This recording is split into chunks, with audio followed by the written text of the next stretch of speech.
Hello, everybody. Mic check. Looks like I'm getting levels. Yay. All right, give it 1 second. Hello. And then we'll announce it on Discord. Yes. There we go. See, chat. Can you give me one more mic check? Yes. Okay, just making sure all the levels are. Yep. We're there. Hello, everybody. Hello, Internet. Okay. Hello. We are on what? Animorphs 9, which is our 10th Animorphs book tonight. Yeah. Not like 10 in a night, but tonight we are reading the 10th one that we have read in total. Yeah. It's this book 9, and then there was a Megamorphs, the first Megamorphs. That's fun. Number 10 will be a Marco book, another book of my son. And then a Jake book, and then a Rachel book, and then the first Chronicle book. The Chronicles of Meep. Episode 42. Meet Me in Seattle. I like how we've really taken to Marco and Axe and Cassie and Rachel. And then when it gets to Jake and Tobias, we're just like, they're doing there. stuff too. Mm-hmm. They're definitely doing things. Don't know what, but all I know is that you're doing amazing sweetie energy from Jake and Tobias. All I know is that Jake is a weirdo. Like Jake he's doing his best. He's very intense. He's a weirdo. Like every kid his age with the deep voice, and if they start to smile, it kind of offsets you a little because it's like, why are you smiling? To be fair, he is kind of like a military general at like 15, so you know. Yeah. But he's always saying that his cousin is so beautiful. Like, hey, that Rachel, is weird. I can't. I got nothing wouldn't for it that be one. weird if I said that you were beautiful? Yeah, I got nothing for that one, Jake. You're on your own for that, man. Like what? What? Camera. So, okay. Hello, Jay. Welcome. Yeah. Don't forget to populate the Discord. Oh, that's good. Thank you. You said it, and I already did it. I'm so sorry. You were thinking it, but you said it. That's the White Chicks reference for anyone wondering. And if you've never seen White Chicks, either you're too young and missed out on a great movie on social commentary, or you just never caught it and you still missed a great movie about social commentary. I haven't seen White Chicks in ages. Oh my gosh, you guys. I can't believe you said it. Said what? The N-word? So, nobody's around. Oh boy. It was really, it was, what's the word? Let's say ahead of its time, but it was like Mulan. It went there. Like how Mulan exposed like some nasty truths about Chinese culture. White Chicks did the same thing, except for upper crust white culture. Well, upper crust white culture always needs to be called out. There's always something weird going on. Okay. All right. Sorry, I'm pinging everybody. I'm so sorry. I feel guilt every single time. Who's your friend, Avery? They ask. Jay asks. This is Daniel. If you've never caught a stream with Daniel, Daniel is the host of the Box Cutter podcast and helps.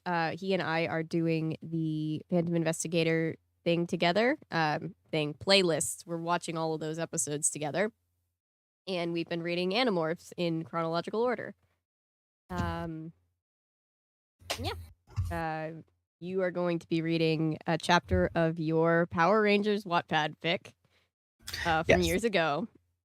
Yes. That's become part of the routine on Friday nights. And then also, you're going to read the first half, and I'm going to read the second half. Hi, Red Domino. Welcome Record to scratch. stream. Hi, You're hi, reading the first half. I'm reading the second half. I read the first half the first I remember. From the diary of Maximile Ascarutishtel. That's And then right. you're That's like- right. Sorry, I got that reversed. You used to have all the odd number ones for the first half, and then it swapped when we did the first Megamorphs. So I always forget. Nadia, I know how you feel. I got second place in my vocational competition. Oh. So I felt dead inside. And then I saw the scores. And then after seeing those scores, I realized, oh, well, there's nothing to be dead inside for. I just happen to be gypped by a biased judge.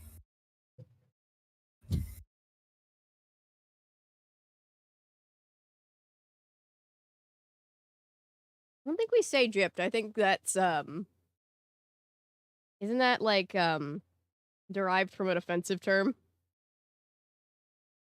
I'm gonna say that was when that was trying to be a thing. It was because they were trying to cancel Julie Chen when she said that, because she called out the racism on a Big Brother season. Oh, And I don't know any of that. And so Twitter is trying to get her fired by saying, "Oh, but she said jib. She said jib. Like that drives some jibs." And I'm like, since when did we care about that all of a sudden? I mean, yeah, but you know. I mean, it's lost. We're not. To make a long story short, it's not being used in context of thinking of what do we call them now? We call them You talking about Romani culture? Hello, Owl. Yes. We don't call them gypsies anymore, per se. No, that has negative connotations. Yeah. There was that But there was that time when we were reading, oh poor Gabe, we were reading what were we reading? Oh, the Monoland acknowledgements where Tyra just straight up uses that word at the end, and he was like, "Oh no. Oh no." And everybody's like, "It's not your fault, Gabe. You didn't know." And she's like, "I didn't know she was just going to use the word." I'm not crazy. I'm just a little unwell. Yeah. But in the case that I'm using it, it's not to call the person the derivative of a Romani, but it's used in its modern context of cheated out of. Copy. I was wondering. I've heard people talk about it, so I was just like, So, I mean, for me, being a person of color, so it depends on it depends on the context. If you're talking to someone who's a person of color and you're explicitly using it, like explicitly using these terms around people of color, then that's questionable. If you're using it out of context where there's no one is being mentioned of color or anything, again, still questionable, but it's just how intense you're choosing to use your vocabulary. copy. Hi, Sailor Moon. But to make a long story short, I had a biased judge. So to make a long story short, I had a biased judge. Hello again, people of culture. How art thou? We're all right. We're here. Poor Gabe, our little origami man. Poor Gabe. Gabe will be here tomorrow. Right now we are living single. Sorry, Natty. Everybody is sitting in chat just being like, people keep coming into chat being like, "Hey, how's everybody doing?" Everybody's like, "Not good. We are not good tonight." I'm doing a lot better since the announcement of that when I got second. Better enough to mention the just offhand, candidly, what happened to me 5 years ago. Oh.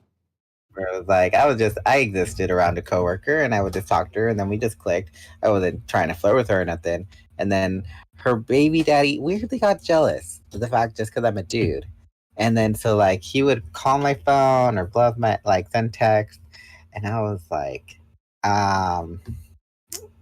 that's weird. And then so like I remember like I told my coworkers like, oh, just don't worry about it and all that, and he kept doing it. So I had to file a police report, and then and then they said you have to send it to him, otherwise, if he doesn't acknowledge it, then it won't, it doesn't mean anything. So I did that, and then he comes to my workplace when after hours, and then he gets off,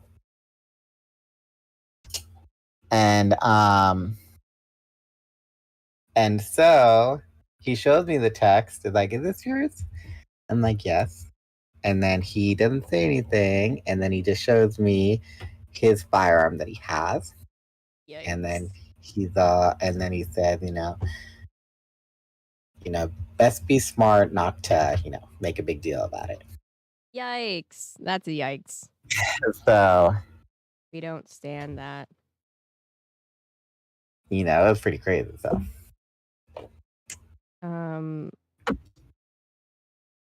sucked into oh my god, my mom and my cousin, who's basically my sister, they are obsessed with Colleen Hoover books, and I'm like, Colleen Hoover books are a little too much for me personally. They're a little like California Diaries is the edge of the sadness that I can do. Animorphs is the edge of that sadness. I don't think I'm ready.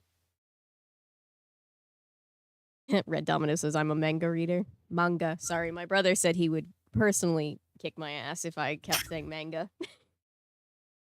I used to say Magna.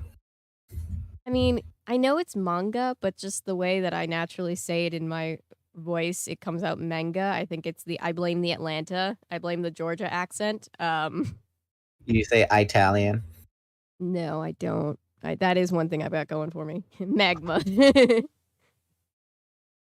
I'm in therapy, so I'm working on it. So yeah. I'm working on it. Maddie. But for me, I'm either a person people like or people don't like. And it's because I'm willing to talk about things that other people would find very much like, why would you talk about this to a public setting? And it's like, because I'm not afraid to talk about it. I'm a genuine, bold, in-your-face person who doesn't put on a facade. Now this, Natty says, same, Daniel. Now I just have the song Facade from the Jekyll and Hyde musical that that David Hasselhoff was in stuck in my head. Jekyll, Jekyll, Hyde, Jekyll, Hyde, Hyde, Jekyll. Jekyll, Jekyll, Hyde, Jekyll, Hyde. Oh my god, guys, I saw Beauty and the Beaster today. I did the video. It's so much. It's so much. Asked me for my opinion on a sweater, and I gave it to her, and then she said I was too mean. Ooh. Well, I mean, she asked for your opinion, Natty. If she said, hey, what do you like about this sweater? Then you tell her what you like about it. If she said, give me your opinion about the sweater, you give her your opinion. Yeah, if you don't want the honest truth, you don't ask for the opinion. Now, if somebody comes up and says, that sweater's ugly, and you didn't ask for the opinion, then they can mind their own business, but she asked. Just say phrasing. Phrasing. Okay. Class almost all day. I've got a night class today. Oh, I'm sorry. Okay, so chat. Before we dive into Animorphs and my fanfic chapter, question for everyone since it's Friday. Question of the day is,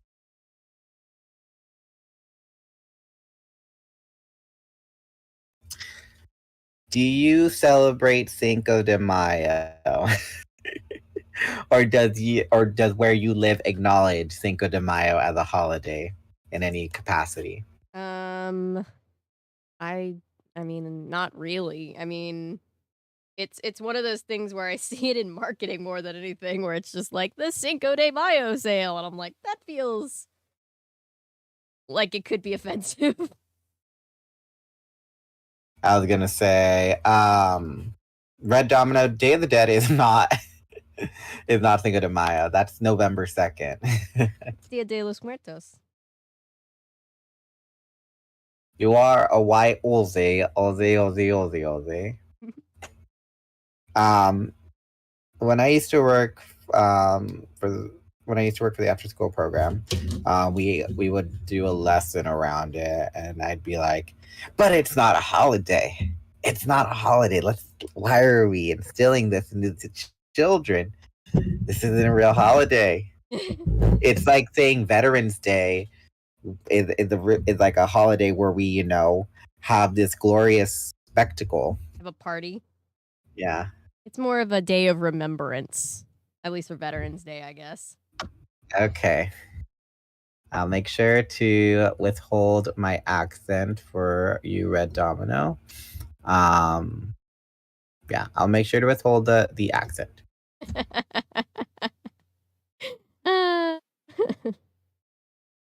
I don't know. Wait, what did I miss in chat? He says, "That hurts me, Daniel. That gives me pain.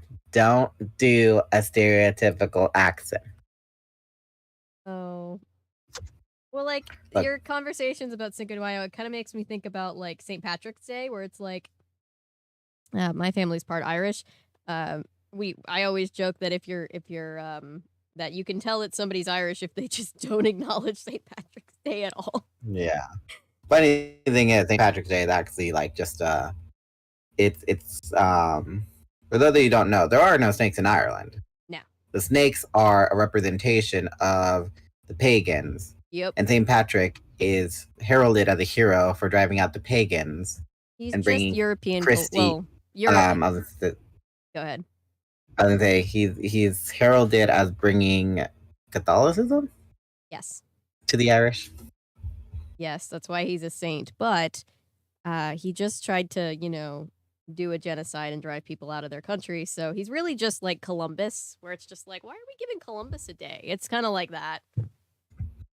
Look, Natty, it's not that they're yelling at me. It's just that I choose to acknowledge people's sensitivity towards accents.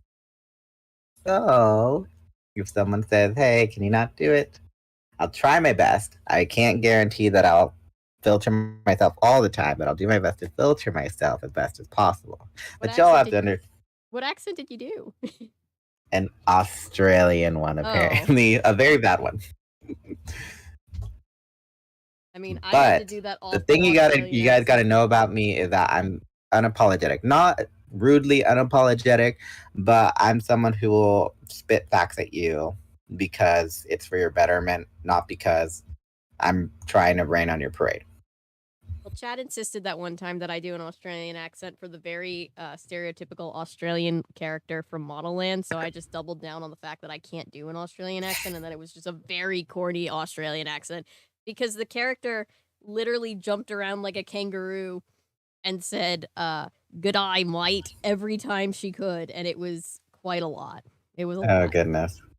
But speaking of accents, that reminds me of, I've said it before on the stream, but reminds me because of a thing I saw on Twitter where this little kid, he's like, "Do you like my British accent?" It was this British kid. And he was like being silly, like, "You like my British accent? It's really Australian." And then his mom's like, "You sound like you're from Texas." And like, "No, I don't. I mean, no, I don't." That's funny. So cute. Cute. All right. Hello, Milo. Hey, Milo. How's everybody? Okay, so I'm going to get started then on the Wattpad now that yes. For some reason, Wattpad and OBS are at odds. So Daniel will read a chapter from his Wattpad. I will sit here and crochet, and we will all listen intently. And then we get to actually see when we play or when we read Animorphs. Yes. So if you will all turn to your Wattpad to Power Rangers Primal Raid, chapter titled Monday. You can find that in Avery's Discord under the miscellaneous craft. Under Daniel's fanfic. So if you go to miscellaneous crafting, then you go to Daniel's fanfic, that's where you'll find it. The chapter we are reading today is called Monday. So, for those of you who don't know, I have a love-hate relationship with Power Rangers. I used to love it, now I hate it because it's so stereotypical. but also the fact that they gloss over so many big things that they've had so many opportunities to, go in depth about, like the dynamics between people, the relationship that people have outside of being Power Rangers, like school and their family and other people that they interact with. And they never do that. So I wanted to make a fanfic. I actually wrote this when I was 20 and I haven't picked up in a while. So I started writing this when I was 20. And it's more focused on character relationships, dynamics. And there's some fighting, but not too much. And then how old am I, Natty? Okay. Since I don't work at the school anymore, I used to tell the kids, I'm older than you. But I'm 27. So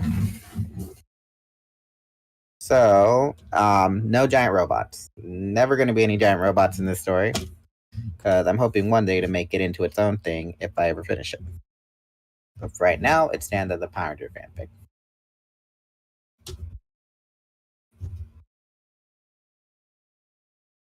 Milo says, I remember the first time I explained to my sister how Power Rangers was made and that the Yellow Ranger was a man in Japan. It normally is. The Yellow Ranger is normally a dude in Japan.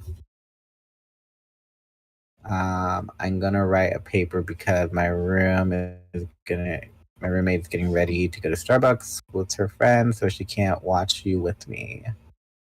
I've got to get the paper done before 9 a.m. tomorrow. Almost 40. God, I'm old. Well, good luck on the paper. Will be a very good noise for you in the background. Buddies.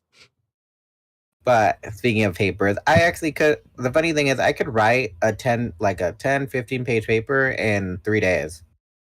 Wow. And I used to do it all the time when I was in college. I'd be like, I don't want to do this. And I'd be like, you have a week left to do it. Need the looming threat of a deadline to actually get moving, and then I can. It's amazing how fast I can work. And I'm like, okay, let me look up what articles I need. Okay, that's not going to work. That's going to work. That's going to work. That's going to work. Okay, I got my articles. Okay, now let me start writing what I need to. And then when I need an article, I'll put it in here.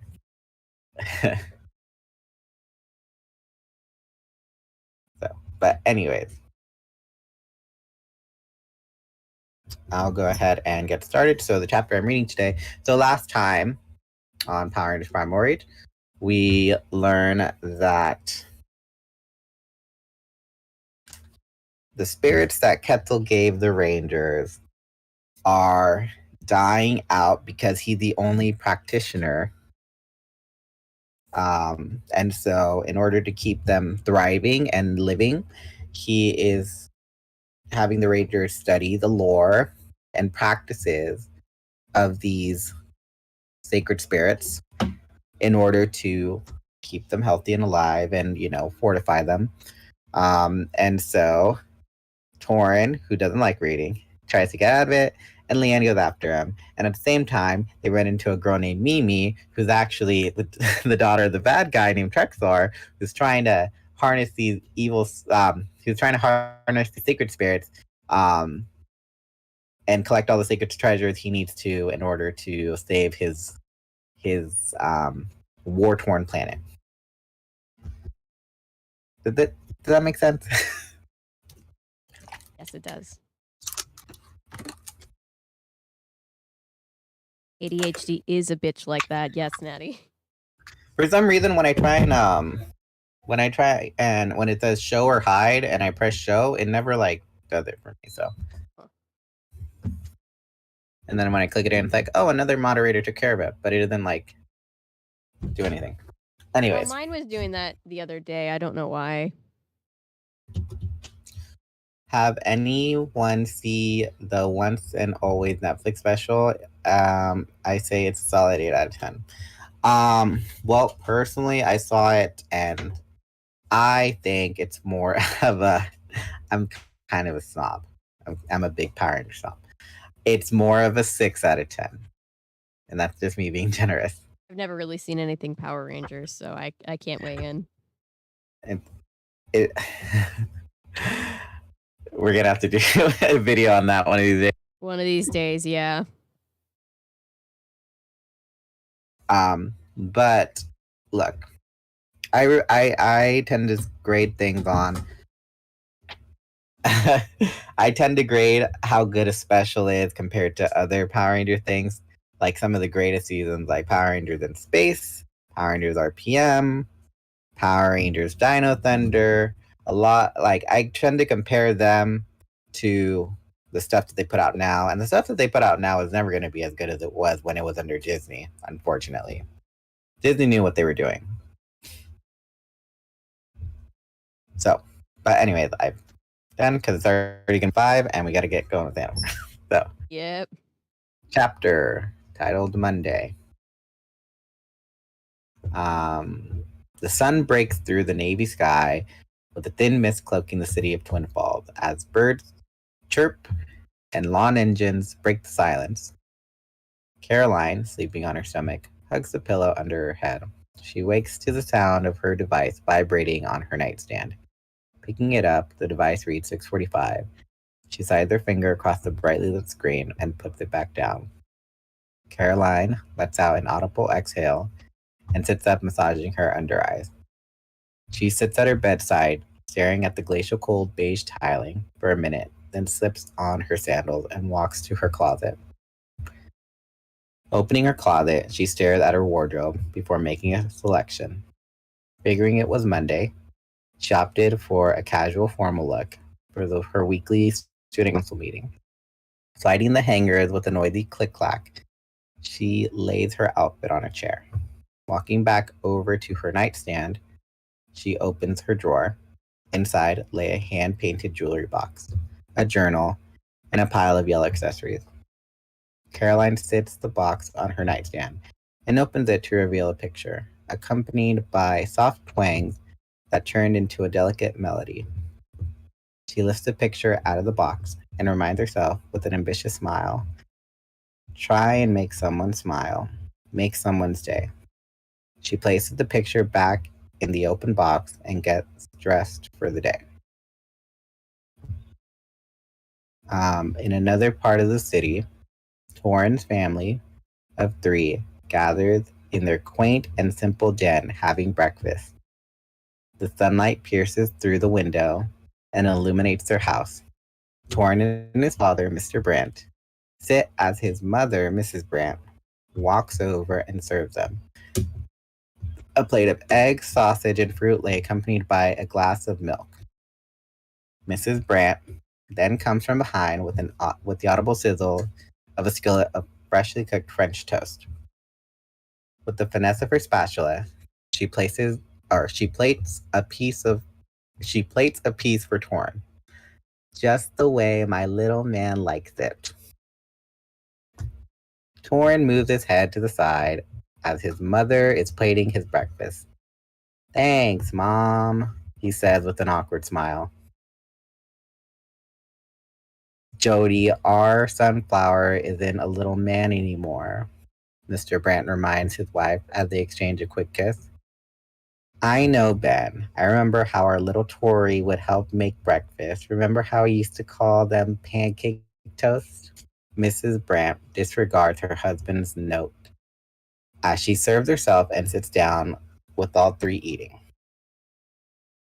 Mr. Brandt, eating his eggs, pauses and looks to Torrin to make conversation. So when is your coach coming back from their sabbatical? Seems like such short notice that your school doesn't have a coach for the team. To think our little Tori was going to be captain of the varsity team this year. Yeah, a real shame. Torrin says in an over-exaggerated tone, rolling his eyes.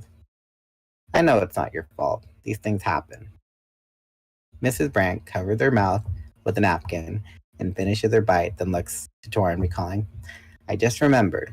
Mr. Delgado called me the other day, and he wanted to thank you for helping his nephew Derek with getting out of the house. Torrin hears the mention of Derek's name and furrows his brow, continuing to eat, but annoyed. I feel so bad for the poor boy. David and Alicia were just the nicest people. Not having your parents around during the most confusing point in any young person's life. With friends like our little Tori, Derek is bound to be just as amazing. What do you say we invite Mr. Delgado and Derek over for dinner? Hearing his father asking to invite the dork over for dinner made Torrin react with an instinctual objection. No way! An awkward pause loomed over the den, with Torrin's parents staring in confusion. Torrin darts his view from his father to his mother, then back, trying to play it off. No way is anyone's cooking better than yours, Mom. Thank you, Sunflower. I must have made them better than ever to make you jump up like that. The joke is his parents are freaking oblivious. They think, oh, our son is just the sweetest and nicest young man. Such a good boy. He is. He doesn't tell him about school and how he's not on the baseball team. That's the thing, too. Torrin is not on the baseball team. He lied to his parents. Oh, the coach decided to go on a sabbatical. There's no baseball team this year. As the morning made its way closer to the first bell, everyone was on their way to Twin Falls High School. Hello, Zolex Design. We are reading a chapter of my fanfic before we get started on Animorphs. Hello. Just to cleanse the palate. Yeah, because Animorphs is always intense, so. And California Diaries is even more intense. California Diaries was a lot. A newly installed chain link fence surrounds the perimeter of the school, albeit the drop-off parking lot. The campus covered half a city block. All the buildings are spread out, with sidewalks connecting to the main walkway. Twin Falls High had an indoor gym, a grass field covering a third of the campus, a baseball field, 4 tennis courts, a student parking lot, a library, a career and resource center, and 4 quads that house classrooms organized by subject matter. A black compact SUV waits in the line of cars that are dropping off students. Leanne sits in the front seat with her mother, Shuye, at the wheel. Focusing on her mirror, Leanne beats her face with a blending sponge to finalize her look for the day. Shuye, staring ahead, following the traffic. You still dating that boy? Mama, he has a name. Did you forget? Leanne puts away her mirror and sponge into her makeup bag. Shuye, not bothered to look at her daughter. Does it matter? He's not Chinese. Mama, why does it matter if he's Chinese? Do you ever hear about the Foz or the Kiao's sons getting into trouble? No. I'm always hearing about how they are winning awards and all the good things they do. This boy is no good.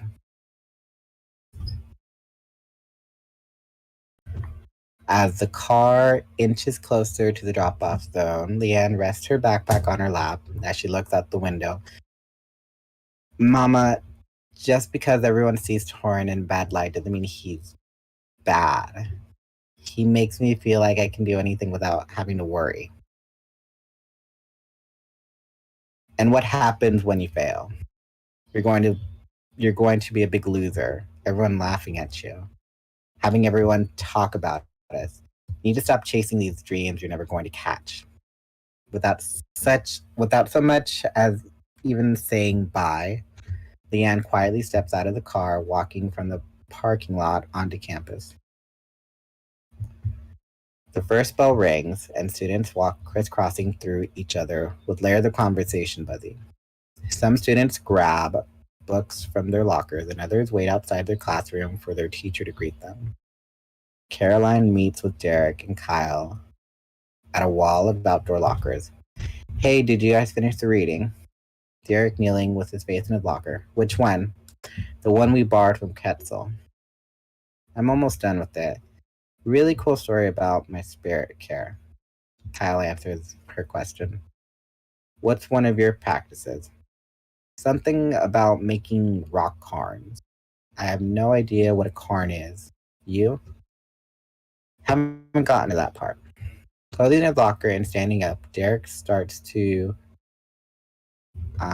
Derek starts walking with the other two. That's easy. Rock cairns are just stacks of rocks. The three then diverge. The three of them diverge on the main walkway, with each of them heading to their first period. Caroline walks through the open door to her classroom. The classroom was lit by fluorescent lights as the walls are covered with cheap butcher paper and filled with plastic chairs connected to wooden flat tops. Students were talking about the crazy stuff that happened over the weekend. Did you hear about the robots downtown? It was so crazy. There was like this skeleton-looking thing too. Did you see the Power Ranger dude? Did you see those Power Rangers, dude? Yo, I bet it was all for like a movie or something. Caroline approaches her seat and greets everyone around her. Hi, you guys. The people around her, visually awed by her smiling demeanor, stare at her with no response. Caroline puts her backpack slouching next to her desk and slides into her seat. What are we talking about? We were just talking about the crazy stuff that happened downtown, a girl snobs. What happened downtown? The girl, Caroline leans in, asking with a worried suspicion. Do I have to spell it out for you? The robots and the Power Rangers? Another girl answers with an annoyed tone. Oh, really? I was out hiking that day. Caroline convinces her peers. No one cares. The girl and her friends all take their seats as their teacher, Miss and Relay, walks through the front door accompanied by a student. Good morning. I didn't mean to have everyone waiting, but as you can see, we have someone new joining us. The girl stands in front of the room, standing with a bent leg. Hi, I'm Mimi Pickme, and I just moved here with my dad from Chal. Well, I hope everyone will do their best to make sure you get settled. Go ahead and grab the seat next to Caroline. She's the one with the yellow scrunchie. Caroline raises her hand to greet and signal to Mimi who she was. Thank you, Miss and Relay.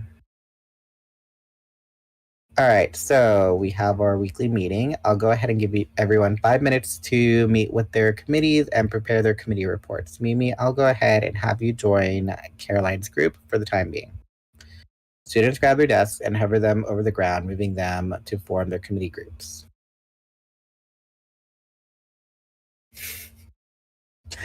Yes, Natty, no one cares about the sweet girl because she's too sweet, and I guess everyone in the school is just used to people being like mean.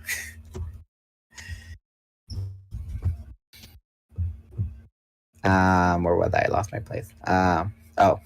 Caroline takes the time to properly introduce herself to Mimi. While bent with a grasp on her desk, she extends her hand. I'm Caroline. I'm part of the PR committee. Not the most exciting group, but just as important. Mimi receives Caroline's hand to shake. Mimi, I think relating to the public is one of the most important things for any organization. I used to be in charge of a large group, so I know a few things. Hello? One of the members of their committee calls for their attention. The two girls move their desk over to the PR committee, and everyone focuses on what they have to report. Caroline pulls out the committee binder, flipping to last week's agenda and minutes.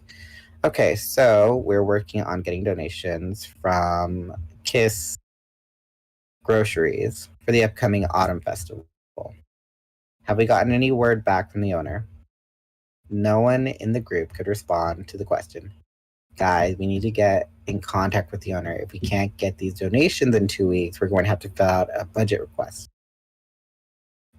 Mimi leans forward with both elbows on the desk. I know I just got here, but why don't we find a way to get free advertising for the owner in exchange for the donations? That's a great idea. We can talk to the school newspaper and organize an interview. Caroline perks up with rejuvenated inspiration. One problem, we haven't been able to get in contact with the owner, one of the committee members contests. Mimi calms the objection, answering back. Why don't we just go to the store and ask? When you put it that way, a few of us can do that this afternoon. The single contestant opens up to Mimi's idea and is willing to start helping. Two loud claps emerge from the front of the class. Everyone turns around to face the front. The president of the student council commences. All right, I call this meeting to order at 8:20. Will the secretary please read off the minutes from last week? The student council meeting began, and all gave their utmost attention as long as their attention spans would allow.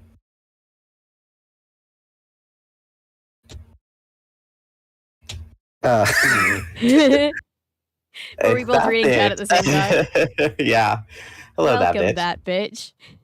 We're glad to have you here. So we're going to read Animorphs after this chapter of fanfic because yesterday we read a really intense book called California Diaries, if you want to check that out later. And this is kind of a palate cleanser in between that and Animorphs, another intense book series. So right now we're just cleansing the palate by reading a chapter of a fanfiction. So, breaking the silence with occasional approvals and democratic votes, it was the PR committee's turn to report its council. As the representatives stood up to speak, they credited Caroline's idea to just Mimi. Everyone in the room grew interested as a soft buzz filled the room about the strong possibility of getting donations for the autumn festival. Caroline is unable to hide her disappointment in not being credited for the joint effort. No one pays mind to her as the meeting finishes. The bell rings and the whole class crowds around Mimi, enamored by what idea she holds. Caroline mounts her backpack and stares at the crowd surrounding a joyous Mimi. She envies Mimi and walks out of the room. Walking cross-armed down the walkway, Leanne lines up next to her. Hey. She gives Caroline a side hug. Caroline leans in. Hey, you good? Caroline softly shakes her head in disapproval. The two grab a quick seat at an outdoor table. Me and this new girl came up with an idea on how to get donations for the autumn festival, and she got all the credit for it at the meeting. After class, everyone just fell in love with her. Caroline looks down at the speckled concrete tabletop. That sucks. If you helped to come up with the idea, why didn't you just tell everybody? Voicing her concerns to her confidant, she does not hold back. I work so hard to even be the head of just any committee. Everyone sees me as fake, and I think that if I said something, everyone would probably say, I told you she was fake. Look, I know you're not fake. This is just my advice, but maybe you might want to try being a little more matter-of-fact when talking to them. A lot of people just aren't used to being treated nicely, so they don't know how to react to it. Chat, let me know if that's true, because I wrote this when I was 20. Is it true people don't know how to react when someone's being like genuinely nice to them? Avery, what's your opinion? Nice or just polite? Like you know the Brady Bunch movie from the 90s? Yeah. Where Marsha's like, hi everybody. Yeah. Just like that, bubbly and upbeat all the time, 24/7. I mean, here in the South, everybody's kind of polite all the time. That doesn't mean they're nice to you. That just means they're polite. Like she would give you the shoes off her feet if you were barefoot. I mostly just feel bad when somebody's like that nice. I'm like, oh no, it's okay. I'm so sorry for She's everything. a people pleaser. She has to feel she needs to be nice. She wants everyone to like her. Oh, that's kind of sad. I wish it were that easily. The two girls then stand up and continue talking down the walkway into one of the quads. Just out of curiosity, who's this new girl you mentioned anyways? Leanne turned her head to Caroline. Oh, her name's Mimi. Leanne then halts facing Caroline. Mimi? Did she have black hair and birthmarks on her eyes? Yeah, how did you... The girls continue walking, stopping outside Caroline's next class. Torn and I ran into her the other day at Puree, and she was getting a little too friendly with Torn's chin. Caroline scoffs with a laugh. No way. Come on, Leanne. She seems really cool. I'm not saying I hate her, but she's definitely making an impression in all the wrong ways. The warning bell chimes, reminding the students they have a minute to get to class. Well, I'll talk to you later. Love you. Leanne wraps one arm to the backside of Caroline, giving her a hug and quickly walking to her class. Leanne opens the door to her class, showing a room laden with white linoleum speckled tile, office islands occupied by computers, and a wall hidden behind printing hardware and filing cabinets. She lays her stuff at her station and logs onto her computer. With her computer booting up, she is called over to another island. Hey, Leanne, about your story. She exhales and slowly makes her way over to the person. What do you want, Hari? Hari Altair, the lead editor of the school's news site, The Cascades, seems to always find an issue with Leanne's article. Well, I was looking over your article on the installation of the new fencing, and I'm going to ask you to scrap it and write something more exciting. What are you talking about? That is exciting news. Now we don't have to worry about people sneaking through the holes in the fence or trying to jump over. Leanne justifies the importance of the article. You know what? Let me see if you can talk to the editor-in-chief. Hari turns his stool with his back to Leanne for a good second, then turns back around. You wanted to talk to me, Leanne. Leanne clenches her mouth with her eyes growing wider. She flares her nostrils. Hari, just because you're the lead editor doesn't mean you know what to write about. Actually, it does. Last time I checked, no one cared about reading your articles. Oh yes, because people want to know so much about what the bread you eat says about your personality. Let me talk to the lead editor about it. Hari turns back in his chair and turns back around. So I just got word back from the boss, and he said you're going to have to write something new. Fed up with his shenanigans, Leanne sharpens her tone. You know what? Fine.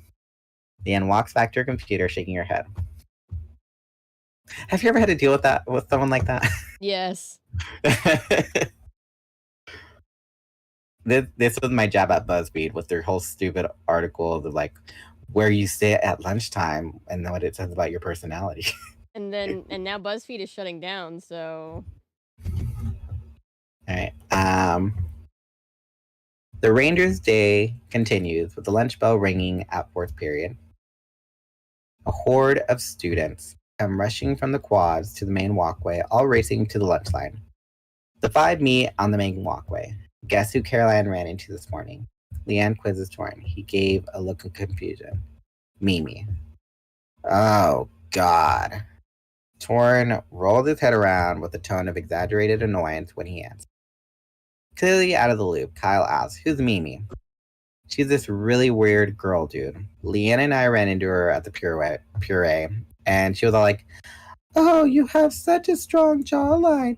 You're the hottest guy in the whole universe. Torrent's casual voice changes into a high pitch emulating Mimi.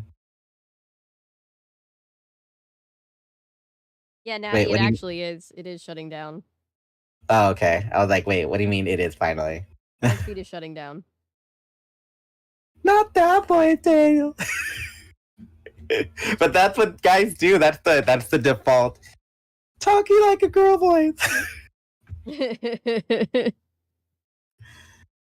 I think you're the most handsome man in the whole universe. The group approaches the line when Val and a few guys from the baseball team block their way. You sure the new girl was hitting on you, or did you just make that up? Torrance stayed silent, brows furrowed, with his eyes still focused on his phone. Did I strike a nerve? Why do you guys even hang around the sleuther? Val then targets the whole group with instigation. Hello, Chris. We are just in the midst of a chapter of the fanfic, so we are more than halfway done with it. Kyle steps forward. Give it a rest, Valentina. Val scoffs, looking to his posse and back at Kyle. It's Val.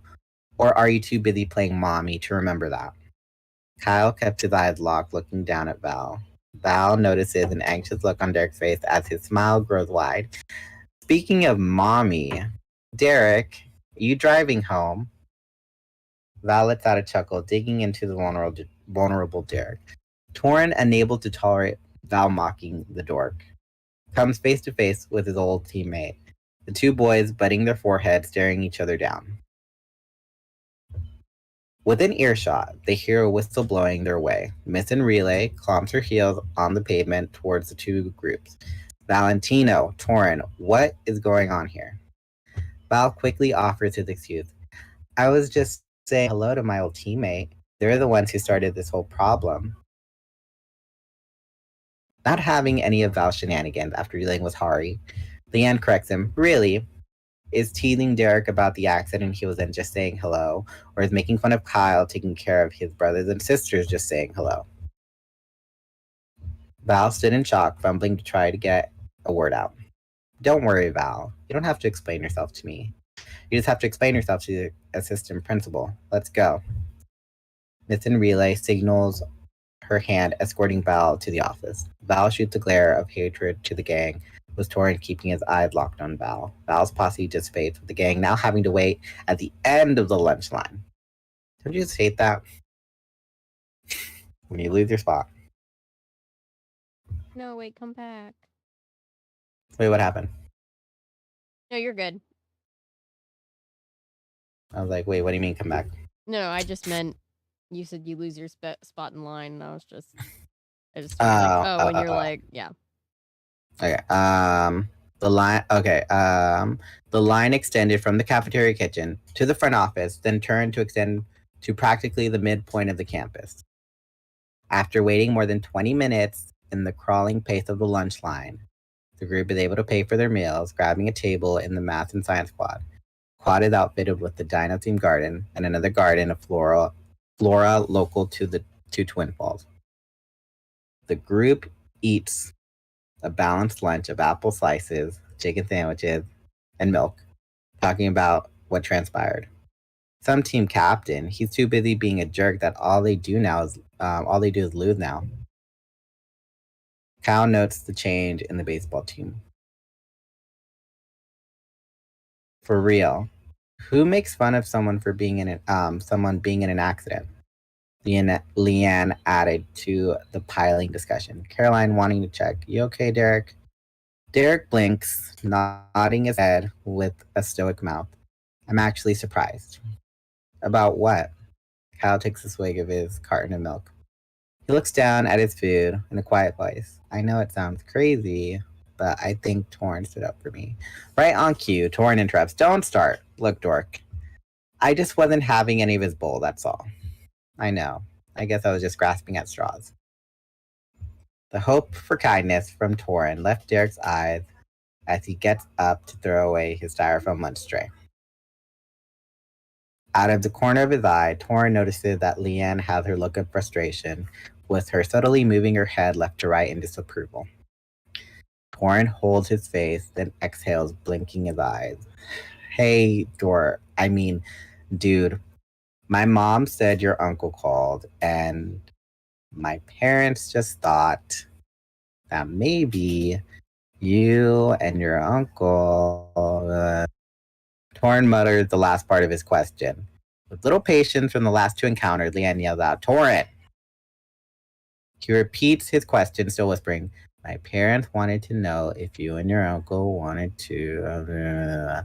Torin, I've already had to deal with Hari and Val. Do you really want to be that third strike?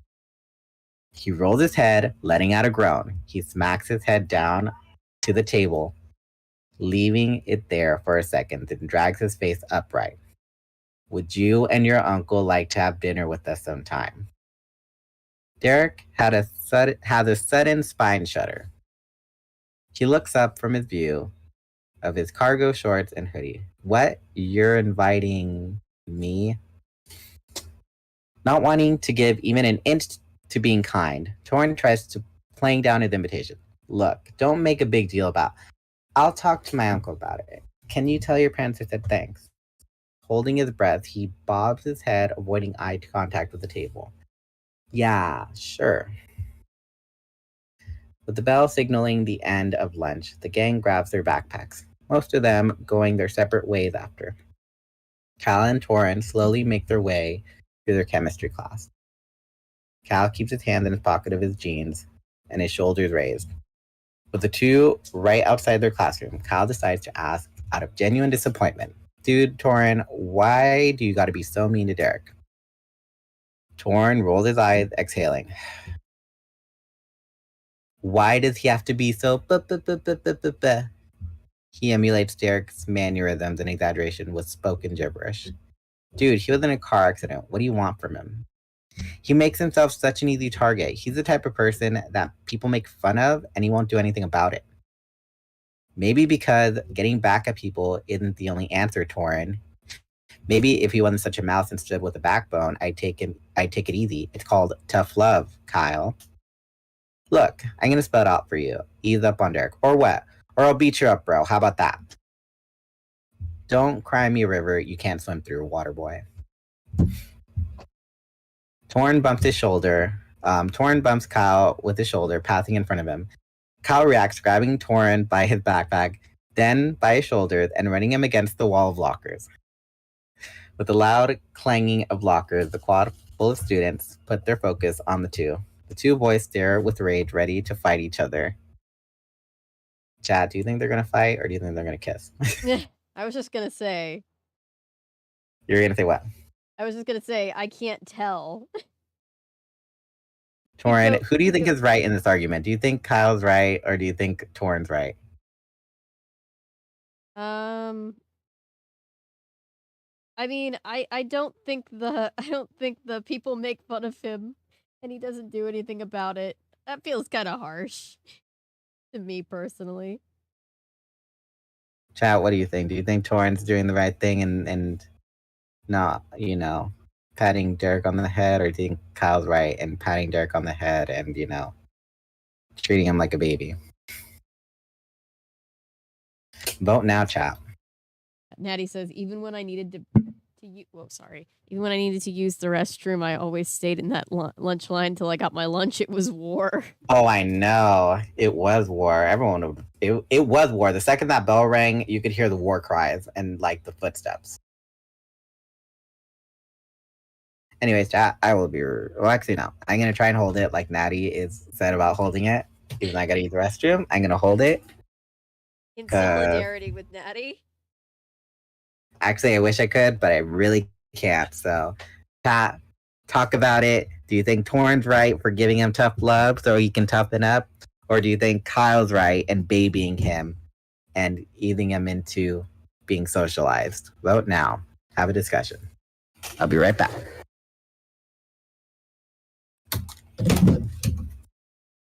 So, chat, I'm crocheting, in case anybody's wondering.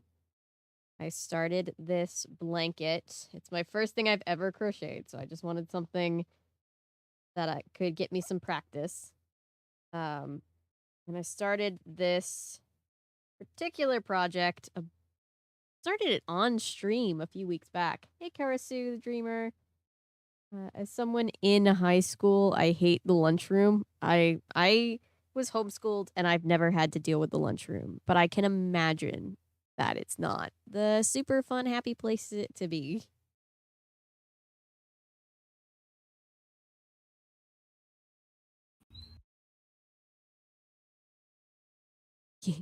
I mean, being homeschooled has its advantages and disadvantages, like anything, I guess.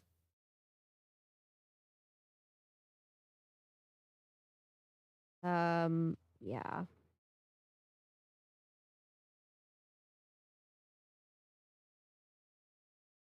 Right. Yes, I am. If it looks like I'm intently working on something over here, I am. I'm working on this throw blanket. And hopefully it won't be too terrible. It comes out. Oh my god, I thought I cut the wrong thing for a second. I didn't though. Oh, I dropped my hook. Hang on.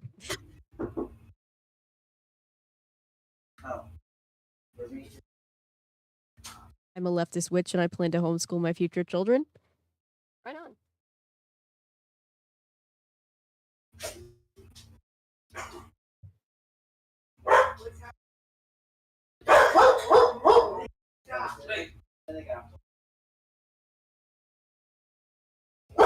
So, Anybody have any fun plans for the weekend?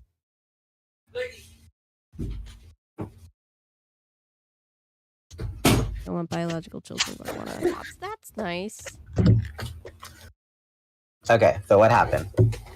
We were just talking about the lunch line and homeschooling. Okay, so chat. Who's right, Derek or Kyle? What was your consensus here? Chat's pleading the fifth. All right, Avery. What's your opinion on the two approaches to socializing someone who went through a traumatic experience of seeing both his parents die in a car accident, and he was in the car? You give him a break. You Do give you him a give minute. them the tough love, or do you baby them? Well, what's your take on this? I asked you first. I'm not good with, well, that's not really true. I veer away from the tough love in cases like that. But I see the tough love argument, but I don't know. Okay. I think when it comes to this, a person faces the harsh reality of the world. I'm sure that they are in a mode of they'd rather see the world in the harsh reality than be babied and try and led back into the facade. I can see that. So I don't know. I'm a really sensitive person, so maybe it's just me being like, don't yell at me. So, well, which is why I wrote the two characters: one that enables their best friend, and one that's not the person's best friend, but has their best interest by not giving them an easy time. I mean, you definitely don't want to enable anybody. There's a line. I know. Like you can be somewhere in the middle, I guess. Yeah. But this is their starting point. And eventually they're gonna learn how to, how to see the other's viewpoint and integrate it. But so far, okay. The two boys stare with rage, ready to fight each other. After a few seconds, Kyle angrily. My moms are like wait, what? As a fellow leftist witch with two leftist witch mothers, I chose to go to school because Karasu is saying as a leftist witch, she's going to homeschool, or they're going to homeschool their kids. I see. I'd rather move to a different country and have my children enrolled in like those types of schools. Because I feel like those education systems are a little bit more worldly. Yeah, that makes sense. But I mean, public school is a rite of passage here in the US. My moms are like the lesbians. Okay. Like, my one mother is a gardener and the other one is a mechanic. Aw. Remember back in like the early 2000s and the 90s when people would make fun of people wearing Birkenstocks? Yeah, I never got that. Because apparently they are lesbian quote unquote sandals. Yeah, they're stereotyped, but they're good sandals. I remember seeing like sorry, I'm digressing a little bit and then we'll get back to it. I remember seeing on a game show when someone was like, oh, those ugly sandals that lesbians wear, Birkenstocks. Oh my god. They were playing like the $10,000 pyramid or something. What you doing hating on Birkenstocks and making it sound like it's a derogatory thing? It was a stereotype of the time. We don't say that no more. Yeah. Okay. That bitch says, oh no. We have an entire library in our house. We have a front room that we call the library. It is a little library. It's just wall-to-wall books in there. We're very happy about it.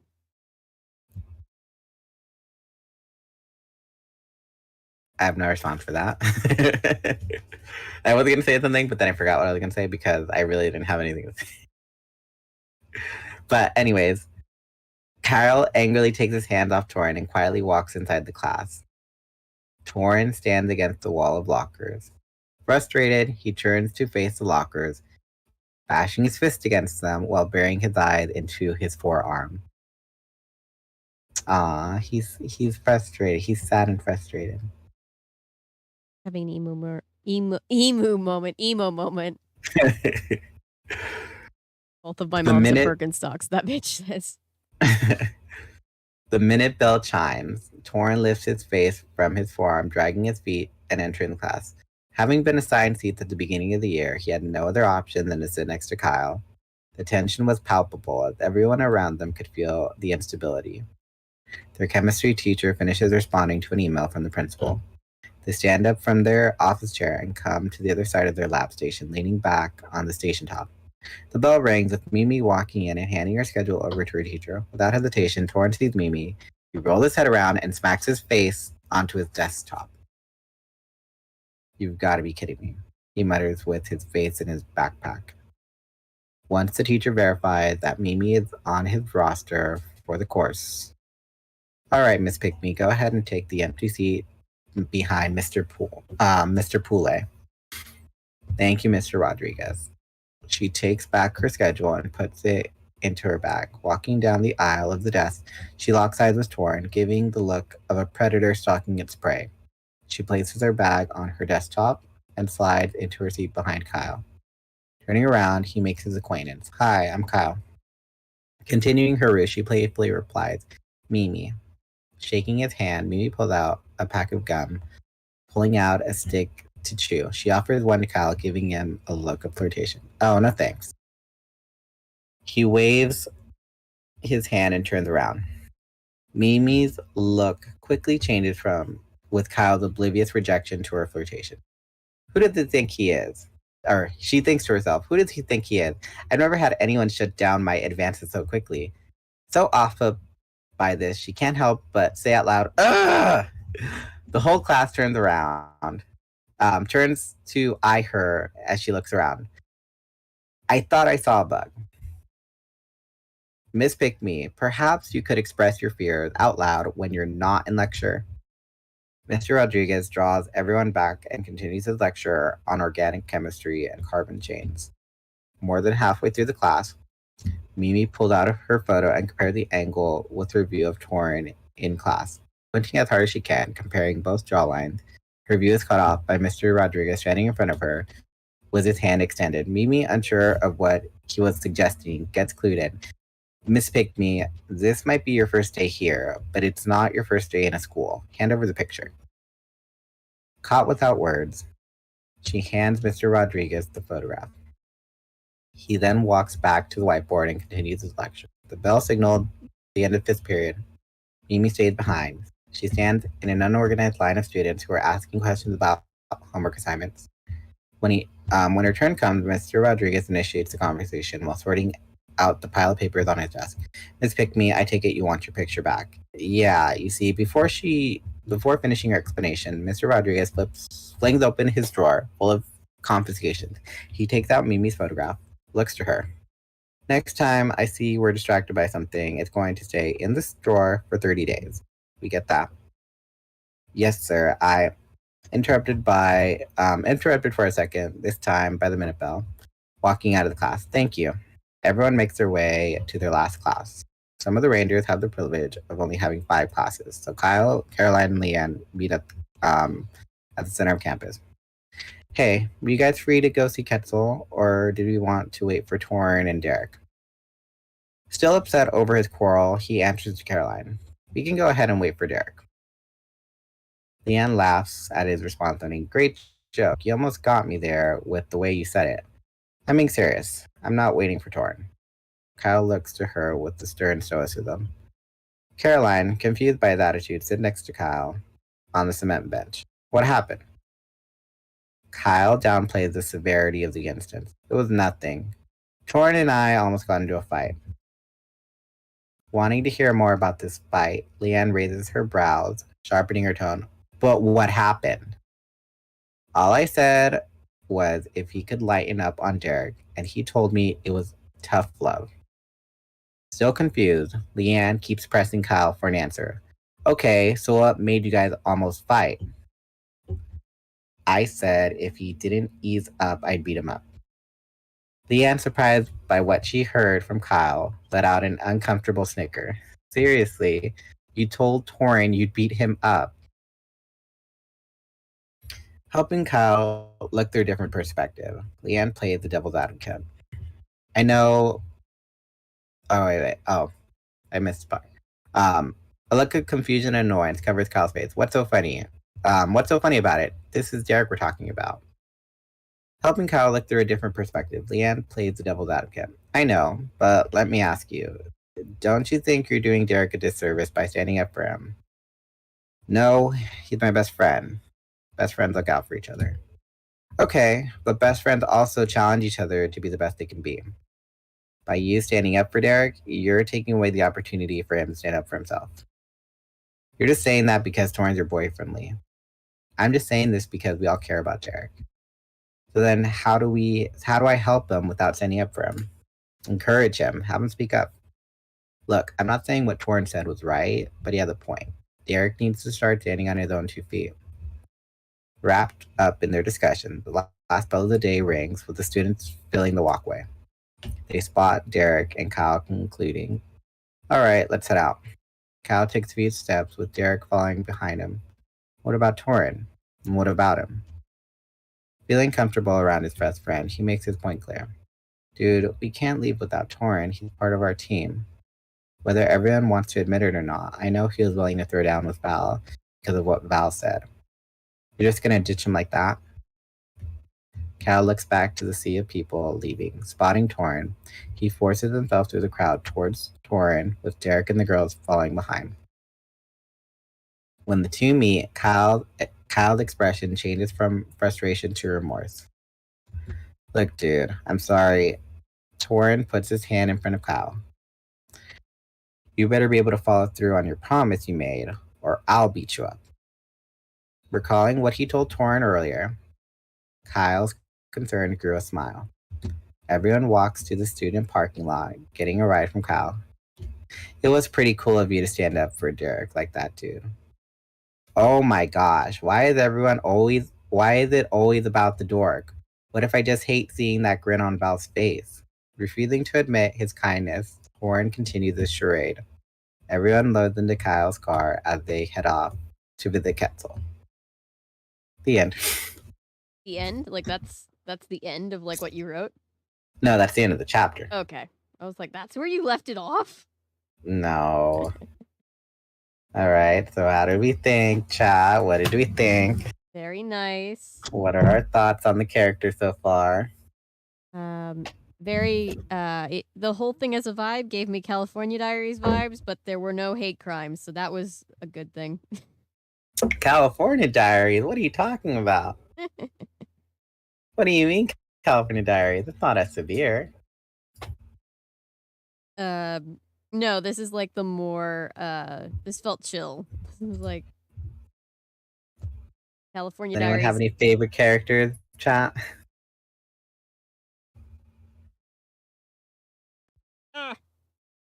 However, I have made a little bit of progress, so. All right. Do you have any favorite characters, Avery? I already forget everybody's name. Just because of the way my brain works, not because of your naming process. I think Torrin. Torrin's cool.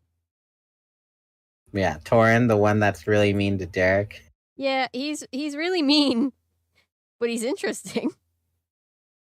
Well, that's because, well, I mean, they're not really friends. They're friends by proxy at the start. Friends-in-law. Because Kyle's friends with Torrin, and Kyle's also friends with Derek. Feels like freshman year, that bitch says. So, to make a long story short, okay, so Leanne's the pink one, and she's Chinese, so her mom specifically wants her to be dating a Chinese boy. Kind of still a prevalent issue but I've been doing research on that. Torrin is the red one, and he's really mean because everyone around him, except for his friends, put him in this box of he's a bad person because everyone believes this rumor that spread around about him, that he was breaking people's shins with the wooden baseball bat, which that's not true. And then you have Kyle, blue one, who's the oldest of, I think it was 4 brothers and sisters. No, wait. He's the oldest, and then he has 4 brothers and sisters, and his parents work back and forth, so he's always having to play the extra part of a parent. So he never really has time to. He never really has time for himself. So because he's always like being the third parent, which is why he babies Derek so much. And then you got Derek, who's the green one, who is getting over being in a car accident that killed his mom and dad, and he was in the car. So he lives with his uncle now. And then you have Caroline, who's the yellow one, who has Christopher B. I don't know what S means. Hello, Christopher. Okay, so last one. Okay, and then Caroline, really big people pleaser, only because her parents are big corporate people. So either her dad's always away on business trips, or her mom's always going out of town every other weekend, so she never sees her parents.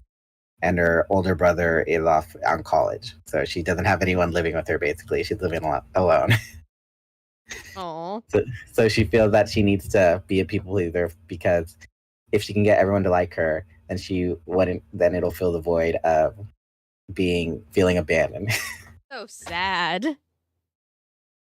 So, yeah, those are our characters. So, anyone has seen The Love Witch? I have not. I'm not even sure what that is. Sounds interesting. So yeah, through the trials and tribulations of this Wattpad fanfic that I've been writing, they will face things such as, makeups, breakups, infidelity, or practical magic. Chris Ruby says. I've kind of seen it. I've seen people watch to it, so I've kind of seen it with Sandra Bullock. Yeah, I've seen parts of practical magic.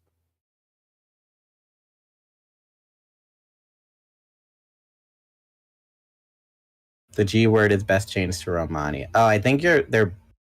Are yeah, you caught up, Chris? Chris watches from the beginning. Okay. I think just a little fast. Yeah, we don't really use the G word anymore. Yeah. At least not referring to. Definitely not referring to Romani people. Yeah, I don't even use it that often, but in this instance, it's just the first word that came to my mind, and so that's what I said instead of saying I got cheated. But yeah, wasn't intentionally trying to say it to hurt anyone's feelings. Anyways, so the trials and tribulations of this book series, Wattpad series, whatever. Again, makeups, breakups, infidelity, romance with the enemy, self-deletion, thoughts. Yes, I mean, because not laughing at the idea of self-deletion. I know it's just the way that we have to get around the YouTube censors. I had somebody comment on one of my older videos, and I guess I had said self-delete or control-alt-delete or something like that, and somebody was like, "Oh my god, really?" I'm like, "Look, sometimes YouTube can get really fussy about the certain words." Yeah. And also we just want to be sensitive in case, somebody, keep it as light as possible when we have to talk about these things in the middle of like what's usually a lighthearted video. Yeah. So self-deletion might be driven to substance abuse. Might be, I know it's not supposed, we were trying to do a palette cleanser, but I want this to be like dark. I genuinely want it to be dark, because it's like no one ever talks about the ugly parts of being a hero. No one ever talks about the going home if you fail, and then going home and having to live with your failure. Yeah. At the risk of sounding just like Maddie, you'd probably like the audio or the online series Worm. But that's basically what that's about in part. So this is the Power Ranger series, a Power Ranger Wattpad series that's going to eventually get dark and then eventually get light through going through the rough patch of darkness. Not Worm. Have you read Worm? I actually haven't read more than like the first 5 arcs, but it's Maddie's like favorite. It's like one of her favorite authors. So yeah, in the next chapter, we will give more focus to Derek because Derek hasn't really been a main character in the story yet. So he will have his dedicated chapter to him. Yay! Dedicated chapters. Which pop culture reference have you been most surprised at in the series so far? Jay Leno.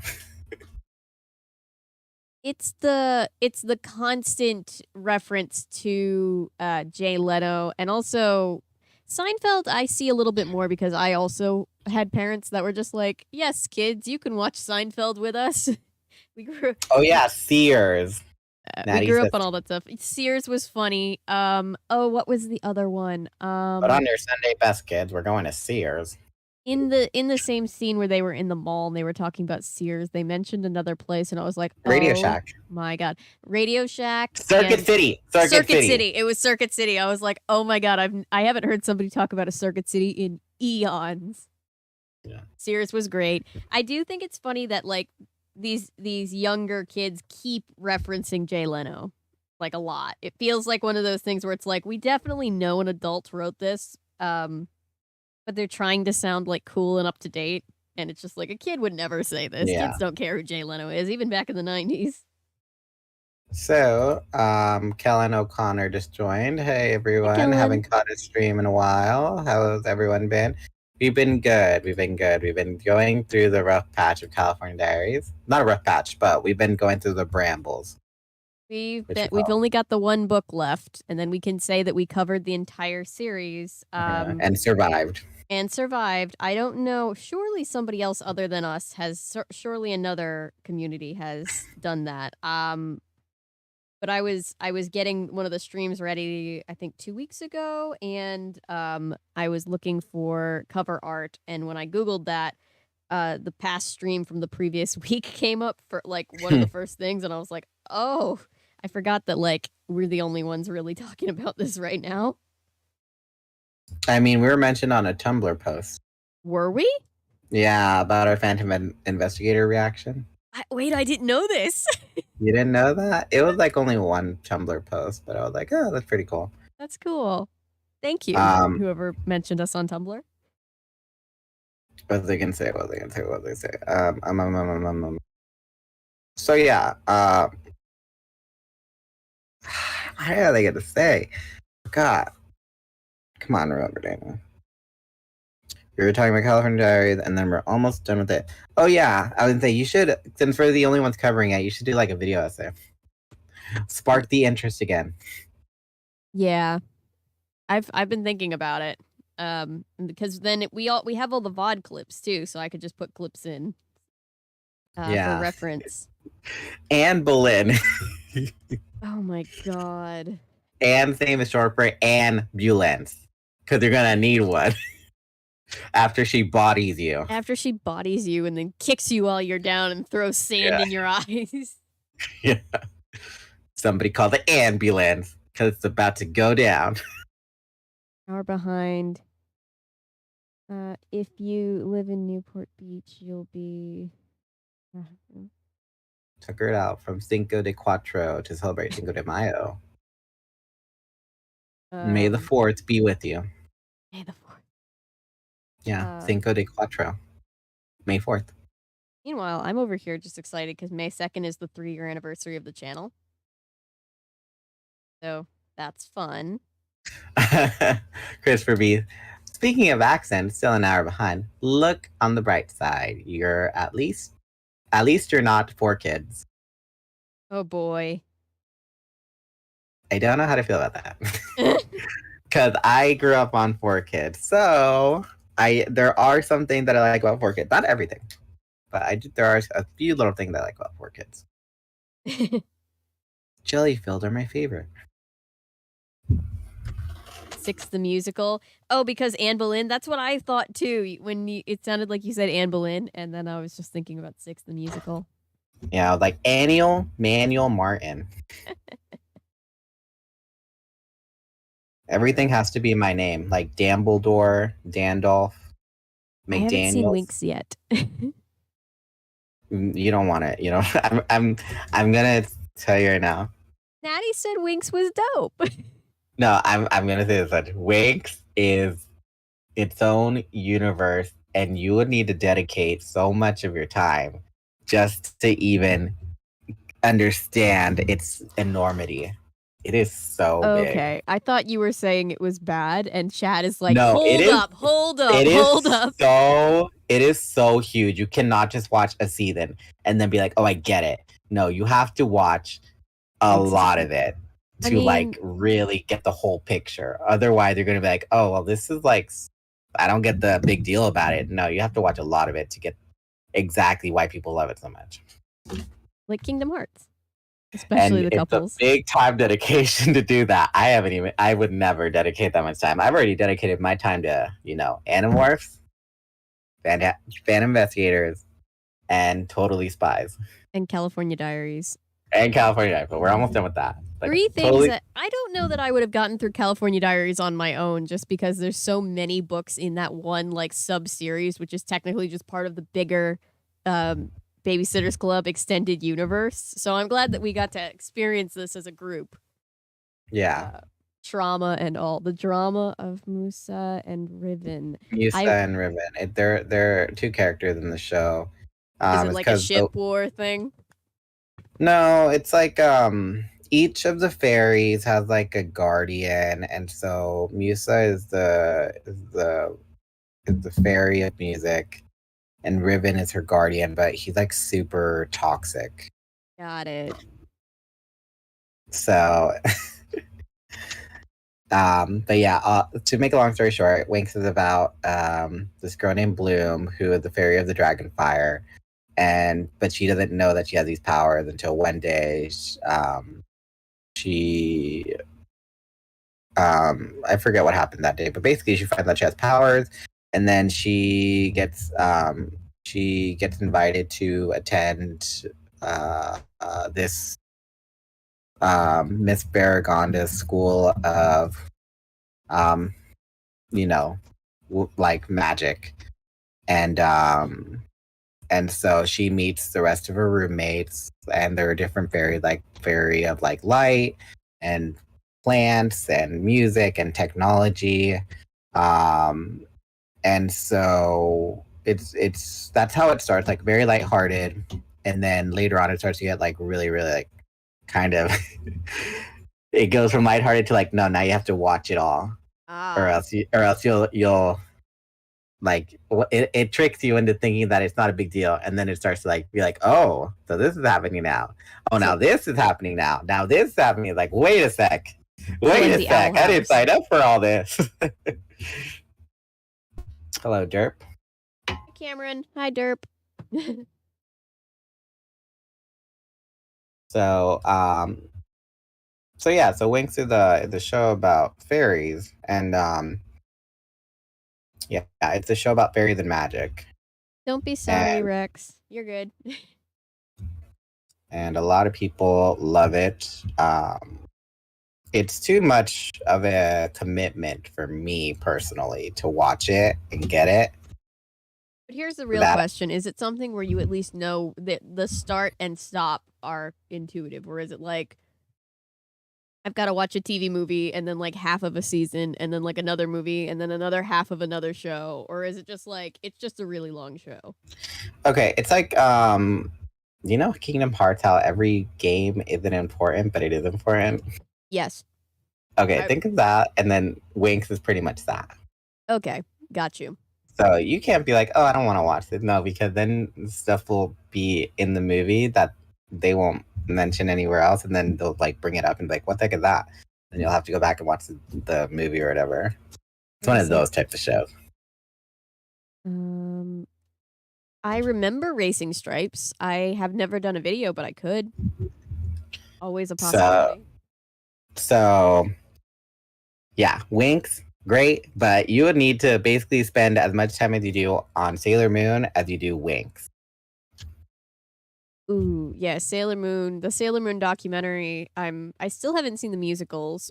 or the live action show, or Sailor Moon Crystal, and I still need to finish Sailor Moon 5, season 5. So, Oh yeah, and then the bad guy that they face, like the main trio, are these witches, Stormy, Darcy, and Icy, and well, their names speak for themselves. And then that's like their main rival villains for the majority of the series. And then like it's stuff, and then they have like these big arcs with like these big bad guys. Harasu, I find it funny because all of us that grew up in the generation and then like the 90s and 2000s of like, oh no, save the children from the witches. Most of us identify as witchy nowadays, so clearly that mindset did not work. Satanic Panic was a failure. So yeah, so that's Wings Club. But may I give you the recommendation of Totally Spies? I've seen people talk about Totally Spies, but I never watched it when I was a kid.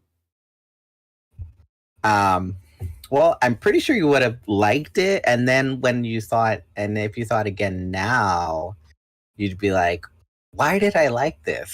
The hell is going on? Because you'd be like, oh, it was, it was lighthearted. It was about spies, girly spies that like went on missions. But then when you hear what the villains actually do, and they're like, oh, I disappeared apparently okay, now I came back. If you actually listen to the evil intentions of some of these bad guys, they're like, oh, I'm planning to launch a nuclear missile on the city of Paris because the city of Paris rejected my fashion. I'd be like, you got some issues. That's a lot. You're very concerning. It's like it's like, oh, lighthearted, haha, and then like you see the death traps that they put these spies in. Like like one of them is like, oh, they're mummified, and then this archaeologist dude is planning to bury them alive. Yikes. While he goes and finds like by getting a bulldozer full of dirt and like dumping it on them, while he goes and finds the last piece of this ancient Egyptian artifact or something. So That's it's like it's a lot of action, but then you realize, oh, this is like, oh, death. They're threatening them with death. This is like death. Natty says, yes, Totally Spies. And then Sailor Moon Supremacy says, Sailor Moon has been mentioned. I've been summoned. Yes, always. All right. So we've digressed long enough. Yeah, it's 9:01 p.m. where I am, so I'm going to jump into my first boop. This is side A of the Animorphs, number 9, The Secret by K.A. Applegate, read to you by Avery Vandenhouten. To start with side B, flip the cassette and press play. Okay. This is Animorphs. We are on Animorphs 9. It's number 10 in this is the 10th Animorphs book we've read. It's kind of confusing, but basically we're reading them in chronological order. So in between 7 and 8, we read the first Megamorphs, which kind of serves as like the 7.5. So we're currently on Animorphs 9, The Secret. It is a Cassie book. I see that she gets to be a wolf. Love that. We were talking before we got on stream that for some reason they made Cassie look way older. Like she looks like a 20-something in this picture. She's supposed to be a child. No, I thought we were talking about the German one. Oh, in the German one. Right. See, this one I still feel like in this one, well, maybe not. I feel like Jake looks age like appropriate. Yeah, this is fine. I feel like the guys look more like childlike, but like there's nothing like inappropriate with the way Rachel and Cassie are. I feel like the models are just a little bit older. Well, I thought it was because like teenage girls tend to mature faster than boys, so that's why boys tend to look like still young even if they're like 14, 15. Maybe. I do like this. I do like the blues in this cover though. So yeah, I will read the first 11 chapters. That is exactly half the page count of this book. And then Daniel will get the B-side. Yes, chapter 12 is when I'll start. All right. So take a drink anytime there's a mention of, I can't tell you my last name, any mention of Cassie's parents being veterinarians, any mention of how they got their powers. You just need to And make us a bingo card. yeah. All right. Chapter 1. My name is Cassie. I can't tell you my last name. I wish I could. It's kind of a nice last name. Oh. Take a drink. Her last name's like Jefferson or something. And I can't tell you where I live or the true nature of my friends. Why? Because the enemy never stops looking for us. The enemy, the Yerks, they're everywhere. The Yerks, a parasitic species from a far distant planet, all they are is little gray slugs. Really. I've seen them in their natural state. They look like big snails without the shells. You could squash one under your foot and it would be helpless to stop you.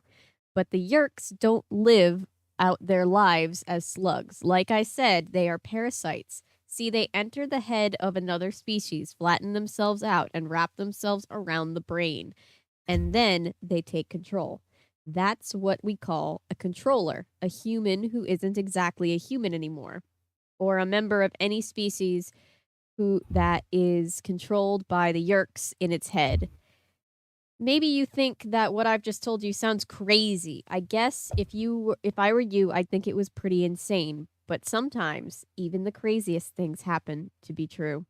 The Yerks are here everywhere. If you think you don't know someone who is a controller, you're probably wrong. The school bus driver, the police officer on the patrol car the minister in the pulpit, the newsman on the TV, the rock star in the music video, the person who smiles at you when you ride by on your bike, and any one of them might be a controller. Your teacher, your friend, your sister, your mother and father, any of them, all of them. And you'll never know until it's too late. Until it's too late for the planet Earth. We fight them, but we're just a handful of kids. Jake, Rachel, Marco, Tobias, Axe, and me. We have some special powers, but we know we can win this. We know we can't win this alone. We fight in the hopes that someday soon, the Andalites will return and help us. It was an Andalite prince named Elfingor who gave us our powers. He was dying. He was desperate. He wanted to do something to help doomed humanity. He gave us the power to morph, to absorb the DNA of any animal we could touch, and become that animal. So we fight the Yerks and all their controllers, the human controllers who may once have been our friends and relations, the evil, cannibalistic Taxon controllers, those huge centipedes with their open, gnashing mouths and foul smell, and the deadly, dangerous, but formerly good creatures called Hork-Bajir, the enslaved foot soldiers of the Yerk Empire. And we fight Visser III, leader of the Yerk invasion of Earth, the only Andalite controller in existence, the only Yerk who, like us, has the power to morph. The murderer of Elfingor, a killer, a destroyer, the creature who would make slaves of all humans and destroy our planet. Unless someone stops him, unless we stop him. 5 ordinary kids and a young Andalite we call Axe against the might of the Yerk Empire. We call ourselves Animorphs. We're only supposed to use our powers for fighting Yerks, but there are times when it comes in handy for other things. My best friend Rachel and I were at school. In the dark, gloomy science lab, the final bell had rung, and kids were tearing out of there at top speed, running for the buses or their parents' cars. You know how it is. When the school day is over, you just want out of there. But I had been messing up in school lately, so I kind of have a busy life. My dad runs the wildlife rehabilitation clinic in our barn. I help out there taking care of the injured or sick animals, plus the whole Animorph thing takes up a lot of time. Anyway, I had to do a makeup project for a science class. I built a maze for a rat I'd named Courtney. I mean, I figured the animal project would be easy for me. I've been more animals than a lot of kids have seen. Courtney was supposed to find her way through the cardboard maze to the end, where I had placed some tasty seeds and nuts. Then I would make notes on her progress. How hard could that be? Rachel stared at me. She tapped her foot impatiently. She looked down at her watch, then she looked up at the clock on the wall. You know, school's been out for 10 minutes, and here I am still at school. This can't be right. It's unnatural. Why can't she figure out the maze? I wondered out loud. What's the problem? A stupid rat? Or, I mean, maybe you have a not very smart rat. That could be the subject of your paper. My dumb rat. What's the problem with you? I demanded, ignoring Rachel and talking directly to the rat. I took Courtney from her cage and stuck her hand in the high-walled maze. Smell the nuts, and then find your way through the maze. Courtney looked up at me and twitched her nose. That's not an answer, I said. I need this grade. I am not going to try and explain a D to my parents just because you can't get it together. A D, Rachel echoed. You're looking at a D? No way. Rachel, why do you think I'm here? Because I'm trying to go from A to A+. Yes, I'm looking at a D, and I can't bring my parents a D. That would mean weeks of them going, where did we go wrong? We must be failing as parents. We have to spend more time with Cassie, helping her every night with her homework. Rachel shuddered at the absolute horror of that scenario. Hey, Rachel said, morph the rat. Maybe you can see what its problem is. I could do that, I said slowly, but see, if Jake's found out, you know the rule, no morphing except when necessary. Rachel shrugged. It's necessary that I get out of here. It's necessary that you don't get a bad grade. Look at that. 2 necessities at once. I probably shouldn't have let her talk me into it, except actually I'd already been considering it. That's the great thing about Rachel. She's always willing to help talk you into doing something you probably shouldn't do. You have to do it too, I said. Why? Why do I have to morph a rat? Remember the time you wanted to scare that guy with the elephants? Wasn't I there for you then? Besides, we can't leave till I try to figure this out. Rachel rolled her eyes. Okay, that makes absolutely no sense, but I'll do it anyway. Let's just get it over with. Acquiring an animal in animal's DNA isn't very complicated. All you do is touch it and focus on your mind on the animal. The animal gets kind of sleepy, kind of dopey. In a minute, it's all over, and a new DNA pattern is swimming around inside you. I have the feeling this is a stupid idea, Rachel says. I was piling up the books to make steps so we could climb into the maze once we morphed. Well, it was your idea, Rachel. Oh yeah, my idea. Like I'm the one who cares how the rat handles a maze. Let's get this over with before someone decides to check in on us, she said. Already, she was beginning to change. I focused my thoughts, forming a mental picture of the rat, and then I felt the change begin. I was shrinking very fast for a human. I'm not very big. In fact, I'm kind of short, but I was a lot bigger than a rat. So it was a pretty big change in size. My t-shirt and my jeans were suddenly very loose. I looked at Rachel. Huge, long whiskers were growing out of the still human mouth. The size of the cabinets beside me grew higher and higher. They had originally been maybe 3 feet high. Soon they seemed as tall as a 3-story building. The grain in the wood looked like huge, swirling patterns like strange paintings the size of murals. The 1-foot square of tan and green linoleum seemed to double and triple and quadruple in size until each one was as big as a parking space. As I shrank, my clothes folded and billowed down over me like a collapsed circus tent. My skin turned a sort of pinkish gray, then suddenly sprouted white fur. My legs were shriveled, my arms were shriveling, my face bulged like a zit about to pop. My nose poked way out, further and further. My face became pointed. And then the rat sense replaced my own.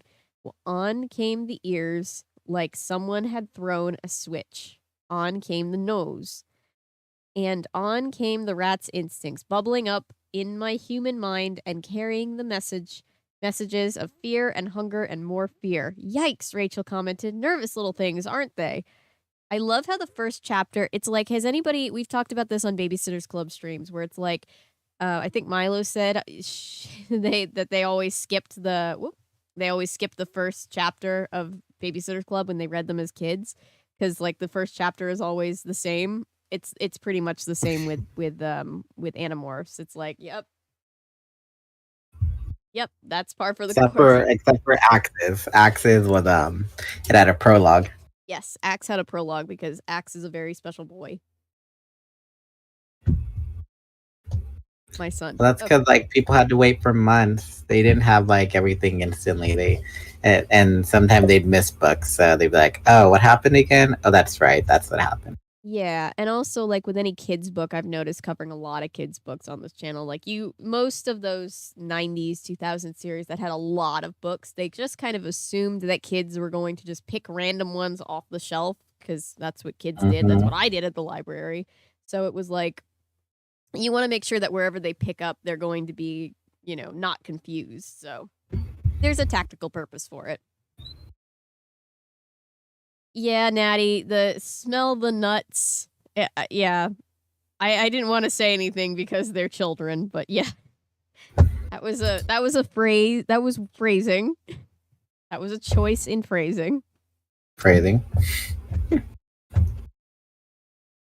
Getting ready for a party right now, so have been here just listening. Well, thank you for being here with us. We appreciate you and welcome. Yes, we do. Hi, crazy Hannah. Hannah, good to see you. Hannah. Oh, Hannah. Mom, where are you? Mom. The Toy Story reference for people who don't know. Very nice reference. I like that reference. Would you like some tea, Mrs. Nesbit? Excuse me, ladies. One day you're defending the whole galaxy, and suddenly you're sitting here sucking down Darjeeling with Marie Antoinette and her little sister.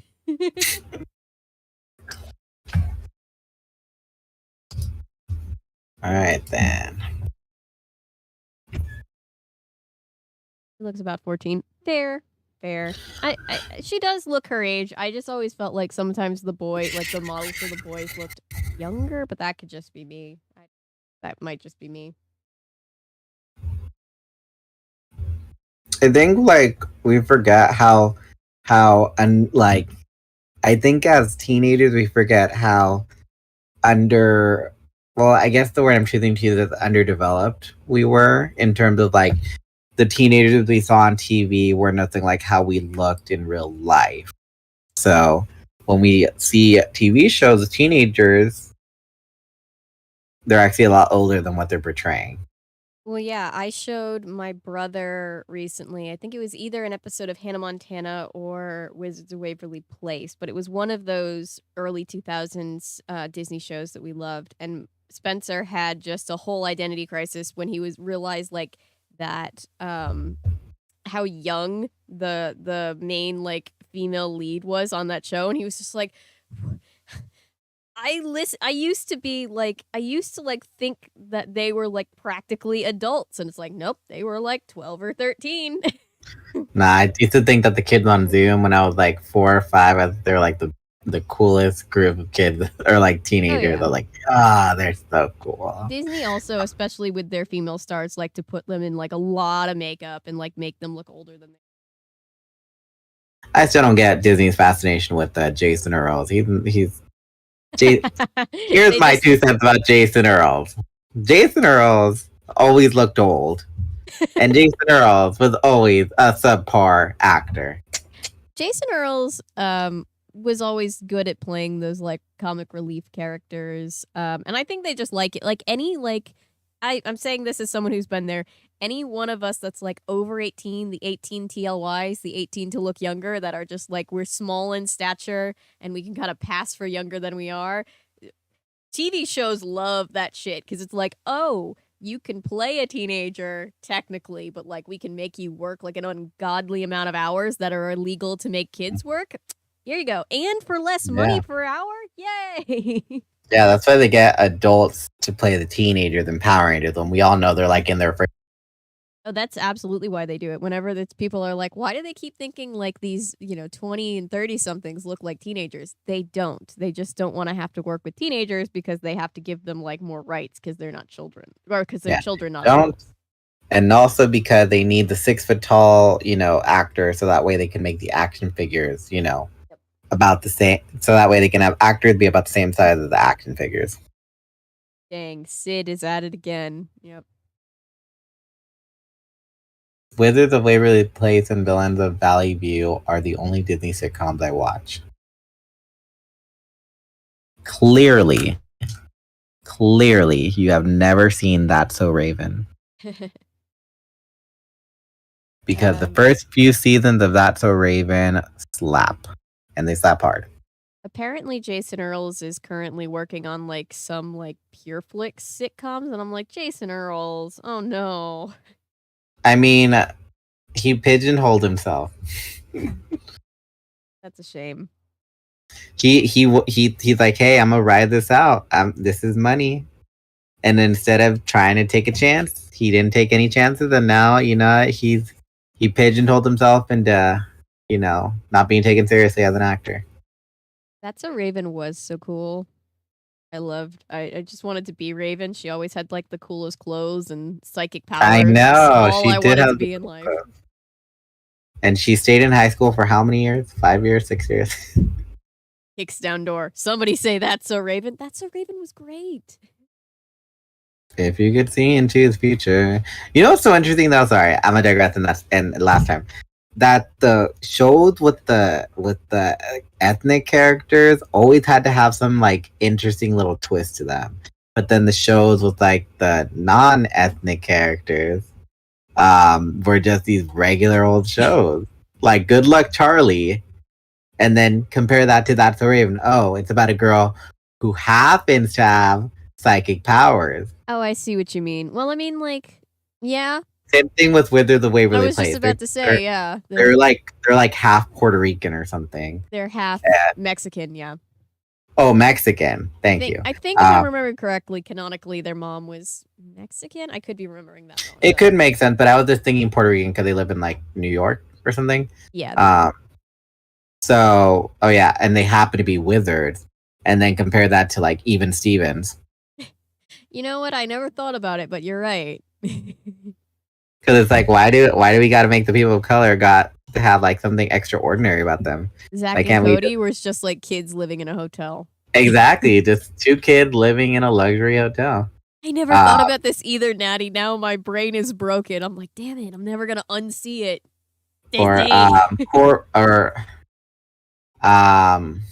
What's another one another sitcom about people of color? There was Twitches. Well, that's a movie, but no, but a sitcom. Sitcom. You only had That's So Raven and Wither the Waverly Place, really. Yeah, and then Cory in the House spun off of That's So Raven. But they literally lived in the White House. But yeah. Yeah, but they had to put him in that ridiculous situation of he lives in the White House. You're to right. Make it interesting. And Raven guest starred, so there was still the psychic visions going on. Also, that whole Bahavia nonsense. Oh no, that would never fly today. Oh, Cory, I am from Bahavia. Oh, that's right. Alex had a quinceañera. Yeah, I remember that. It was Mexican culture. Remember that? Cory's friend, Mina. Yeah. Oh gosh. Poor Mina. I completely forgot about that. So you have all these shows like Lizzie McGuire, Even Stevens, Good Luck Charlie, Liv and Maddie, where it's these are just regular people living the regular thing. I'll even say Girl Meets World, and it's nothing really exotic or interesting twist. But then you got the shows like That's So Raven, Wizards of Waverly Place. And it's you have these people of color who have to have this extra little thing about them. Yeah. Oh, sorry, Natty, my bad. I thought quinceañeras were specifically Mexican culture. Understood. They can be multiple different cultures. I think the only one other sitcom I can think of is this one. I think it's on Disney Channel about this girl who ends up being a luchador superhero or something. Oh, that was after my time, but I think I know what you're talking about. Yeah, and the only reason why I know about that is because I was watching Kill and the Bee recently, and I wanted to look up the cast. I loved that movie.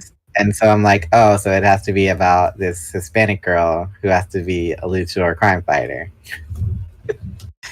Because because I guess this is just my assumption that just the white sitcoms are just so normal because apparently white people just live such a basic life that anyone can relate to. But as soon as you get a family of I don't know, Mexicans in New York, it's like, oh, they have to be withered so that way you're you're interested in the show because there's some interesting element. I've As never opposed to thought about it like that. as opposed to alienating their audience. Because I've never thought about it like that. It's true, because Disney, especially in the 2000s, definitely treated being white as the default. I think everything did that at that time. But yeah, yeah, that's a lot. The only sitcom that I can think of that didn't do that was Smart Guy. Smart Guy. I don't think I ever watched Smart Guy. It was with Taj Mowry, and he was a really smart kid that went to high school with his brother. Okay. Natty says one of my favorite sitcoms is the reboot. Of One Day at a Time. Focused on a Cuban family, and it tackles so many issues so well. That's good. I sometimes feel like I miss the days of the kind of overly wholesome, earnest sitcom, Yeah, Nickelodeon. I think Nickelodeon.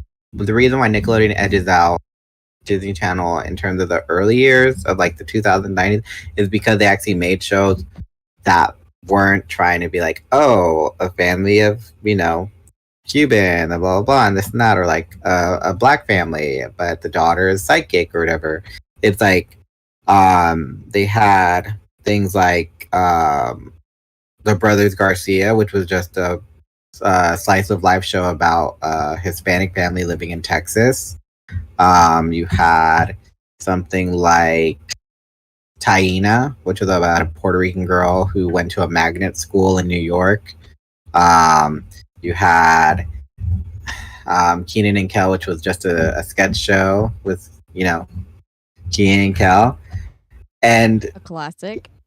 And it was that was just so interesting because it's Nickelodeon back then was oh, everyone, everyone's pretty much the same, and then but Disney no one's gonna be able to relate to this family right here, so we're gonna add a little twist to it just so that way we can keep them interested. Ooh, Natty goes, oh my god, I just remembered Jake Long, American Dragon. They do have to have minorities have special powers. I never thought about it like that before. I will never not be able to get past that now.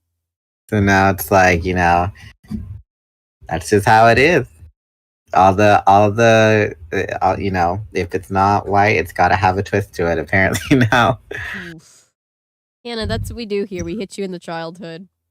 Daniel, you're real. I know I'm a real one. If you were in last night's stream, I'm a real one. What about Kim Possible? Kim Possible, the cartoon, not a sitcom. Kim Possible was good though. I liked Kim Possible. Yeah, Kim Possible. I'm talking mostly sitcoms. Mostly sitcoms. All right, who's ready for chapter 2? All right. Chapter 2. Sorry, I didn't have a. We go from talking about rats. What? No, We go from talking about rats to talking about. No, I just looked down and saw that it was 9:27. I know. Sorry, that was I didn't have a segue. We could make a stream day of just us talking. Oh yeah, for sure. 7 hours or something. Oh, for sure, absolutely. And we'd still have stuff to talk about. And people would be like, "Yeah, do that. That would be good." And I'd be over here being like, "Would that be interesting though?" We just talked about hey guys, you remember that show with the thing? Yeah, just have a stream titled "Remember." Remember that show? Yeah. Episode 1. Remember that show? Live stream Q&A. All right. The rat's eyes weren't any better than my own. In fact, they weren't quite as good. Like lots of animals I've been, the eyes were better at seeing movement than seeing colors and shapes. Nothing was moving, so my vision was kind of, I don't know, kind of dull. I could see Rachel well enough through though we were made from the same rat's DNA, so we basically um were the same rat. I could see her long, naked pink tail. The tail is the reason people hate rats, but I think squirrels are cute. Um I think rats are cute and squirrels are cute. Anyway, that plus the fact that rats have been known to nibble on humans from time to time. The rat's hearing Ugh. was excellent, but its sense of smell was really amazing. I twitched my little rat nose and the whole world sent me messages. I smelled the chemicals in the cabinets. I smelled the lingering aromas, hundreds of different kids who had passed through rooms that day. I even smelled the seeds and nuts in the maze up on the tables. I feel the rat's brains beginning to surge more strongly up beneath my own. The rat instincts were coming out. Fear. Not the sharp, sudden fear of a human might feel. It was an eternal fear of a small animal in a world of great big predators. And the hunger of a tiny animal who will spend an entire life, every single minute of its life, searching for its next meal. But there was also the intelligence. When you morph an animal, all instincts come through. You don't get its memories usually, but you do get its instincts. Its basic abilities are there. This rat was very nervous. It was afraid of being out in the open. It wanted to be next to the wall so that the enemies would have a harder time attacking it. I decided it wasn't a bad instinct. Maybe we should get somewhere safer? I asked Rachel through in thought speak. Oh, yes, definitely, she agreed. The little rat legs powered up and we took off. Not fast, really, but it seemed fast because I was so low to the ground. My nose was just a quarter of an inch above the linoleum.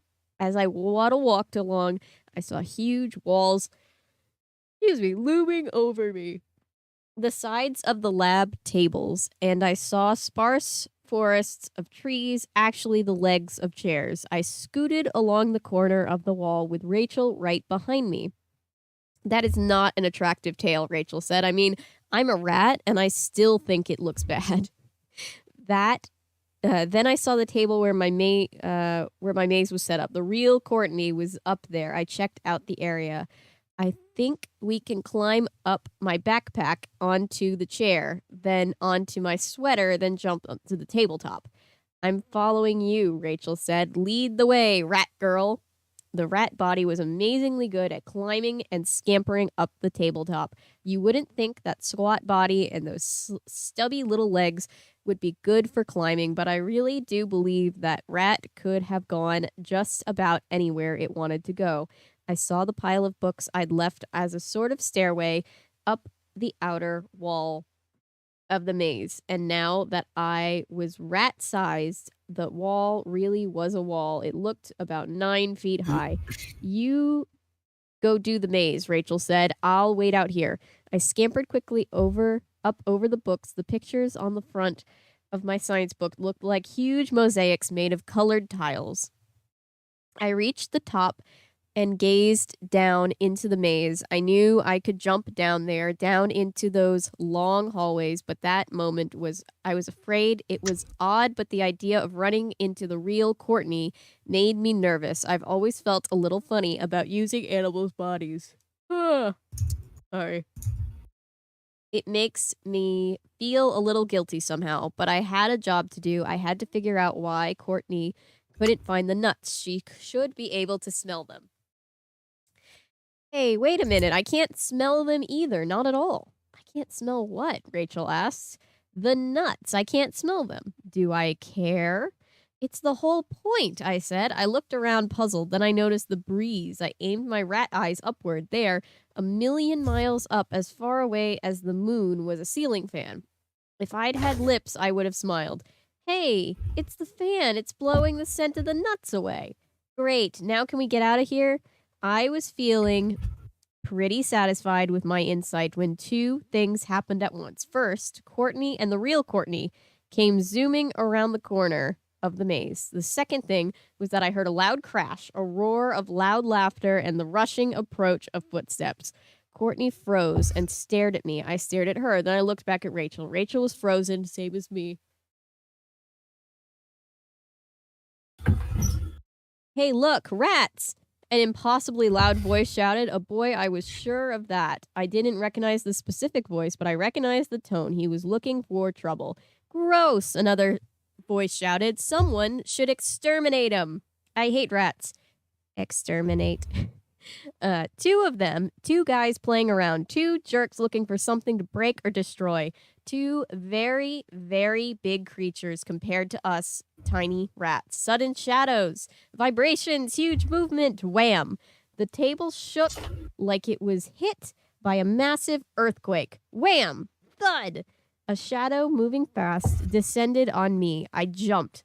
Thud! The tabletop jumped from the impact of the boy's hand slamming down near me. I felt the maze being lifted. It tilted wildly up on its side. I could see the entire maze, now a wall instead of a floor. Courtney fell out of the maze onto the table. Now there were three of us trapped on the tabletop. Here, a broom. Bail, Rachel yelled. Run, I cried. Thwack. Something the size of a pine tree slapped the surface of the table. It was a broom handle. The handle swept across the table, coming right at us. A wooden log half my own height. I jumped. Rats don't look like jumpers, but when they have to, they can. Up, over the broom handle. Rachel right beside me. I saw Courtney haul in the other direction. Run, run, run! Rachel and I moved out at top speed, rat speed. The edge of the table, it was like standing on the edge of a 4-story building, looking like a very, very long way down. Then a shadow, a disturbance in the airflow. No time to look, no time to think. Ah! Ah! We leaped from the edge of the table just as the broom handle slammed down in the very spot where we'd been standing. The fall seemed to take forever. It was like skydiving. The linoleum tiles looked like some strange farmlands far beneath me. I hit the floor hard. My legs didn't catch the impact. They were too short. My big, furry belly took the blow, but it knocked the wind out of me. As my mind cleared, I realized the guys were no longer after me and Rachel. They had Courtney in a corner. They were jabbing at her with the broom handle. Oh man, I said, if we survive, Jake is going to kill me for this. I'm tired of running, Rachel said. Let's kick some butt. That, of course, is classic Rachel. We were each about a foot long, counting our tail, so naturally she thought we should attack some guys the size of Godzilla. But you know what? I was tired of running too, and I couldn't let poor Courtney get killed. She was more than just a science project. Now she was sort of a sister rat. I aimed right for the leg of the nearest guy. It was the size of a redwood, except that the redwood was blue, baggy, blue denim. Are you thinking what I'm thinking? I asked Rachel. I'm with you, she said. We motored our tiny feet and shot forward, faster, as fast as we could go, which happily turned out to be fairly fast. Up the pants leg, I saw a flash of skin above the socks. I went for it. My tiny, clawed feet grabbed onto the white gym sock and went straight up. It was like going into a tunnel. The rough denim of the jeans scraped along my head and back. The pink flesh curved away beneath me. I dug my claws front and back into the skin and hairs of the huge leg and shot wildly up the back of his leg. Suddenly, the boy was no longer interested in Courtney. It's on me! It's on me! Get it off me! No, oh no, oh! The other boy screamed as Rachel attacked. Yeah! I cried as the leg was thrown wildly back and forth. I slammed against the denim wall. I was slammed back against the curved pink skin. I scrambled wildly to hold on as the boy screamed and ran and shook his leg like a lunatic.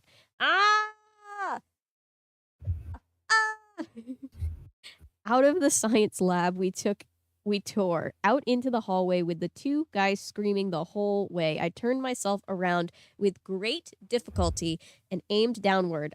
Out I shot, out of the pants, leg to freedom. The last I saw of the two guys, they were still running to sheer panic. I never did see Courtney again. I guess she found a place to live in the school walls. At least I'd figured out she wouldn't get through the maze. Rachel and I found a safe place to demorph. Then we went to the house and gave her little sister a home perm. Business as usual. Remember home perms? What a time to be alive.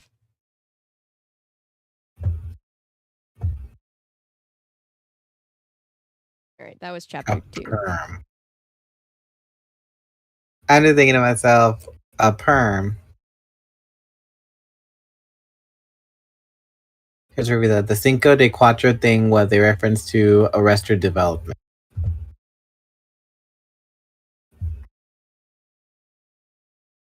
I haven't seen all of Arrested Development, but I do like Arrested Development. A perm is when you get it curled, right? It's when they curl it and then there's chemicals put in it to keep it permanent. Like it's a permanent, but everybody just says perm. It was really big in the 80s. And a relaxer just makes curly hair or it relaxes it and just straight.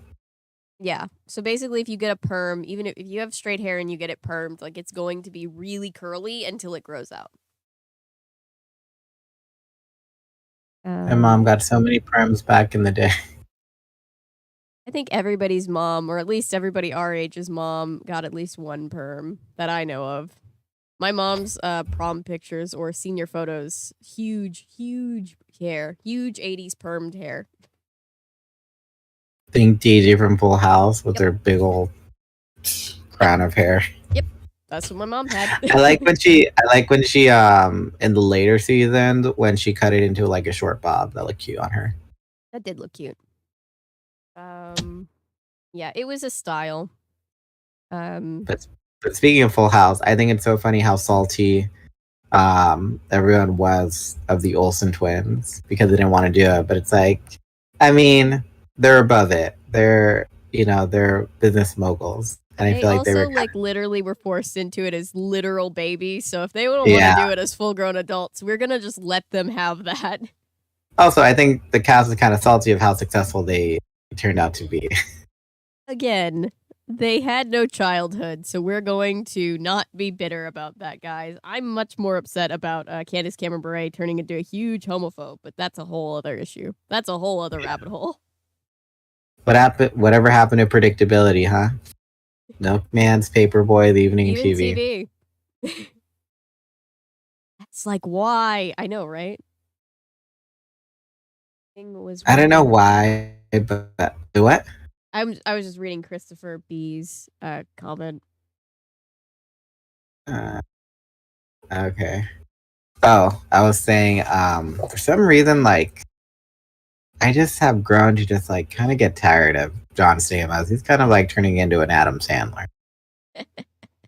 I haven't seen John Stamos in anything since Fuller House, except he's in the Mighty Ducks series or something. Oh, I haven't watched that.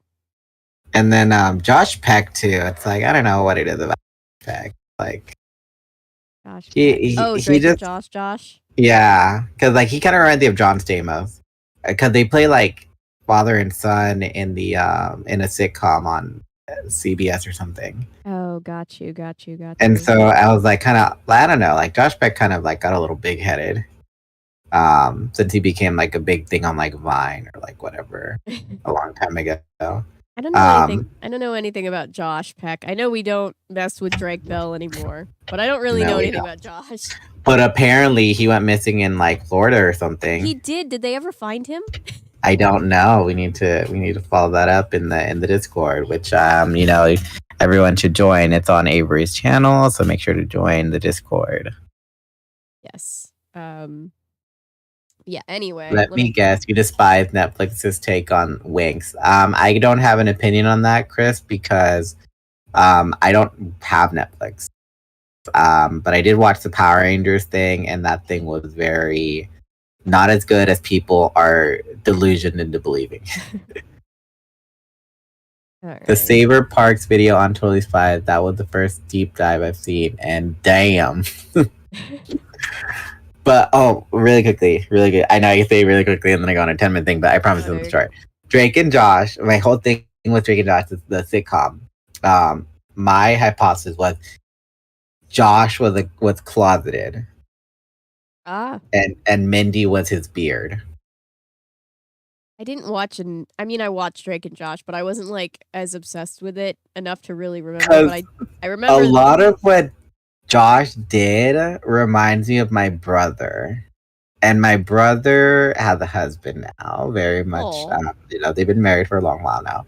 And it's Aw. like, it just clicks in my head of like, Josh, it doesn't make sense for him to, be the way he is unless he's pressured by the beliefs of his family. You get The me? 2000s weren't ready to have that kind of representation in children's media yet. So I always believed that Josh, being as campy and glitzy and whatever the heck, was just closeted, and Mindy was his cover-up girlfriend, Interesting. and that he just tricked himself. Because I remember there was an episode because people were like, "Oh, what about the episode where he did a dare with Drake about how many girls they can each date?" And it's like people can convince themselves that they like girls until later on in life. So I love the that's movie that Avery covered with Kirk and Candace Cameron. Wait. Monster Mash the movie? Is that what you're talking about? Wait. Kirk wasn't also in that, was he? Wait. Am I misremembering? I remember Candace Cameron. I think I think my brain is blocked out most of that movie. I hope it wasn't Kirk Cameron, like, as the boyfriend, because that's our brother. But yeah, I'll so go look back in a that second. was my hypothesis on Josh from Drake and Josh, that his character in the show was closeted, because Interesting. he would watch like raisins in tuna salad, and like the way he would the dance choreography he did in that one episode where he was like in a dance competition or whatever. It's like a little too zesty. A little too zesty. Oh, it wasn't. I was wrong. Oh, thank God. I mean, that movie was cringe already, but I was like, oh, please tell me that even they wouldn't have done that. And me being a former drag queen, I have enough experience in that scene to kind of like suss it out just a tiny bit. Where I'm just like, okay, you say that, but do you actually believe what you're saying? So, not trying to hate on Josh, but I mean, it wouldn't be a bad thing if he wasn't. Dan right. Schneider produce that show, and Dan Schneider was pretty put a bunch of weird stuff in those shows. So I wouldn't put it If past Dan him. Schneider had been trusted with a gay character, he would have been homophobic about it. No, what I'm saying is that Dan Schneider, like, I feel like Dan Schneider was playing with the idea. Oh, Dan Schneider was, yeah. But like I'm pretty sure that the execs were like, no, you can't do that. We're not going to have you do that. But I'm pretty sure that's why Josh's character was always so eccentric. I refuse to give Dan Schneider credit for possibly giving us giving representation, just because it's Dan Schneider. But I think I see 100% where you're going. Because I was like, yeah, because it's like, yeah, it lines up too well. And like I said, from personal experience, I love my brother. I grew up with him, and a lot of what Josh did reminded me of my own brother. And it was like, duh. It makes perfect sense. Natty, you're good. For a second, because that movie, we're back to Monster Mash the movie. It was such a weird movie. For a second, I was like, wait, did they? Any other movie, I wouldn't have even thought, I would have even considered that they would do that. But with that one movie, I was like, you know what? That movie was pretty demented, though. Apparently, the cast of Victorious was drunk and high during a lot of the filming because of him. Yes, Oh, yeah, and that we man can is talk just a about it Scrooge. at the end of the next chapter because we still got A lot 10 more to go. chapters. I have 9 more chapters, and then you have the other half of the book. Yes. So. All right. Chapter 3. That evening, everyone came over. We usually hook up at the Wildlife Rehabilitation Clinic, also known as my barn. I guess we all got together once or twice a week, more often when there's a mission of some kind. Gotta keep reading. I was surprised when Jake called to say we should get together because it had only been a couple of days since the last meeting. And as far as I knew, nothing serious had been planned. I hoped this was only a meeting and nothing else. I had like 0 spare time. School, life, that stuff takes time, you know? Yep. I was cleaning the cages when the others started to arrive. It was a raccoon cage, to be specific. This raccoon had been hit a glancing blow by a car on the highway. Aww. A lot of the highway patrol guys know to call us if they see an injured animal on the road. The raccoon would be okay thanks to my dad, but in the meantime it had to be fed and watered and medicated in its cage. It had to be kept clean, and all of that was my job. I was wearing dirty overalls and big tall rubber boots. My arms were deep inside rubber gloves when Rachel showed up. Hey, Cassie. Hey, Rachel. I was bent over, concentrating on wiping out the raccoon's cage. I could tell the raccoon was seriously considering leaping on my face and chewing my nose. That's just every raccoon, Cassie. Sup, Cassie. Raccoons are vicious. They're so cute, but they are also so scary when you really think about it. Hey, Cassie. Hey, Rachel. Wait, I already read that.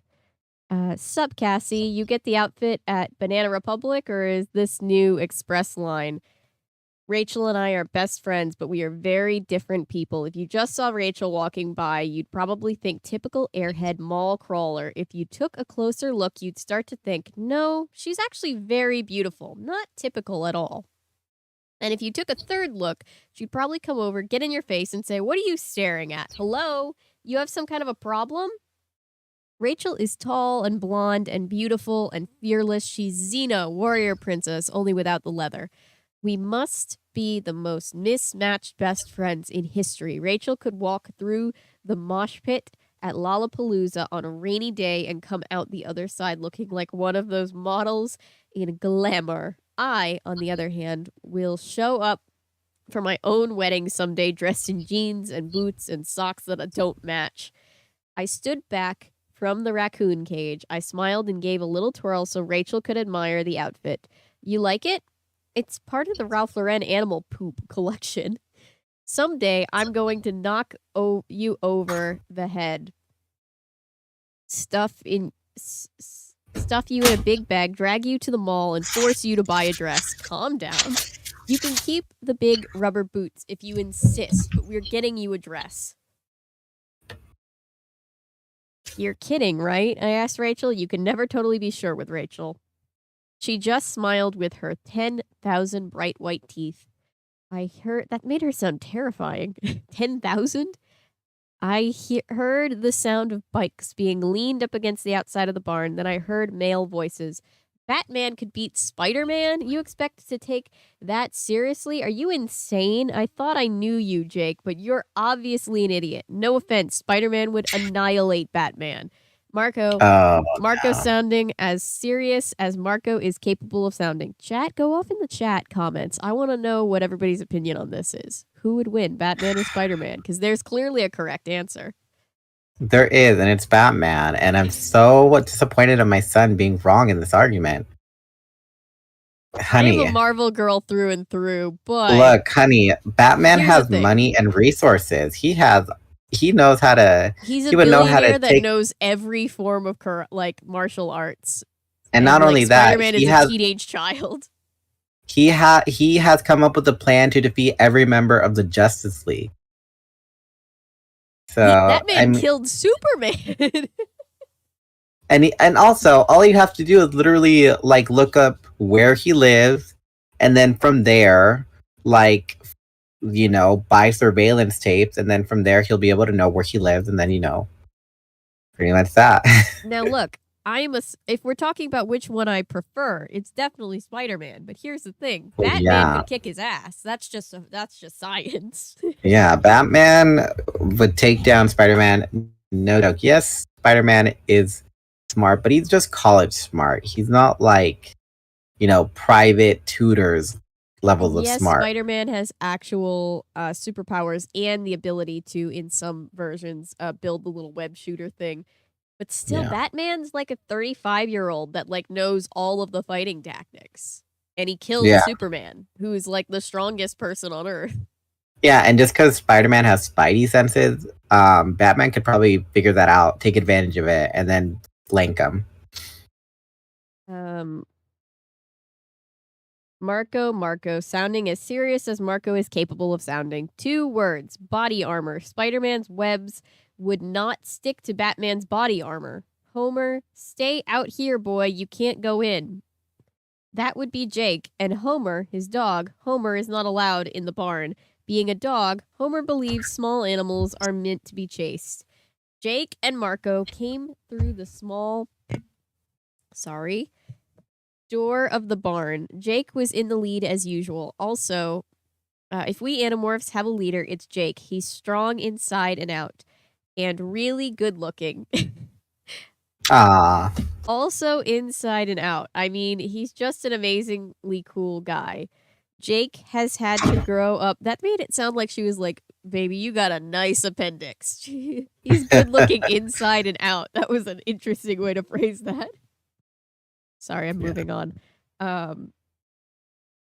Jake has had to grow up in a lot in a very short time. It's weird to be a kid and yet act like some kind of general or something. We all decided the big stuff together, but when we're in a fight, it's Jake who has to make little decisions a lot of times. A little decision that could leave one of his friends dead.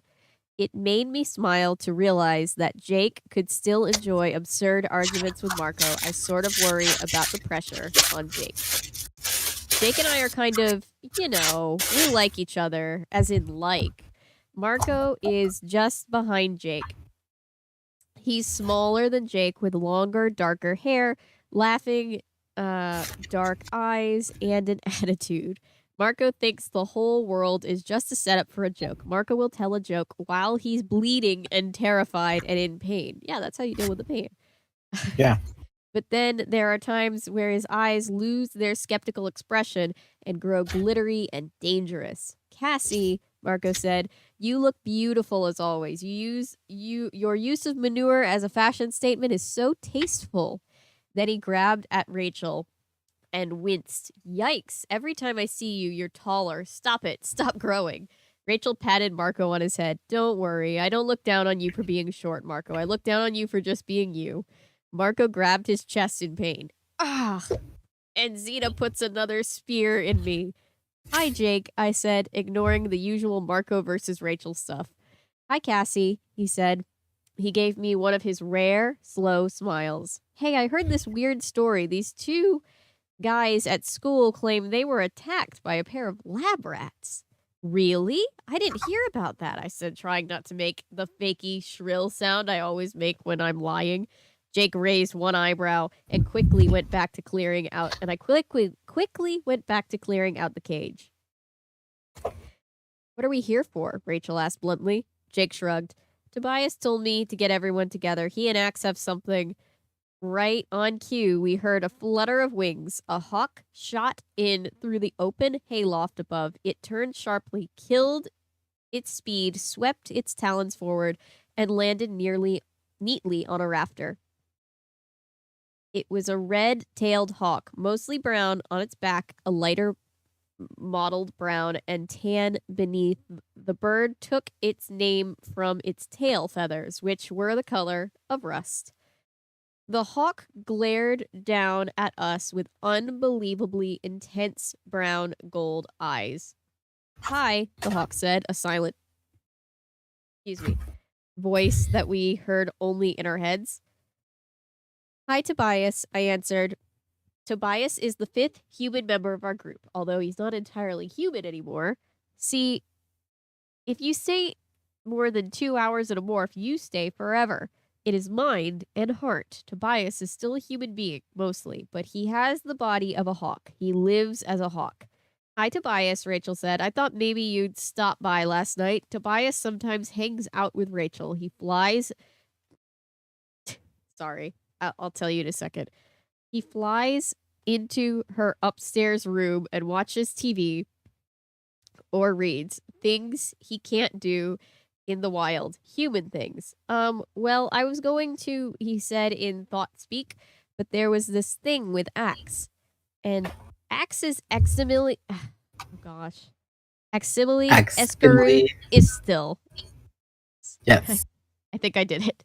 You did? He's the 6th person in our group. He's even less human than Tobias. Axe is an Andalite. Speaking of which, is Axe coming? Jake asked. No, he's still out keeping an eye on things, or 4 eyes, actually. What things? Marco asked, beginning to sound impatient. Tobias swooped down to be closer. He landed on the top edge of a small door. He checked out the many cages. At the moment, we had, in addition to the raccoon, a fox, 2 wolves, a handful of various bats, a really cool porcupine, a pair of jackrabbits, a deer that had been mauled by a bear, and several doves, a goose, a swan, cygnet, a whole group of assorted gulls, a beautiful red-winged blackbird, and a barn owl. What happened to the golden eagle? Tobias asked. He's all better, so we released him, I admitted. See, golden eagles occasionally kill and eat hawks. We released him way back into the hills, though. Nowhere near your territory, Tobias. Tobias didn't look too happy, but then Tobias had a hawk's face, so he never looks anything but fierce. Once he was a very sweet, slightly dopey kid. Jake and he met when Jake stopped some bullies from sticking Tobias's head in the toilet. Anyway, I have something to report. It looks like someone is getting ready to start logging in the forest. No way, I cried. The others were less upset. So what? Marco asked. So habitat will be destroyed, so animals will be made homeless, so old growth trees will be chopped down to make plywood, I cried. That's so what?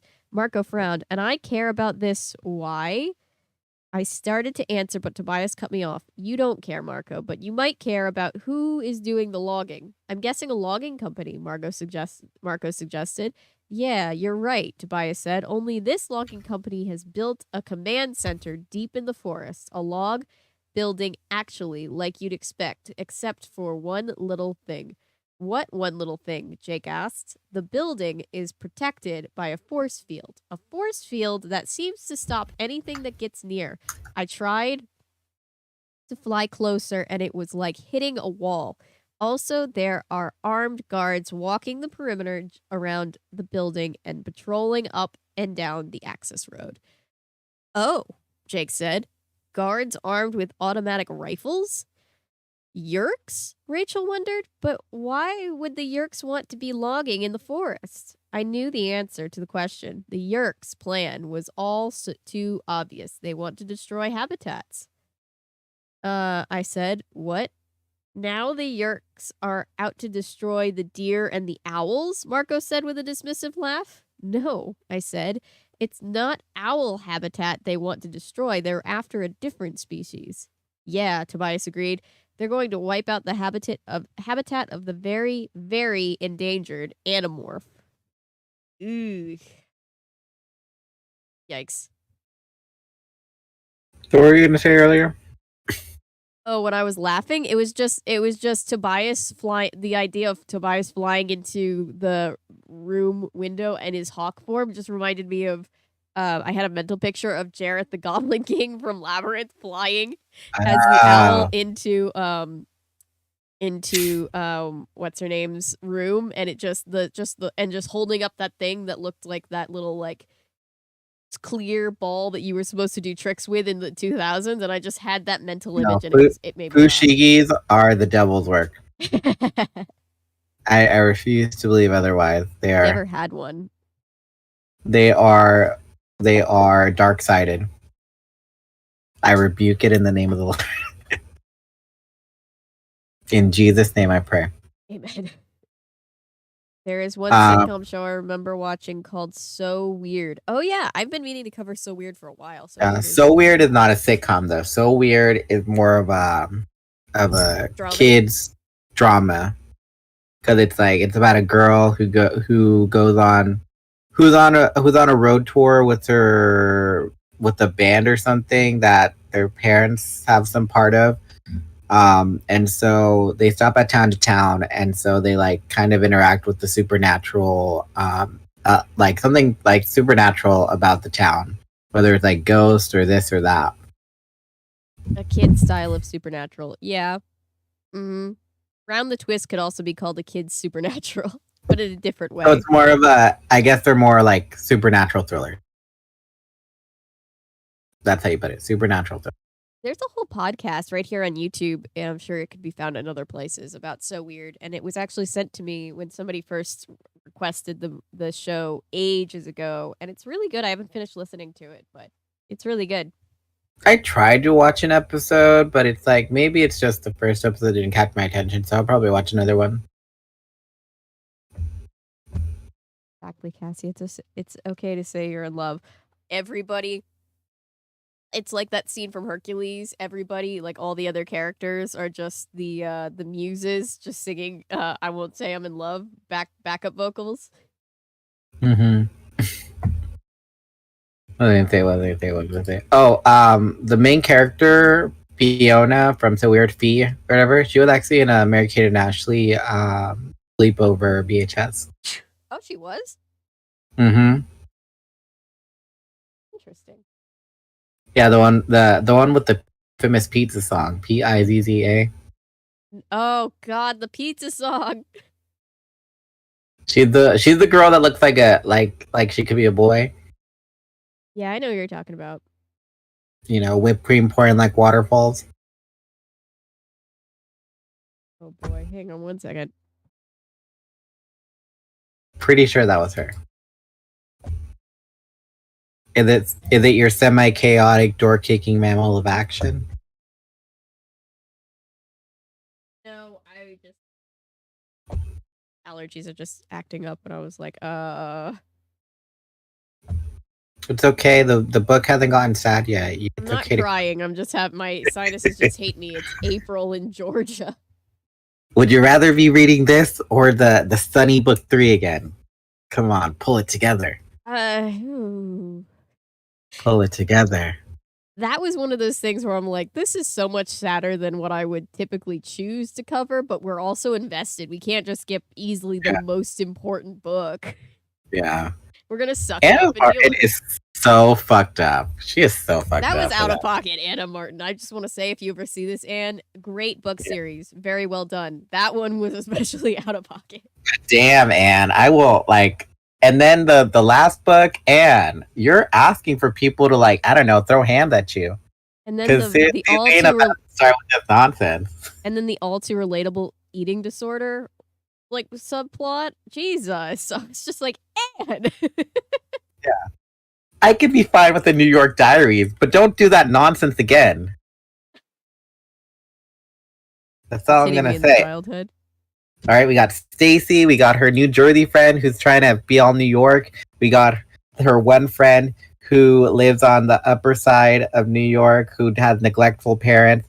We have her other friend whose dad or mom or whatever is like a firefighter and like thinks that they're invincible, but then like 9/11 happens and now they're like fearful for them every day. And then we have her one immigrant friend who happens to, be targeted for hate crimes because of 9/11. That actual hate crime book that we read last night was what the? I was like, Ed. Yeah, it was out of left field, but if we did it in a New York Diaries, it could work. But it has to be like from the get-go. This whole Amalia thing, look, I get it. Because I've experienced it where like, oh, that'll never happen to me. I follow all the rules. I do everything by the book. Why would it ever happen to me? And that's why it's like so out of pocket, but it's like I can't necessarily fault you for it. because you don't expect something like that to happen, and that's why it works in such a like in the way it does, because no one would expect. We both fear and respect Anne because she's out here being like, we need to talk about things with young people that are like actual issues. But also, I'm just like, Jesus Christ, Anne. Holy shit. She just really went for it, didn't she? Yeah. But I mean, hey, Anne, if you're listening, I'd really like for you to either pitch the California Diaries of the Netflix series or Hulu series or whatever, or write the New York Diaries. I really do think it could be a great Netflix or Hulu or what have you series. Or have the series. New York Diaries be an exclusive like streaming series. Yes. That's all I'm saying.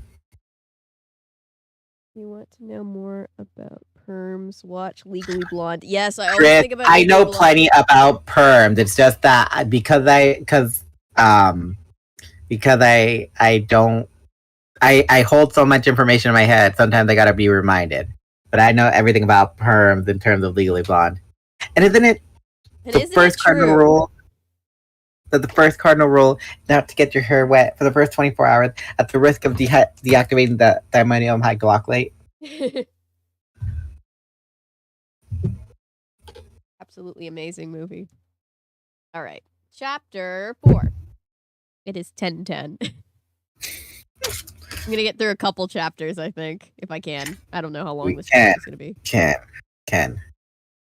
You just need like 19 more chapters. Or 19 more pages. 19 more chapters. 19 more pages. Okay, I guess I'm just going to pull an all-nighter. We'll just be here streaming until Gabe gets here to read Dinotopia with us in the morning. Bye. Buckle up. But speaking of Gabe, have you been telling him about the fanfic we've been reading? No, I think we did mention it because he read Imagines with me, which is literally Wattpad fanfiction in book form. And we were talking about how it's better. Yours is much better than what we were reading in Imagines. Some of them were cute and a couple of them were interesting, but most of them were just cringe. And there were so many typos, I'm convinced that there just was not an editor for this book. But anyways. Chapter 4. The Yeerks are right there in our forest. Fine, Rachel said with her usual enthusiasm for anything dangerous. Let's go take a look. If this is a Yeerk operation, we have to be careful, Marco said. They're expecting us. Expecting us, Tobias said. Marco nodded. Look, the Yeerks believe we're a band of Andalites, right? And they think only Andalites can morph. They figured out that the forest is the only place a group of Andalites could be hiding. Let's face it, if we were Andalites, we wouldn't exactly be able to rent an apartment. So we'd be in the forest, just like Axe is right now, Jake nodded. They want to use the logging operation as a way to go Andalite hunting. Right, which means they think we're out in the forest, so we just have to be prepared for an attack. They're going to be totally ready for any strange group of animals that show up. I agreed with Marco, but there was another question that was bothering me. How did they ever get permission to cut trees in a national forest? Marco rolled his eyes like I was being an idiot. Who cares? The fact is they did. If we're going to take a look at this place, we can't show up there in a big group, Jake said. We split up, go into town, go in 2 groups in different morphs. We see what we would, but we do nothing. Agreed? We see what we see, but we do nothing. Agreed? Everyone nodded. So, if it's okay with everyone, I'll go with Rachel. I'll morph the peregrine falcon. Rachel, you can morph your bald eagle. Tobias will show us the way. That's a lot of excellent eyes to look things over. Cassie, you go in with Marco. Get a different perspective. Why can't I go with Rachel? I asked. It's not that I don't like Marco. He just grinds my nerves sometimes. Because you and Rachel just egg each other on, Jake said. He knew about the rat thing. He definitely knew. Still, it kind of bothered me. Oh, you mean like you and Marco egg each other on? Jake nodded and gave me a wink. You could say that. Yep, exactly. 10 minutes later, Marco and I were walking across the far fields of my farm, wading through the tall grass toward the edge of the forest. The forest is huge. It reaches all the way back into the mountains. Thousands, maybe millions of square miles of pines and oaks and scattering of birch trees sweep down from the mountains all the way to the edges of town. Our farm is right on the edge. Lots of farms are, and some new housing developments, and so on. It was a clear evening, so that mountains showed up pink and lavender in the setting sun. There was a cool breeze loaded with the smell of wildflowers. Two of our horses were gazing off across the field and the fence. It was a safe area, so we let the horses run free at night in nice weather. Of course, now that the wolves were being reintroduced into the forest, we might have to change that. A wolf pack can bring down even a healthy, strong horse. I know, I've been a wolf. And I was getting ready to be one again. She has also been a horse, I believe, if I'm remembering correctly. We reached the edge of the forest. It began very suddenly. One step was on grass, the next step was on pine needles and fallen leaves. It was darker under the trees, and as we walked into the forest, it grew darker still. I craned my neck back. Looking up, I could still see blue sky overhead, but the sun was going down and night was growing near. Creatures of the day were winding down in activities, and creatures of the night were opening their eyes. Might as well morph now, Marco said. Yes, we'll move faster in wolf morph, I agreed. He grinned at me. Does it ever creep you out? All this morphing, I mean? I still remember the first time it was so bizarre. It's still bizarre, I said. Even for you? Why not for me, I asked. Marco shrugged. You're the morphing queen. To the tune of Dancing Queen by ABBA. I laughed. Oh, please, we all morph. Yeah, but even Axe says you have some kind of special talent. Like you have more control or whatever. He says you're even better than he is. That doesn't make any less creepy for me, I said. I mean, we're in the forest for sure. We're in the forest, the sun is going down, and I'm getting ready to turn into a wolf. This could be a horror movie. Wolf man, wolf woman, I corrected. The wolf couple. We shoved our outer clothing under some brush, and I began to morph. I focused my mind on the wolf whose DNA was a part of me. Marco and I were actually the identical wolf. We had absorbed the DNA of the same female. I felt my jaw stretching and stretching outward. The bones made a slight grinding sound as my small, weak human mouth became the powerful, crushing jaw of the wolf. My human mouth and teeth could barely cut through a tough steak. The wolf jaw and teeth could tear the throat out of a living, struggling deer. Ugh. My gums itched as my teeth grew longer. See, that's what I mean, Marco said, trying not to make a sound even as his human tongue and lips disappeared. In a few more seconds, he was able to switch to thought speak. See, that's what I mean. Look at how much better you are at morphing than I am. That looks very creepy, by the way. I had controlled the morphing so that the wolf's head appeared completely formed before anything else happened. I was completely normal girl with just the downiest growth of fur and massive shaggy wolf head atop my shoulders. I didn't really think much about it, I said. Sometimes my brain just seems to have its own ideas about morphing. The rest of the morph continued. My knees reversed direction, my legs grew smaller, rough pads replaced my feet, the fur on my body grew long and rough and grayish in color. I fell forward onto my front legs, no longer able to stand. The wolf's instincts began to surface, but I had done this morph before, so I could handle them easily. Then the wolf's senses came on, replacing my human perception. The forest was an entirely different experience to the wolf. It was as if I had been transported instantly to some totally different place. My human ears had noticed almost nothing, a bit of wind, a few chirps, the rustling of leaves, but the wolf's ears heard everything. They heard some large four-footed animal about 100 yards to the right. They heard squirrels gnawing acorns in their high nests. They heard insects crawling beneath the pine needle floor. They heard cars on the far distant road. And the ears were nothing compared to the sense of smell. Let me just put it this way. In terms of the smell, all humans are blind. We smell nothing. Maybe we smell a flower if it's right under our nose or a chocolate cake baking in the oven, but we are the morons of smell. Morons of smell. Great name for a band. Wolves are the geniuses of smell. You have no idea. No idea what it is like to have that wolf nose. Ah, I cried in shock. Yeah, Marco agreed. I'd forgotten. Wow, hello. Ah, it is exactly like being blind and then all of a sudden being able to see. The wolf smelled the horses in our field. The wolf didn't just smell that they were horses, it smelled that they were fully grown and healthy. The wolf smelled every flower, every tree, every leaf, every mushroom. It smelled water in the different locations and knew which stream was sweetest. The wolf smelled a chipmunk, a dozen squirrels, voles, rats, mice, deer, a dead sparrow, a raccoon, no, 2 raccoons. And it smelled me. I mean, it smelled my scent from my clothing I had just morphed out of.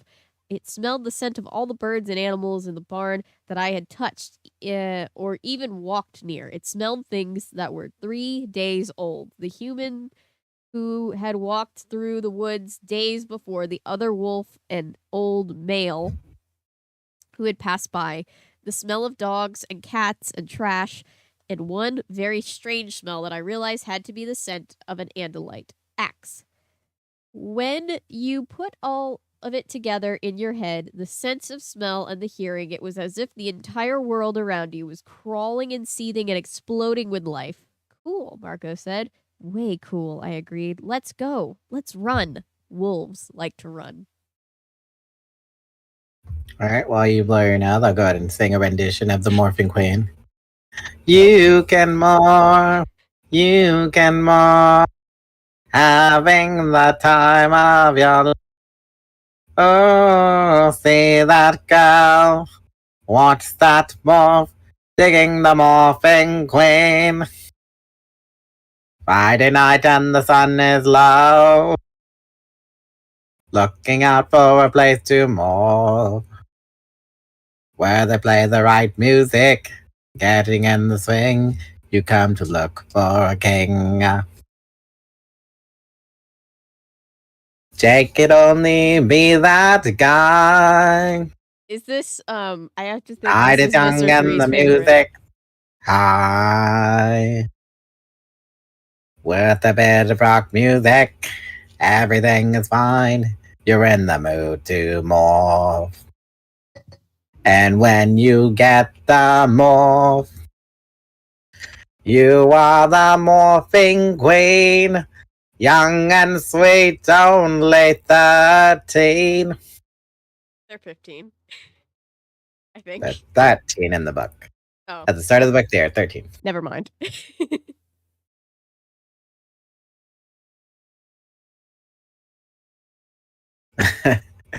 Natty said, I love how Avery just sat back and watched. Because she needed to blow her nose, that's why.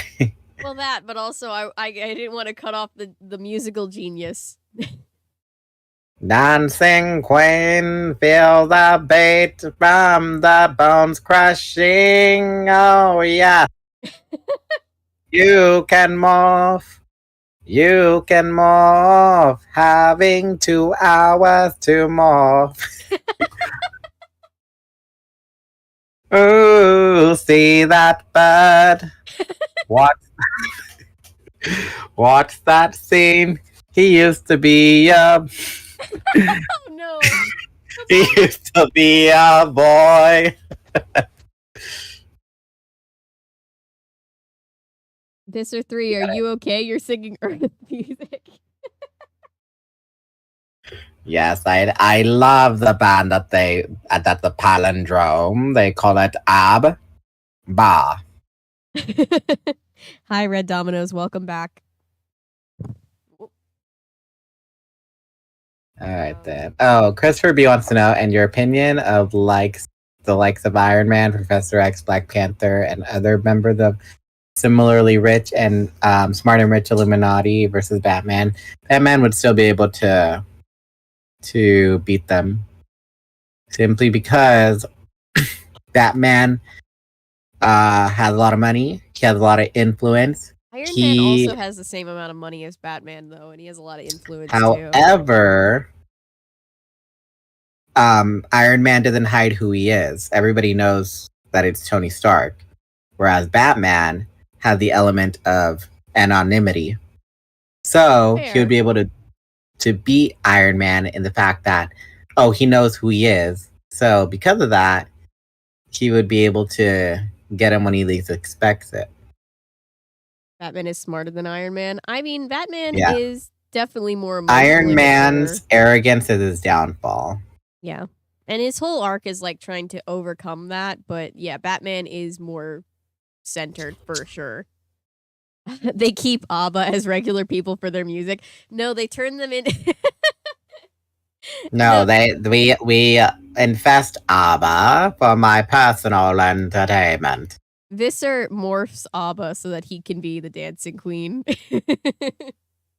Can you hear the voice and the light? Can you hear the voice from Fernando?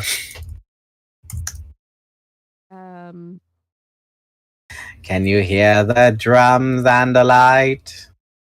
I just want to say the whole talk about deforestation as an Atlanta native just makes me think of Cop City, and I just wanted to say fuck Cop City. Anyway, chapter 5.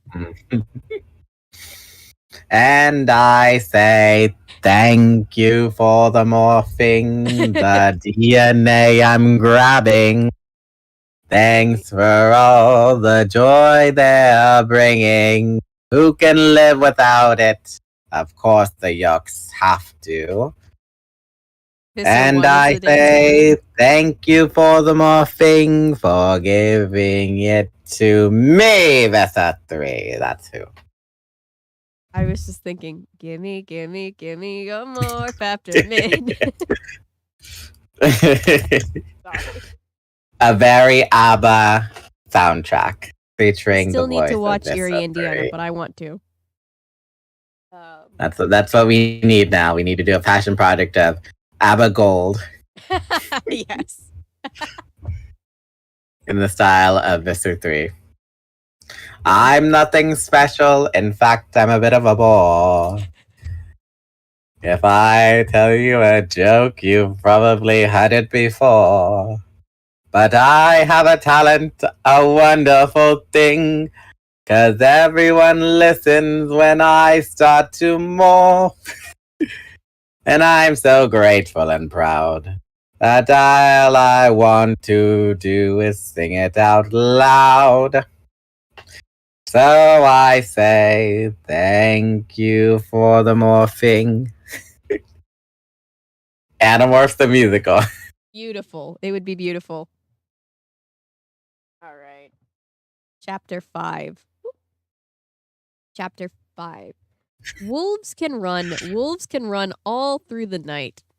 Without stopping or slowing or taking a break, we ran, Marco and I, jumping fallen logs, swerving through trees, and skirting patches of thorns, across sunset-lit meadows, and through dark stands of tall pines. We splashed happily through the streams and skittered across rocks. We were running on sensation, our heads swimming with smell and sound and sight. There was nothing within 1,000 yards that we didn't know about. We were plugged into the data streams of nature itself.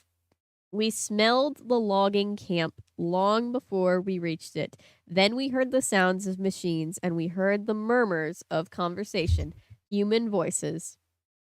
Then we got a reminder that we were not the only hyper-alert predators in the forest. Is that you guys? I thought Speak voice asked Jake's voice. Yes. Where are you? I asked. Way up above you, Jake said with a laugh. I stopped running and craned my head back like I was going to howl at the moon. Through a break in the trees, I saw a patch of sky, and way, way up in the sky, I saw 3 tiny black dots.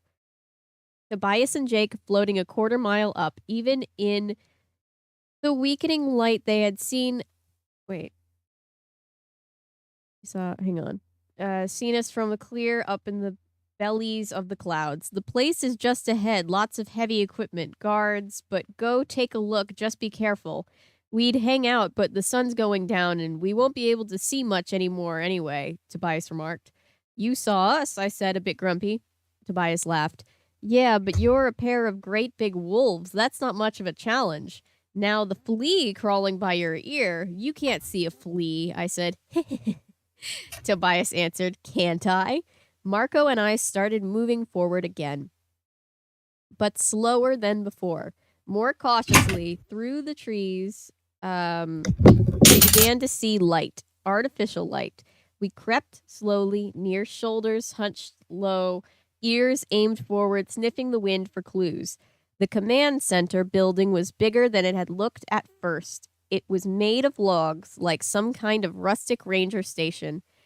It was 2 stories tall, with a porch on the front. On the back and side ground levels, there were no windows, none at all. There were windows on the upper level, but they were dark, too dark for me to see into. They were blindingly bright spotlights mounted atop the building. The forest had been cut back 100 feet or so on all sides, but the building and the bare, scarred earth all around was lit as bright as the sunniest day. A dozen or so huge pieces of equipment were parked neatly side by side, earth movers, oddly shaped cranes, trucks, and some monstrous thing that looked like a huge kid's toy. I guess that it... Nope, go back! Ah! Hold on. There we go, I'm back. Something's wrong. What happened? Are we good? Chat was disconnected for some reason. Uh-oh. You guys see and hear us, chat? That was weird. Chat was disconnected. Sometimes chat can time you out. But it seems like we're okay, so I'm gonna keep going. You gotta keep guess the chat is chat back. alive. No. Chat. Go back! Alright, there we go. Sorry, I just heard myself go back! doing it on my phone. I've been cheated by you. I don't know. So I've made up my mind. It must come to an end. Look at me now. Will I ever learn? I don't know how. But I suddenly lose control. There's a fire within my soul. And I can. All right. I forget how that part goes. One more look and I forget everything. Just one look. Oh, Mamma Mia! Here I go again. my! How can I resist you? Mamma Mia! Does it show again? My! Just how much I missed you, Andalite Bandit. Yes, I've been broken-hearted, blue since the day we parted. Why did I ever let you go? Oh, Alron. Daniel, the book. Natty says, we gotta go back. I know. To the book. Right. Sorry, it was because chat timed out. I thought the stream got interrupted. I was like, wait, did the stream disconnect or something? Okay, never mind. The book. The book. You're like, Avery, we didn't hear the last 6 pages.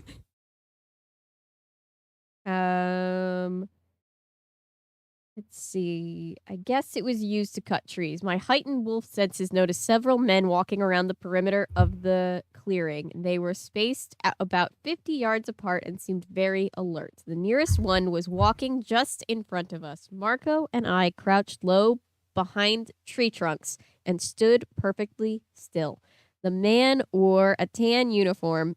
The legs of his pants were tucked into high leather boots. He was carrying an automatic rifle.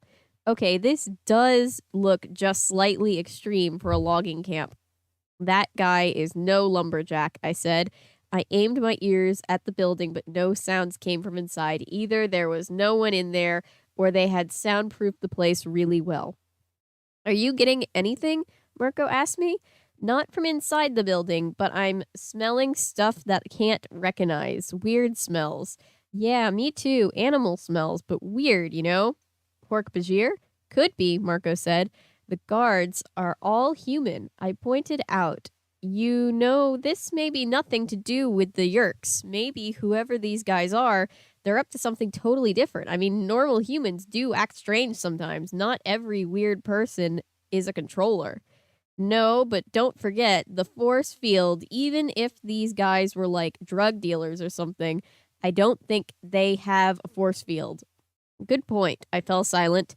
I had heard a noise, several noises, movement, careful, stealthy movements.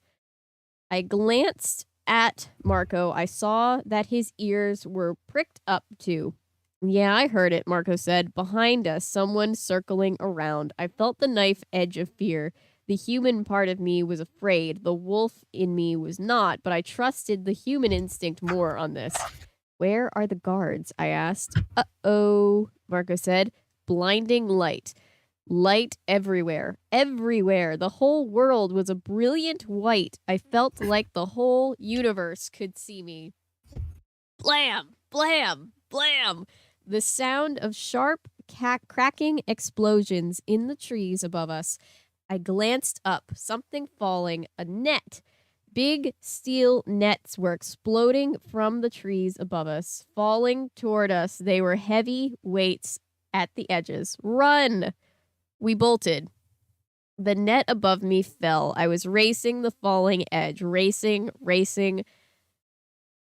Free. The net scraped my back, but I was out from under. Shoo! Shoo! A brilliant stab of red light shot from the dark upper windows of the log behind. The beam hit the base of a tree not 6 inches from me. The wood was vaporized. A 6-inch hole was blown right through its trunk. Bracken beams. I started to run, but something felt wrong. Marco, where was he?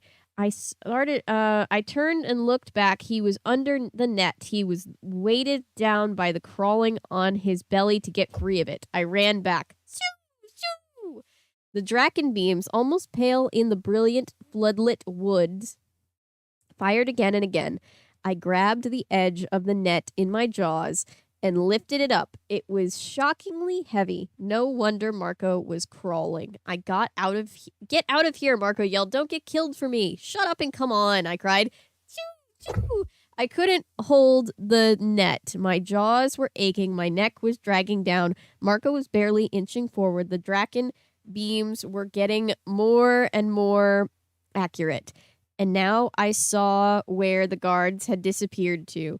They were running through the woods toward us, 6 men carrying automatic weapons. It was an eerie and terrifying sight as the men cast gigantic shadows up into the treetops. Then something fast, faster than a wolf, faster than a human, like a deer, like a horse. A mouthless face, eyes on stalks, a tail like a scorpion, a creature like nothing that lived on Earth. It raced straight for us. Axe, I cried. His tail struck faster than a human eye could follow. The tail blade made sparks as it sliced through the net, leaving a long gash just in front of Marco's nose. Yikes, that was a little close, Marco said. But he surged through the hole in the net and took off. I was right behind him. Wolves are already fast, but when you get scared, wolf with a scared human mind inside it, you'd be amazed how the animal can move. We hauled our butts out of there with Axe right behind us. Bam, bam, bam, bam, bam, bam, bam, bam. Gunfire. Good old-fashioned human, very deadly gunfire. It's much louder in reality than it is in movies, and it's much scarier to have it aimed at you than it is to see it in the movie. Basically, getting shot at is absolutely nothing like a movie. Ah! I yelled. Ah! Marco yelled. Ah! Axe agreed. 2 wolves and Andalites set a new record speeding away from that place. All right.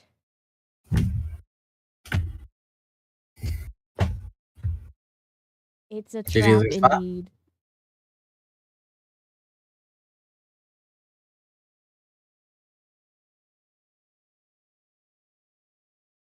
This or Morph's villain song should be I got a morph on you. I've got a morph on you because you're mine. I got a morph on you. People everywhere. A sense of expectation hanging in the air. Giving out a spark. Across the room, my eyes are glowing in the dark. And here we go again. We know the start, we know the end. Masters of the universe. We've done it all before, and now we're back to get some more. You know what I mean. Voulez-vous? Take it now or leave it. Now it's all we get. Nothing promised, no regrets. Oh yeah, Iron Man was Voulez-vous? totally wrong with Civil War. For sure. What happened? Oh no, we're just talking about Marvel comic stuff. In Captain America Civil War, when Iron Man was like, we should sign the Sokovia Accords and basically sign away our rights to the government, and everybody was like, no, you shouldn't. Oh, I know. No, you That shouldn't. I remember reading that, and it's like, I don't know. It's like, yeah, it's easy for you to say that because you're like, a billionaire. Mm-hmm. But what about the people that aren't billionaires, that are superheroes? Huh? Look, Captain America did some dumb things in his life, but man, he was correct that time. He was like, no, that's not what we're gonna do.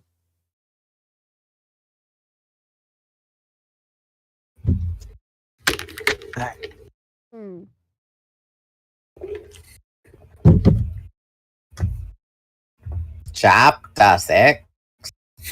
Chapter 6. Okay, I think we answered the question about whether that's just an ordinary logging camp, Marco said. We had reached the far edge of the forest, bless you, back close to my farm. Marco and I had demorphed. Rachel and Jake flew down and joined us. Tobias took up a perch on a low branch. Axe stood nearby. His two stalk eyes moved continuously side to side, peering into the dark woods around us. His two main eyes met my gaze. By the way, thanks, Axe, I said. Yeah, no kidding, Marco added. I was spam back there. That tail blade of yours is something. I should have spotted the nets up in the treetops, Axe berated himself. I had detected the force field, and I suspected there were Draken beams in the upper windows, but the nets were so primitive I overlooked them. Axe, like all Andalites, has no spoken speech, probably because they have no mouths. Thought speak is his natural language. Up close, he looks like a cross between a deer or a horse and a human and a scorpion, sort of like a mythical centaur. His upper body is like a bot. It's like a boy's. He has a weak-looking arms and a head with two movable stalks on top, kind of like antlers. Each stalk has an eye. The eyes are constantly looking left and right and back. And back is just so funny. Andalites are very hard to sneak up on.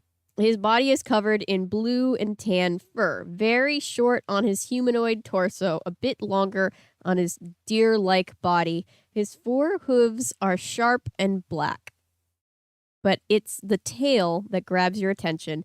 It's long enough that he can whip it over his head and hit someone standing in front of him. It ends in a curved blade. None of us saw the nets, Jake pointed out. They must have been well concealed. The point is, they were waiting for us, Marco said. This is definitely a Yerk operation. I don't think they really want to go into the lumberjack business, which means the whole thing is about getting us. Agreed, Rachel said tersely. They think we're Andalites. They know we've been hunting them all around this area. They've decided we must be hiding in these woods. They're almost right, Jake pointed out. Axe and Tobias both do live in the forest, and we do use the forest. We're not the only thing going on here, I said. They all looked puzzled. I took a deep breath. I mean, I know this forest is important even if Tobias and Axe weren't here. It makes me sick to think of people chopping down all these trees. Oh, please. Not the Earth Mother thing, okay? Marco said. I almost got myself fried by a Draken beam. That wasn't to save Bambi, all right? Look, Marco, we are not the only animals around. We of all people ought to understand that. Cassie, who cares? We're fighting to save the world from the Yerks. Who cares about some ecology, tree-hugging, recycle-your-can stuff? I do, I said. Well, that's you, Marco said. Personally, what I care about is the fact that a bunch of Yerks have that fortress back there, and they're going to use it to tear up these woods looking for us. I started to say something back when Jake held up his hand. It seems to me it doesn't matter whether we have slightly different ideas about why we care. I mean, either way, we want to stop this from going on, right? He looked at Marco and then at me. I was annoyed with Jake right then. I understand that he has to consider everyone's ideas equally, but still, it was like he was agreeing with Marco that it didn't matter if the forest was wiped out as long as we survived. I turned to Rachel for support, but she found something to look at down on the ground. The important thing is we have to stop them, Tobias said. And how exactly do we do that? Marco asked. This place is the Fortress of Doom. Knock it down, blow it up, Rachel mused. Grab some of the heavy equipment they have and run it into the place, Marco suggested. We don't have the benefit of surprise. They know we're coming. They know sooner or later we're gonna go after them. The heavy equipment would be useless, Axe said. That building is surrounded by a force field. The equipment would not penetrate it. Neither would we. We would be stopped by the force field and then cut to pieces by the Draken beams. Rachel's lips pressed into a thin line. So we just give up? That's the plan? We let them go chopping through the woods till they find you, Axe, or Tobias? Axe didn't have an answer. You know, I wouldn't want to sound like some stupid ecology nut or anything, I said, sarcastically. But the question is, how did the Yerks ever get permission to start logging in National Forest? Why is that helpful? Marco asked, even more sarcastically. Because sometimes, Marco, there are more subtle ways of doing things. The Yerks don't control the entire government. Not yet, anyway. So they have to get legal permission. If they didn't have permission, they'd have cops and federal agents and TV news people all over them. They don't want that. Marco looked like he had some smart reply to make. Then he said, "Oh." Jake cocked an eyebrow at his best friend. See, Marco, this is why Cassie is a nicer person than you. She could have said, "They don't want that. Duh." Marco grinned despite himself. Jake was winked at me, and I forgave him for acting like Marco was right before. What do you think we should do? I shrugged. I hate having to think of things that might end up getting people hurt or killed. Okay, look. The Yerks must have gotten to someone. They must have one of their controllers in some kind of high position. We need to find out who. And how do we do that? Tobias asked. I guess I looked at Jake for help. I knew the answer. I just didn't want to say it. See, when we make plans, we tend to end up in terrible danger later on. We have to get inside the building, Jake said for me. I nodded. The least I could do was agree. Rachel shook her head. I don't know any animal big enough to force a way inside that place. Not big, I said. Small. Very small. The chapters are starting to get slightly shorter, which means we're coming up on the halfway point. Yes. About Marvel fandom, so many people justified Wanda when she enslaved an entire town for her fantasy. Yeah, I mean, I like Wanda as a character, but the whole point of WandaVision is that she fucked up and she knew she fucked up, you know? Yeah, but why is it always the female characters most of the time seem to fuck up and then everything's criticized more on their character? True. When it's like true. Iron Man really just signed their superhero rights away to the government. Yeah, and no one bats an eyelash about that. This is the thing, like, all of the Avengers, all of the characters in Marvel, they all come from a pretty shady background and then get their, like, redemption arc. So, like, you've got to treat them all equally, you know what I mean? Yeah. And then, sorry, I don't mean to digress, but speaking of Wanda, The whole Doctor Strange Multiverse of Madness, I hated that movie Me too. for Me a too. lot of things. Because it's like, why are you going to introduce this character named America Chavez? If she's not even going to be that big of a character in the movie, to begin with, she's just like a MacGuffin, really. Here's my thing, right? WandaVision ended with Wanda realizing that she had fucked up and that she was dealing with her trauma really poorly and it was hurting people. And it was great, and it was a great allegory for trauma, and then she left. And then they were like, no, just kidding, we're gonna keep her evil. And it's because because she's so comically evil, we're gonna say that it's because of the dark the book. And Some it's dumb like book, yeah. and it's like, no, you didn't have to do that. You could have just said she wants her kids back, and like her wanting her kids back and being able to, and still like struggling to like bend morality for her children is still a motive. Like I don't understand. I don't understand. I don't understand. Yeah, that was one thing, and then the other thing was, because I was seeing all over Multiverse of Madness. I was seeing all over like Facebook and stuff of like how America Chavez is considered a Latino Hispanic representation character, and let me just tell you this much: that is incorrect. Only because she comes from a pocket dimension, made by this being, and so because she comes from a pocket dimension, they wouldn't have Hispanic Latino ethnicity. And then like on top of that, they're like, oh, she's an LGBTQ whatever character. Like that's incorrect too, because she comes from a dimension where something like that probably isn't really a thing, because it's the norm that she has two moms. So it's like it's kind of like you can't just say that because and then she happens to be from another dimension. It's like then it kind of invalidates everything you say of like she's Latino, she's LGBTQ. That invalidates all of that. Yeah, Natty, I get what you're saying. I also feel like it's WandaVision's a lot, right? Because it's an allegory for when you deal with your trauma poorly, it hurts other people, right? So you can't just like use your trauma as an excuse to be like, I've been traumatized, so now I get to fuck up other people's lives.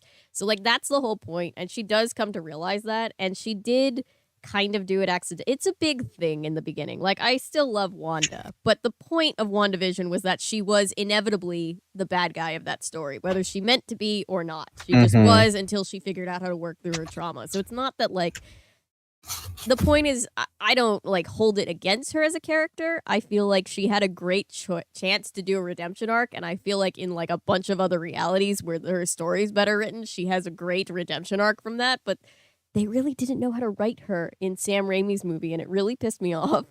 And also, Doctor Strange, if you think about it, Doctor Strange is like the biggest selfish person in all of this, because it's like, oh, I have to be alive. It's like, no, you don't. There are universes that exist that you're not alive, that are better off without you alive. Doctor Strange lied to Iron Man when he said there was only one possibility. Yeah. Because we just know, we know that that's not true. In all honesty, Doctor Strange is probably the worst hero in that Doctor Strange only looks out for Doctor Strange and keeps humanity as like second priority to his own preservation. He's Iron Man that never learned to put other people first in the end. So for people are like, oh, I like Doctor Strange, I'm like, no, it's like basically saying, no, he's a terrible hero. I mean, Doctor Strange is fun. He has some fun scenes, but he's not a very good person, in my opinion. He's a justified villain, is what he is, because he's basically just Wanda. He's basically just Wanda, except because he's a dude, no one like questions. It's actually worse because Wanda just mind controlled a whole town with a bunch of people in it. Doctor Strange literally voluntarily got a bunch of people killed because he lied about the statistics of how to beat Thanos. Yeah, and also the whole Spider-Man thing. Yeah. I'm like, Doctor Strange is nothing but he's a manipulator, he's a liar, and he's selfish. He's a narcissist. Yeah. But because he's so smart, he feels that, it's his duty to be, he's a gift to the earth, basically. Oh, she also killed a team of Avengers too. Yeah, Killed team of Avengers. Oh, in Multiverse. Yeah, I didn't like Multiverse because they were just like, she's evil now. She's like comically evil now, and I'm like, but that doesn't make sense. So I was really upset with that movie. I was like, she learned her lesson at the end. You can't just Also, that undercut all team of her of Avengers was questionable. Like, I know, I felt like they were a lot shadier than like the regular Avengers. Oh no, yeah, But she did a bunch of evil stuff in Multiverse, but I feel like that was just them not knowing because they're like, the Darkhold has her, and now she's not like in her right mind. I'm like, that's such a lazy way to write that character. Yeah, I was so upset. yeah. So Doctor Strange can have that book, but he won't, like, fall under its influence. But Wanda is, because she's not as strong as Doctor Strange. Sorry, Hannah, I don't mean to spoil the entirety of the movie, but we're just venting. We are venting, and also we're just kind of, we're not giving away big details, but it's stuff that happened in the movie. But it's like general plot points. Yeah. Look, Doctor Strange ain't shit. At the end of the day, he ain't shit. He's selfish. He's a liar, and he'll make you think it's your fault, even though in reality it's actually his fault. But he'll make you think it's your fault because he can lie about what he saw in another dimension. Yeah. He's a gaslighter. Gaslighter, gatekeeping, boss bitch.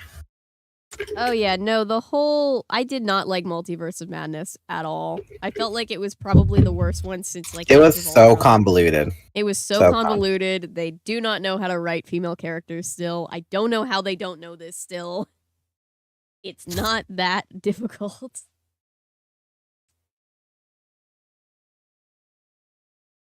I say blame on scriptwriters on these films. Yeah, I did not. I just think Sam Raimi wasn't the right person to direct that movie at that point in the MCU. Like, I get it, and I think Sam Raimi is a good director, but I think Sam Raimi already had his chance with the Spider-Man trilogy. The what? He did the Spider-Man trilogy. He did. He didn't need a second chance. Yeah. I just don't think it was right for right there in the series. I don't know. But also, Benedict Cumberbatch just has such a punchable face as Doctor Strange. So it's like, I blame Benedict Cumberbatch too. He tries so hard with that American accent. And I'm not in any position to be speaking on other people's accents because I'm not good at accents, but that accent is just... it's real rough at some points in the movie. It is. But anyways, Chapter 7. Where have you been? My dad asked me when I finally got back home later that evening. He was in the kitchen searching the refrigerator. It kind of took me by surprise. My parents don't usually ask me a lot of questions. Mostly they trust me, and it used to be that they could trust me. I don't think I'd lied to my parents before becoming an Animorph. Now it's like I'm lying all the time. It's a rotten feeling. Oh, I was just walking, I said. Why? Did you need me for something? Oh, yes, my dad said. He was sounding way too solemn, and I knew he wasn't actually serious. That's the way he is. I guess he has a dry sense of humor. That's what Jake says, anyway. He thinks my dad is the funniest man on the planet. What is it? Just got a call from the highway patrol. They said this. The certain animal is out by the side of the highway where it cuts through the forest. They say this certain animal seems to have a bad burn. I didn't like the way he kept saying certain animal.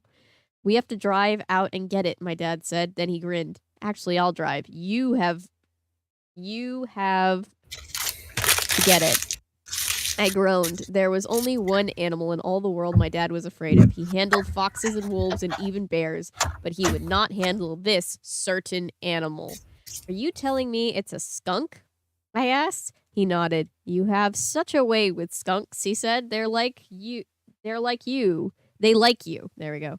Besides, I have to go meet with the board of the Dudette Cat Food Corporation tomorrow. I can't show up smelling like skunk. My mom appeared climbing up from the basement. She was carrying a 6-pack of V8 juice. This is all I could find in the pantry, she said. You see, tomato juice is one of the few things that helps get rid of skunk smell. Mom, shouldn't you be the one to help Dad with this? I have a very important homework to do. Yeah, right, my mom said. This is pathetic. You guys are both highly trained veterinarians, I pointed out. How can you be scared of skunks? I didn't used to be, my father said darkly, back before the incident. Just because one skunk sprayed you in the face, he said, just because you had one bad experience. He sprayed me 6 times in about 3 seconds, he said. I smelled for a week. Your mother made me sleep in the barn. The other animals there all became agitated, so I had to set up a tent in the yard. I'm not gonna lie, skunks. Sorry, I don't mean to interrupt, but damn, skunk smell really makes me want to fight somebody. It is such an annoying smell. It smelled like onions, but like a very deep onion smell. Like, cause I know this because like when skunks get hit on the road because of their poor vision, sometimes they blend into the tar. Mm-hmm. And so I run them over after they've already been run over. And I could tell because it smelled like onion plants. And then it lingered and it's like, oh my, I literally will get so mad and so irritated, like just by the smell. Like I want to punch the air. That's how irritating the smell could be. For anyone who's never had the privilege of smelling skunk spray, it is a smell that will trigger your fight. Not your fight or flight, your fight. Just your fight. Then we had to burn the tent, my mother added. She giggled. You do have a way with skunks, my father said. Actually, you have a way with all animals. Come on, you know skunks love you. A burned skunk by the side of the highway loves no one, I said. 10 minutes later, we were on the highway. We were driving in our new pickup truck. My father's old beloved pickup truck had been stolen and totally destroyed. Oh God, I forgot about the pickup truck. How did you forget? I was screaming my lungs out in that book. For those who didn't see that stream, they stole the beloved pickup truck and they totaled the beloved pickup truck. It was Marco's idea. I was very proud of my son. He did the courageous thing of learning how to drive in Florida. At least that's my dad believed. Actually, we'd sort of had to borrow it in this terrible battle. Marco had been driving and Marco cannot drive. The truck had ended up a total wreck in a ditch. On the way, we listened to the CD player. That was the only thing my dad liked about the new truck. He was playing some old jazz or something. We reached the spot on the highway patrol the highway patrol had told my dad about. We pulled out and put on the hazards lights. We pulled over and put on the hazard lights. Careful, people. Drive like maniacs through here, he warned me as we climbed out. Cars were blowing past at 70 miles an hour with their high beams on. The black forest pressed in around the road of both sides. I shone a flashlight around the edge of the trees. Normally, the forest doesn't bother me, but I know that we were actually within a quarter mile of the Yerkes logging camp. It was beyond strange to be practically going back to the place where just an hour before I'd nearly been killed. It took at least 20 minutes walking up and down the grassy shoulder of the road before my flashlight beam landed on a shock of black and white. Dad, here! He came trotting over and added a light to mine. Yep, he commented, I'll get the cage. Don't forget your gloves. You know skunks are a major vector for rabies. Here you go, child of mine. Don't get rabies. Dad, I have had the shot. No vaccine is 100%, he said. I walked towards the skunk. It saw me and turned a tiny, glintering black eye out on me. Don't be afraid, I said, pitching my voice high. It's okay. We're here to help you. It's going to be just fine. Here's the thing about skunks. They are the sweetest animals alive. They don't have a mean bone in their bodies, but that's because they don't have to be mean. They possess the ultimate weapon in their even so, they will always warn you. If they turn their backs on you, that's a warning. If they raise their tail with the tips down, that's a very serious warning. If they raise the tips of their tails, you are in a very bad situation.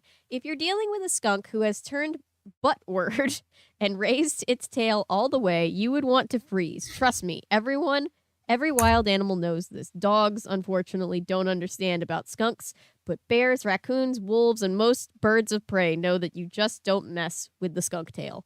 Maybe you think you know how bad skunk musk is because you've driven by skunk roadkill. That's nothing. Up close and personal, it's a whole different level of stench. If you imagine the worst horrible smell possible, then multiply it by 1,000, you still won't be close. It's okay, sweetie, I cooed. Don't spray me. I'm your friend. So please don't spray me.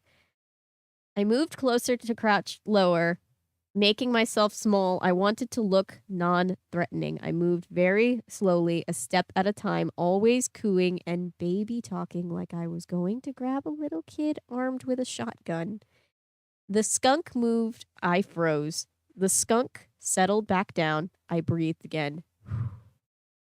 Please don't spray me, I said. I reached into my pocket and took out a bit of mouse meat. Ugh. We keep frozen mice for the raptors we handle.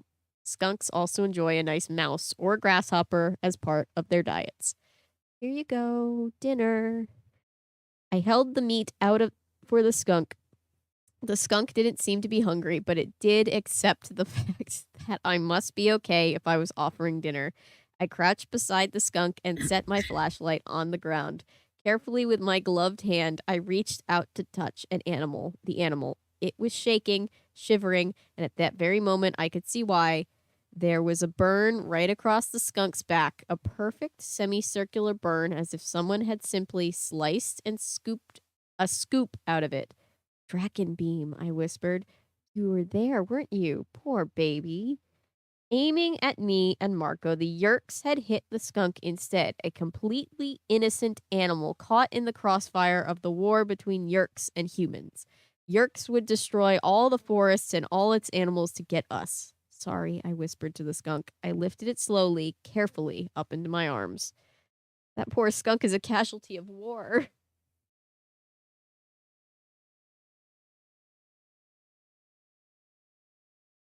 Addie says, "You like jazz?" You like jazz? Baby with a gun. Tracked my little cousin sometimes. Wait, what are we talking about? Multiverse of Madness. Ah. Oh, no. I think B movie. B movie is chaos. There's a big ASMR collaboration where they redo line for line the B movie to the point where you can play it with the B movie and it's an exact replica. It's so on brand for B movie. Yeah, the dad went through a whole villain origin story. But then sleep in the barn and I had to sleep in the yard in the tent and then we had to burn the tent. Oh, the poor skunk. Renzi, sorry, because Kathy, I know this is gonna sound weird, but Kathy's black, and her parents are black, and there's this Instagram account of this cute dog named Miss Sunday, and her owner dresses her up in all these like really funny outfits, and like the captions and the comments are like, oh, like for example, like she'll dress her up as like a construction worker.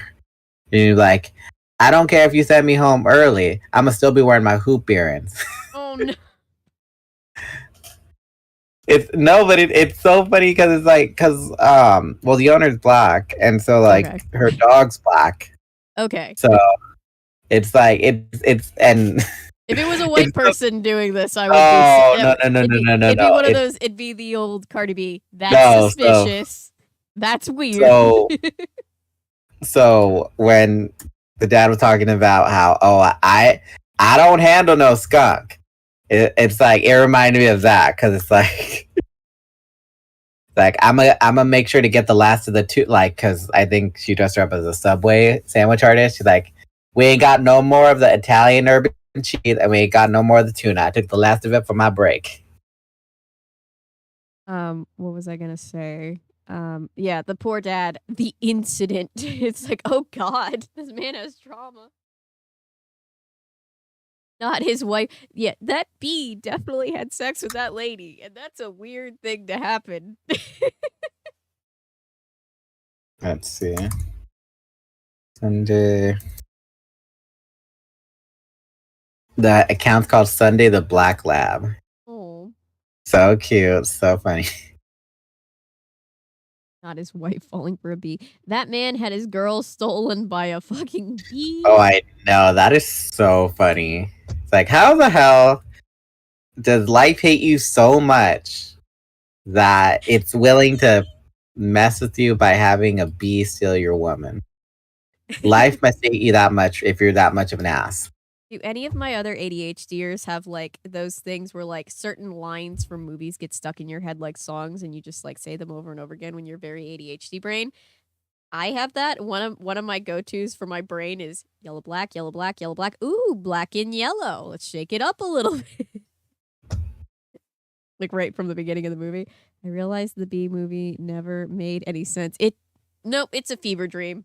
It's just No, it makes perfect sense. An individual fights against the conformity of the hive. He basically fights against the government of the hive, and in turn causes the rebellion of systemic oppression of his people. And so they are given back all their honey that they get stolen from them.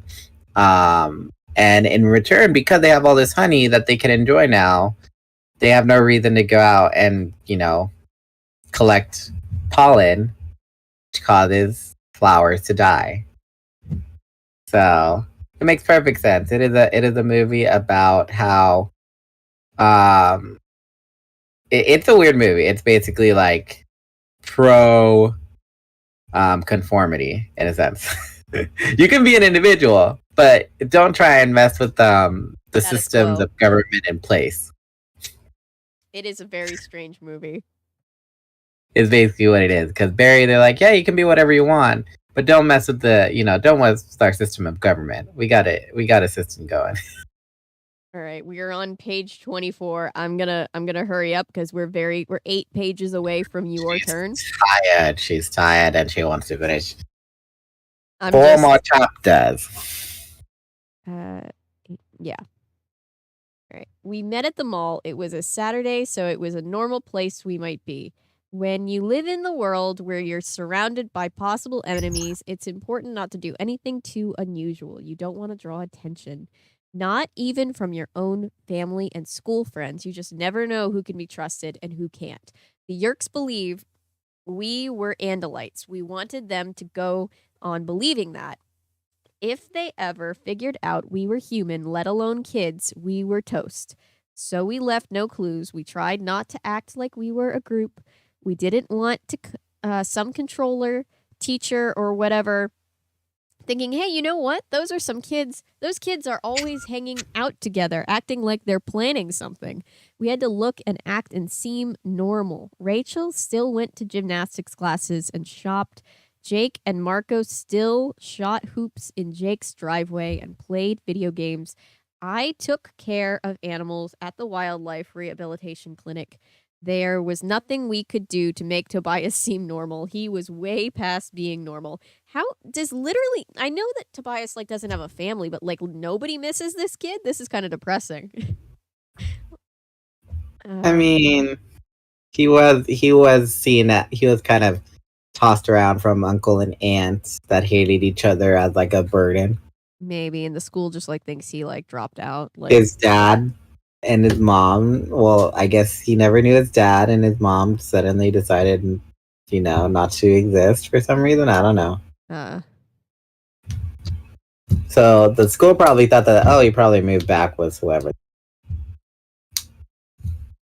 But Tobias came from a terrible, messed up background, shuttling from one indifferent aunt or uncle to another. He'd never really been part of a family structure, and sadly, no one seemed to notice when he simply disappeared. Oh. I spent an hour wandering along behind Rachel as she moved like a professional through the racks at the Limited and the Banana Republic and the Gap and the various department stores. Rachel has some bizarre supernatural instinct for when and where sales will happen. She doesn't need the advertising, she just knows.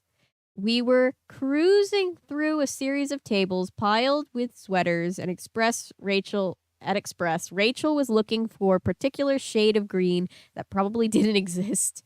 What do you think we're going to do? I asked her. She looked up from fondling a sweater. You had to say fondling? That's a weird word to use. What? Oh, I guess we'll probably go in if we can find a way.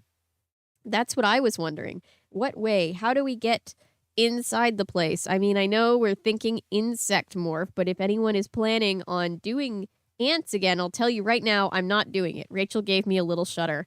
I'm sure no one wants to do ants again. We had some really bad experiences morphing, but morphing ants was the worst. We ended up being the wrong species and tribe of ants in the middle of enemy ant territory. You would not believe the nightmares that came out of that one. The tunnels pressing all around and then hundreds of vicious ant soldiers exploding all around us, attacking. No ants, I said. I looked at Rachel trying to catch her eye. Right? Rachel shrugged. Then she glanced at her watch. It's time. Axe is coming with them. So let's not keep them waiting. Axe? Uh-oh. Jake, Marco, and a strikingly handsome boy were all sitting in the food court. They seemed to be arguing loudly about who had won some video game in the arcade. Hey, Rachel, Marco called out as we passed.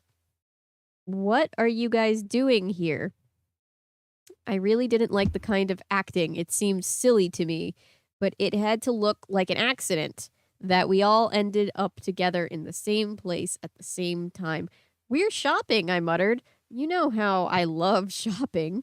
Why don't you guys hang out with us? Have some of our nachos, Jake said, smiling brightly. I looked at the paper plate of nachos. They were completely gone. There was nothing left but a paper plate with a slight orange stain from the cheese. There was a matching orange stain on the chin of the very handsome boy between Marco and Jake. Jake saw what I was looking at and rolled his eyes. At least he didn't eat the plate this time.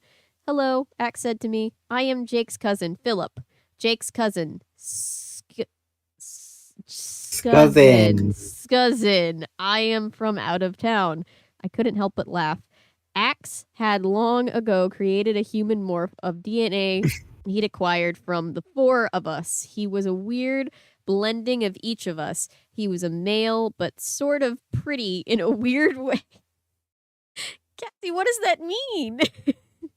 It means he had long eyelashes.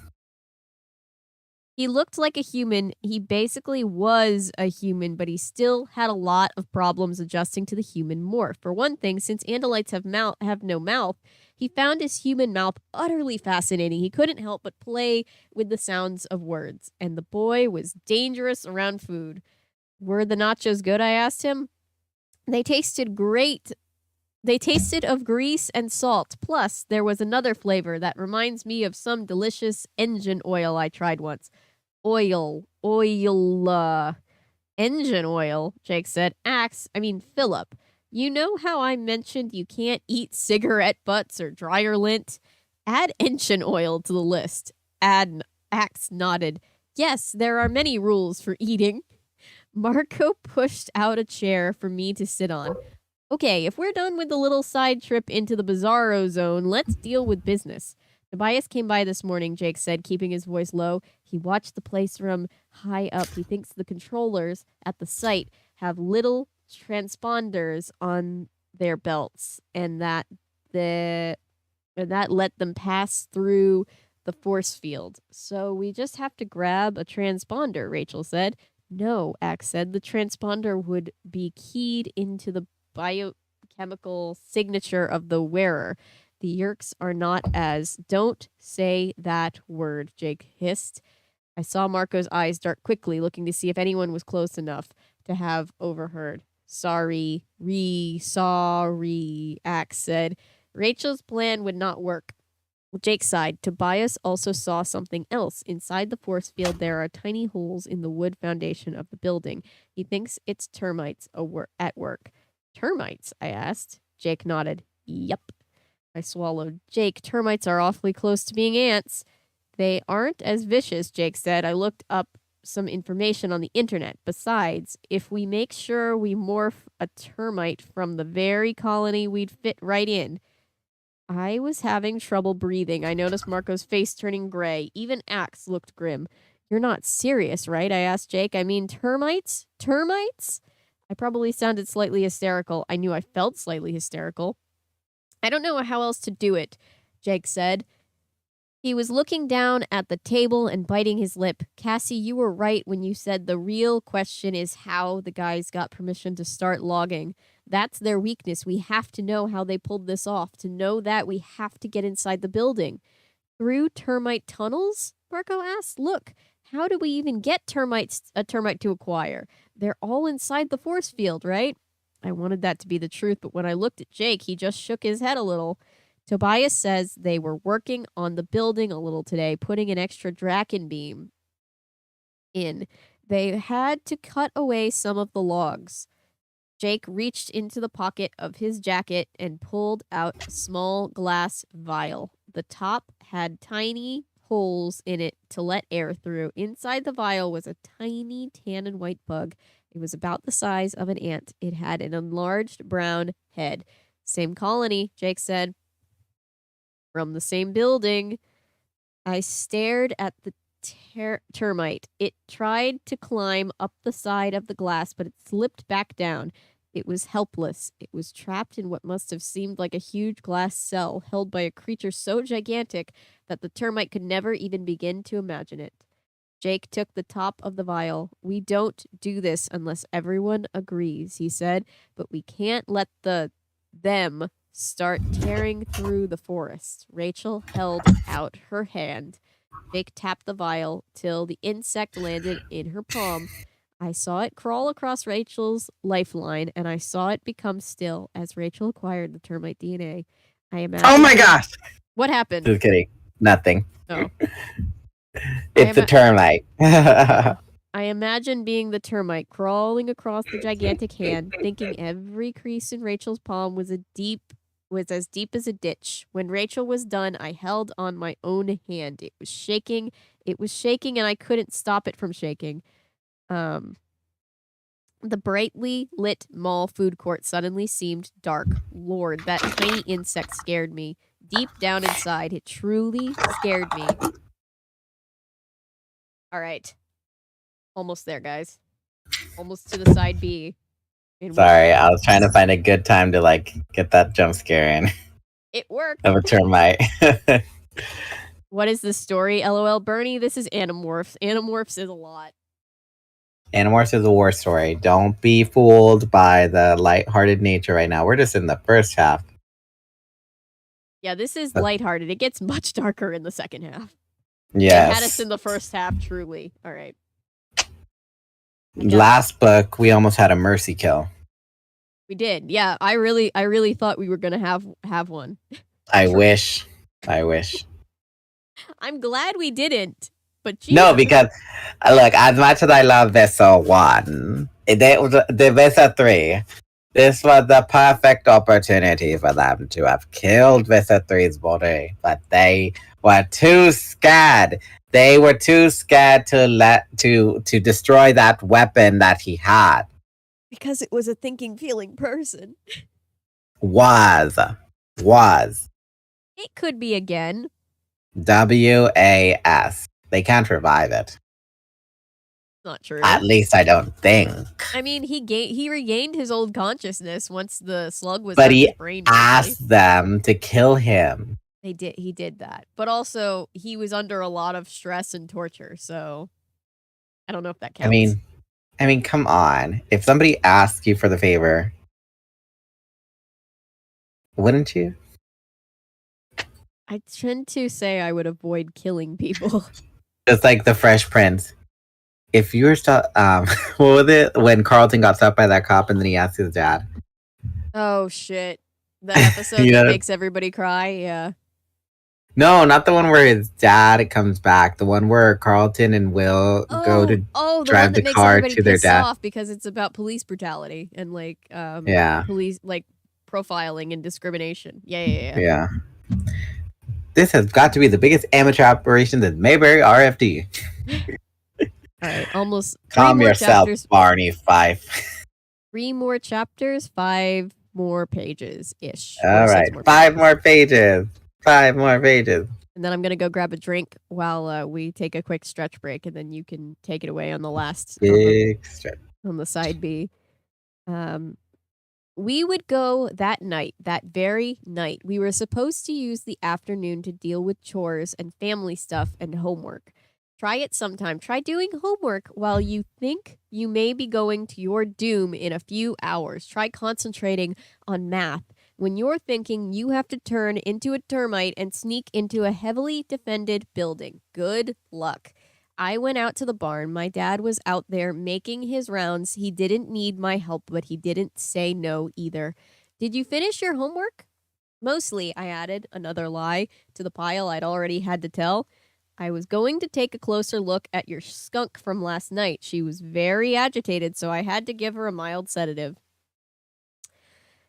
It's a female? Yep. My father carried the cage into the little side room he used to examine the patient. I eased the skunk from her cage and cradled her out to the examination table. She seemed very calm now, but it was an unnatural, drugged calm. The night before, my dad had bandaged her wound, and now he carefully removed the gauze. The sight of the burn made me wince, even though I've seen hundreds of injured animals. That's the sound my dad makes when he's examining something interesting. Ha! I don't know why he just does. He's just vocal stimming. I do that too. Weird, very unusual. I cannot for the life of me guess what caused the burn. It's too neat, too clean. The only good thing is whatever caused it was so hot it partially cauterized the tissue. Muscle damage, or is it just superficial? I asked. My dad glanced at me and smiled. It's mostly fur and skin that were burned, but I see some moderately severe damage in the shoulder here, much deeper than the spine. Much deeper, and the spine would have been burned, but she'll live. I wish I could say as much for her kits. Her what? She has babies? Yes, yeah, I'd say probably about 6, 7 weeks old. She has babies out there somewhere in the woods? My dad started applying a new bandage. Cassie, you know nature plays rough. But they're too young to survive on their own, and aren't they? I can't be sure, he said, not looking at me. It occurred to me that sometimes maybe he lied to me too, for my own good, or because of what he thought was my own good. They're sitting in some den wondering where their mother is, I said. They'll starve to death or be eaten by predators. Hand me the scissors, my father said. Yeah, okay. Look, I meant to ask you, is it okay if I spend the night at Rachel's tonight? Sure, honey. I know if your mom says it's okay. Hey, you never asked how my meeting went with the cat food people this morning. We got some additional funding. We talked for a while, and as we made the rounds together, but my heart wasn't in it. I was thinking about some baby skunks somewhere, mewing and crying for their mother. And I was thinking, I wish my dad wasn't so quick to let me go to Rachel's because, of course, we weren't really having a sleepover. Rachel was going to tell her mom she was spending the night at my house, and Jake would tell his parents a lie, and Marco would tell his father a lie, and we'd all be going into the situation that none of us wanted to be in. I was going to face death that very night.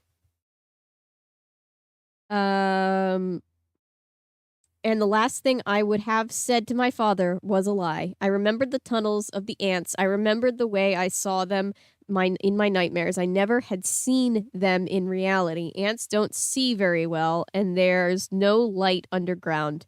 But in my dreams, I saw everything. I saw the huge metallic-looking heads of the enemy ants, and they crashed through the sand walls and locked their massive pincers on me and tried to slice me into pieces. Do you know what it's like to think that you're going to die and never even get back to human form? To believe that you're going to die as an ant, trapped in a hell that no human has ever been to. And now, I also saw those little skunk kits, starving, crying out, and with each cry, signaling to some predator. Sweetheart, are you okay? I realized my dad was staring at me. I had been breathing hard, almost crying. There were beads of sweat on my forehead. Yeah, fine, fine, I said quietly. He finished his rounds and left. I stayed behind. I went back to the skunk in her cage. I opened the cage door and put my hand in. I was not wearing a glove. See, you can't acquire DNA if you're wearing gloves. Cassie,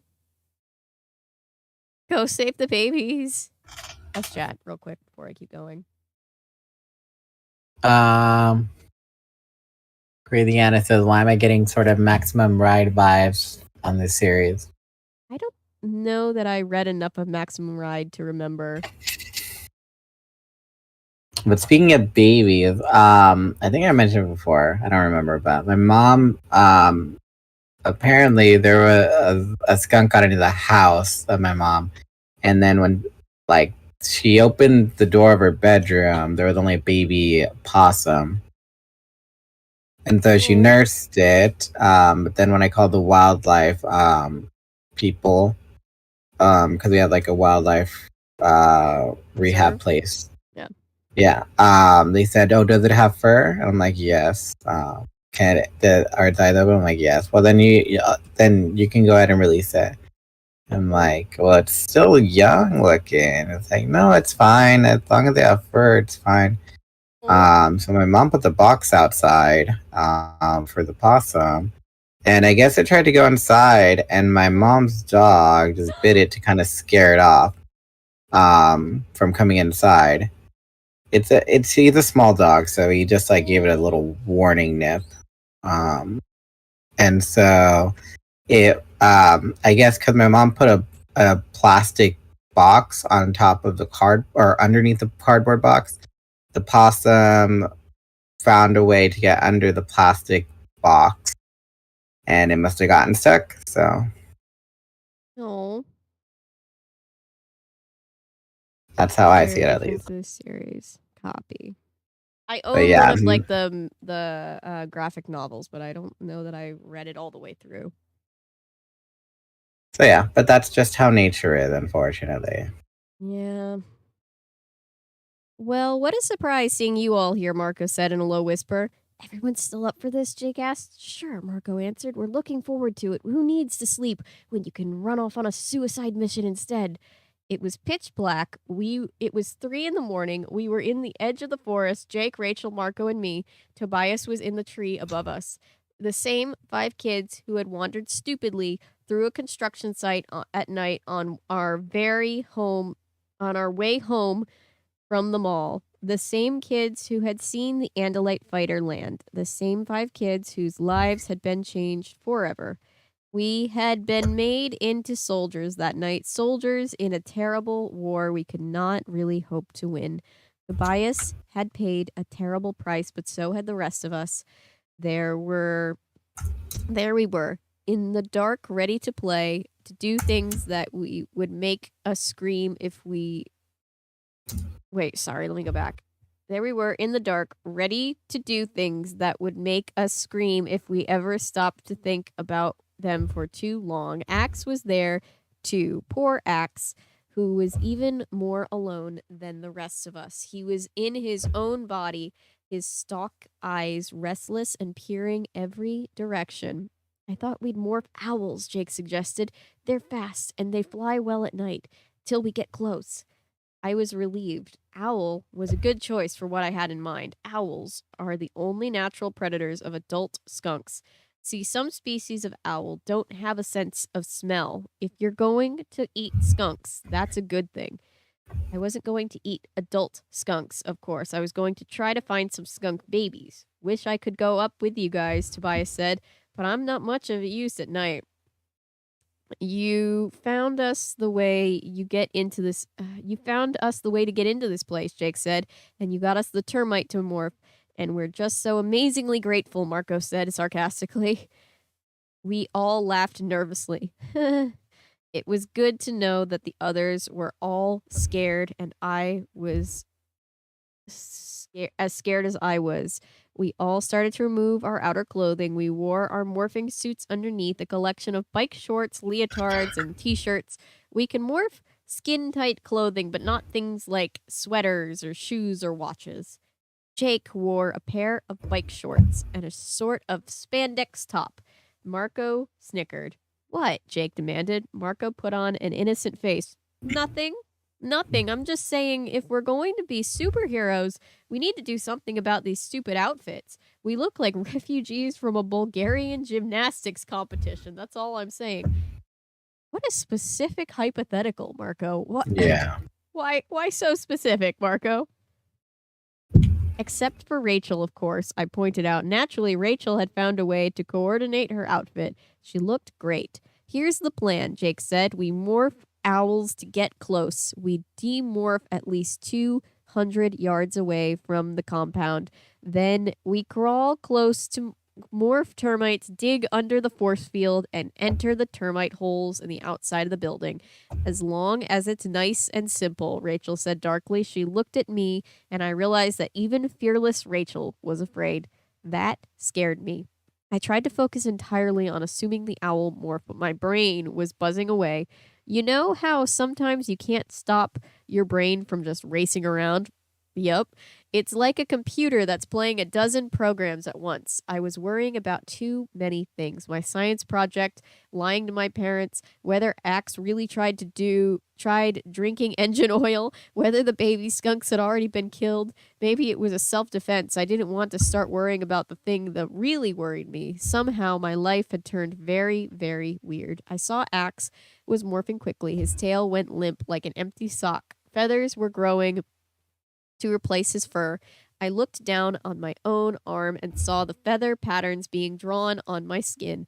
They were beautiful. Really, if you didn't stop to think about them being on you could see the quill, a gently curved shaft from it, the thousands of individual veins spread. Then, quite suddenly, the feather drawing became three-dimensional. They seemed to simply pop out of my skin. It itched a little as the feathers grew out. I don't like that. All across my body. I was shrinking all the while, getting smaller and smaller. The dirt and pine needles and leaves and twigs all came rushing up at me. My bare feet grew rough as if they were one big callus. Toes melted together, then formed into talons. Long, curved, sharp, tearing claws grew. The talons were the main killing weapon of the great horned owl. An owl would fly along silent in the night. Then it would strike and grabbing the prey, a rabbit and a squirrel, rat, a skunk, by the head. Bones all through my body were rearranging themselves. Many disappeared altogether. Others became twisted and misshapen. My breastbone grew deeper. My various finger bones grew longer first, then shorter. All of this made a grinding noise that resonated up through my body. That makes me hurt. My internal organs were radically redesigned, and my eyes seemed to swell and swell till they filled my entire head. My eyes were so huge and compared to my body that practically rubbed together inside my skull. Suddenly, it was no longer night. It was as bright as day. The amount of light that was in a dim, flickering candle in my human eyes was a spotlight to my owl eyes. Whoa, I heard Rachel cry. I enjoy these eyes very much, Axe commented. They are wonderful. I spread my arms wide and opened my wings. The change was complete. I felt the cold edge of the owl's instincts, the instincts of a predator. I had morphed the owl before, so I knew what to expect. I had used the eyes and the wings and felt the brain. It wasn't exactly second nature, but at least it was a surprise. Ready? Jake asked. I flapped my wings and drew up my feet and rose easily into the tree branches that in the darkness were invisible to humans but clear as blazing neon to me. I saw Tobias sitting perched on his branch. I felt his instinctive hawk's caution as a flight of 5-horned owls flew past. The day belonged to the hawks, but night was ours. Good luck, Tobias said. Don't eat anything I wouldn't eat. Ha ha, Marco laughed. He was high on the thrill of a good morph. So was I guess. There is a rush of power that comes from being an animal in its natural element, particularly a predator in the air at night. Nothing could touch us. We reigned supreme in the forest. We flew in a loose formation, not soaring above the trees, but fitting through them. Our wings didn't make a sound. An owl's wings are as carefully designed as the wings of the most advanced stealth fighter. More really, the feathers are designed not to flutter or ruffle as the owl glides through the still night air. Frightened mice, listening for any possible danger, hear nothing at all in the owl swoops down for the kill. As well as I could see, I could also hear everything. I could hear as well as the wolves. As we flew to what might be our destruction, I tried to focus on my other goal, listening for the cries of skunk kits, watching the ground below for the waddling, shuffling walk of a lost baby skunk. This is so weird, Marco said. I love this part. It's the next part I'm not looking forward to at all. It'll be okay, Jake said. Yeah, I mean, what could possibly go wrong? Rachel asked dryly. I swooped and zoomed through the trees all the while I watched the ground below me and focused my hearing, and in that way I reached the Yerk compound without having to think too much about what was coming next.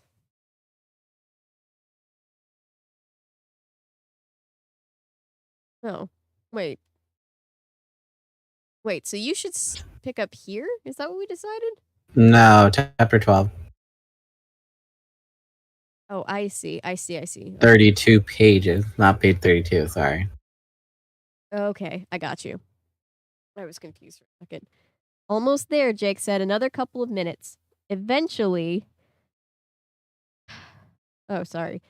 Even in thought speak, I could hear the tension in his voice. I felt something like a cold hand squeezing my heart. Then a noise against a background of noises, but this noise was one that the owl's brain wanted to hear, a noise the owl's brain had evolved to notice, the sound of helplessness, the sound of a weak creature, weak, tiny, helpless babies.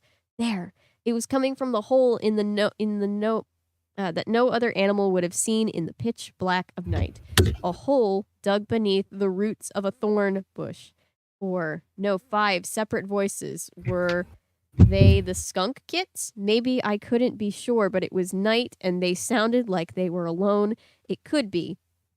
I looked around the swiveling, my owl neck. I tried to form a picture of the place, the trees, the outcropping of rocks. Just 20 feet away, I wanted to be able to find the place again. If I was still around to find anything. The mewling sound of the babies reached something inside me, inside the human Cassie, but to the owl, it was the sound of a meal. It's strange to have those two feelings in your head at the same time, human compassion and the cold ruthlessness of the predator. Strange. Okay, Jake said a few seconds later. Here. We swooped low and landed. I started to demorph quickly. I didn't want to feel that predator in my mind anymore. Not right then. The world went dark as my human eyes reemerged. The forest was a darker, quieter place. To Homo sapiens. I looked around and couldn't see any of the landmarks I tried to spot. I would never find those skunk kits in the dark, not with the human eyes anyway. Maybe the light of day I could come back in the morning if. Okay, we have to get close to the edge of that compound as we can, Jake whispered. We can't be spotted as humans, but we can't morph termites too far from the building. Termites don't exactly move fast. I have a suggestion, Prince Jake, Axe said. Axe is under the impression that Jake is the equivalent of an Andalite prince. A distraction, he continued. We could give the Yerks something to chase. I knew instantly what he had in mind. An Andalite? I asked him. The Yerks would not be able to resist, he said. You could end up very dead that way, Marco said. No, Axe, Jake said. We need you inside. There may be Yerk computers in there. We need you. But a distraction isn't a bad idea. Jake looked at me. anyone want to volunteer? It would probably be safer than going inside. He was offering me a way out, a way to avoid having to become a termite. I should have said yes. I wanted to say yes, but I couldn't do it. I couldn't take the easier way out. Okay, we draw straws, all except Axe. He goes in regardless. Jake pulled up 4 strands of tall grass. He shortened them all to about 6 inches, then he took one and shortened it further. Short straw plays tag with the yerks. He concealed the bottom of the straws in his fist. Next time, let's play some other game, Marco said as he drew a straw. Yahtzee. Maybe I don't like the game that involved life and death. I don't like the games that involve life and death. One after the other, we each drew a straw, a long straw. I looked carefully at the straw in my hand. Yes, it was a long one.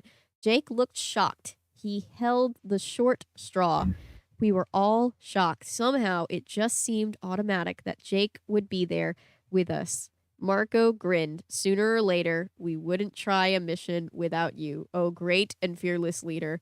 Marco could joke about it, but none of us felt right going in without Jake. Now it was too late to change that.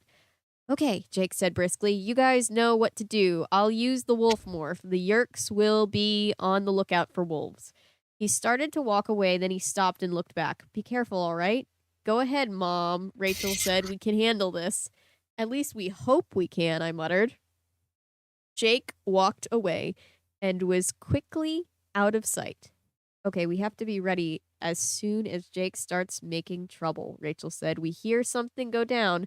We run toward the perimeter of the compound, staying just behind the trees, morph, and hope we can find the way to the building. What do you know about the termites we are morphing? Axe wondered. They're like ants, Marco said. Actually, they're related to cockroaches, I said. I looked them up in one of my mom's books. They have a society like ants, but roaches are closer relatives. They eat cellulose, the stuff in wood. Bacteria in their gut digest the wood. The worker termites, they eliminate their waste. And the soldier termites kind of eat it, I think, judging from the termite. Tobias brought us that we are going to be morphing soldier termites. The 3 of them were staring at me, looking a little sick. Well, Axe wanted to know, I said. A light. Look, I hissed, way off through the woods. That must be that must be on the far side of the compound. The spotlights just went on. We could hear the sounds of human voices yelling, and then the wild, defiant howl of a wolf. That's it. Let's rock, Rachel said. We ran toward the compound. We ran, hunched low, scurrying from tree to bush. Then we got still closer. We dropped down and crawled on all 4s. I heard shouting and the eerie zap of Draken beams being fired. I hope he's okay, I whispered. I didn't think anyone could hear me, but Axe said, Prince Jake is very smart. He will be fine. Do you guys think we're close enough now? Marco wondered. We were closer than we had been the day before, just a few feet from the edge of the clearing. All of us hunched down behind one large tree trunk, even Axe, which in his normal state is awkward for him. We huddled close like some big group hug. When we morphed, we would become tiny, and even a few feet between us would seem like a mile. Time to go, termite, Rachel said. She had her arm around my back. I was already sick with fear, afraid for Jake, afraid for my friends, afraid of the very thing I was about to become.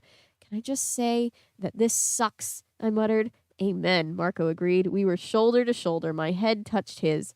And then, as my very bones rattled and my teeth chattered from fear, I began the process that would dissolve my bones and melt away my teeth. Down, down, down. Falling forever. It was like I had jumped off the Empire State Building and was falling. Yet even though I fell, I never quite hit the ground. I was going from a girl of less than 5 feet to an insecure less than a quarter of an inch long. Insect less than a quarter of an inch long. I was becoming something that could have crawled inside my own ear. Already the others would have been so close, seemed to be a long way off. With my eyes still mostly human, I could see Rachel's face lose its features and bulge out. I saw the monstrously big mandibles spring like black, sideways tusks from her mouth. And then my eyes went dark. I was blind, and I was glad. Woo. This is the end of side A. To continue on to side B, flip over the cassette and press play. Press play. Let's Jesus Christ. play. Yeah. Tongue-tied. Okay. All Okay. right. Quick stretch break. Stretch break. All right, check.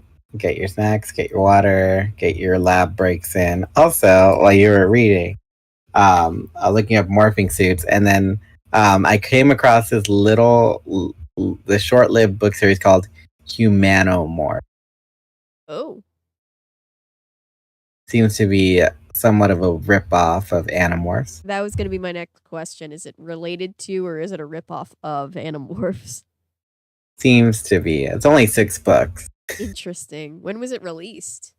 2000. Ah, yep. Right in the middle of the Animorph hype. All right, chat. So make sure to get your stretches in, and then we'll be back in 2 minutes. Yep, I'm going to go get some more water. I will be right back. Same. I'm gonna go get a coffee. I'll be right back.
Chris says, sounds as inspired as gooflumps.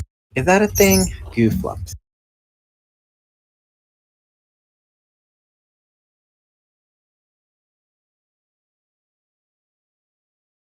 Ah, it's a parody series. Gooflumps. Are you slime? That's funny. So it's a parody series. Or a spoof series, I mean. Stay out of the bathroom. And then we have Eat Cheese and Barf. Ew, this is so nasty. Warning, not a Goosebumps book. This spoof is just a goof. Buy 2. That's it. So there's only 2 books.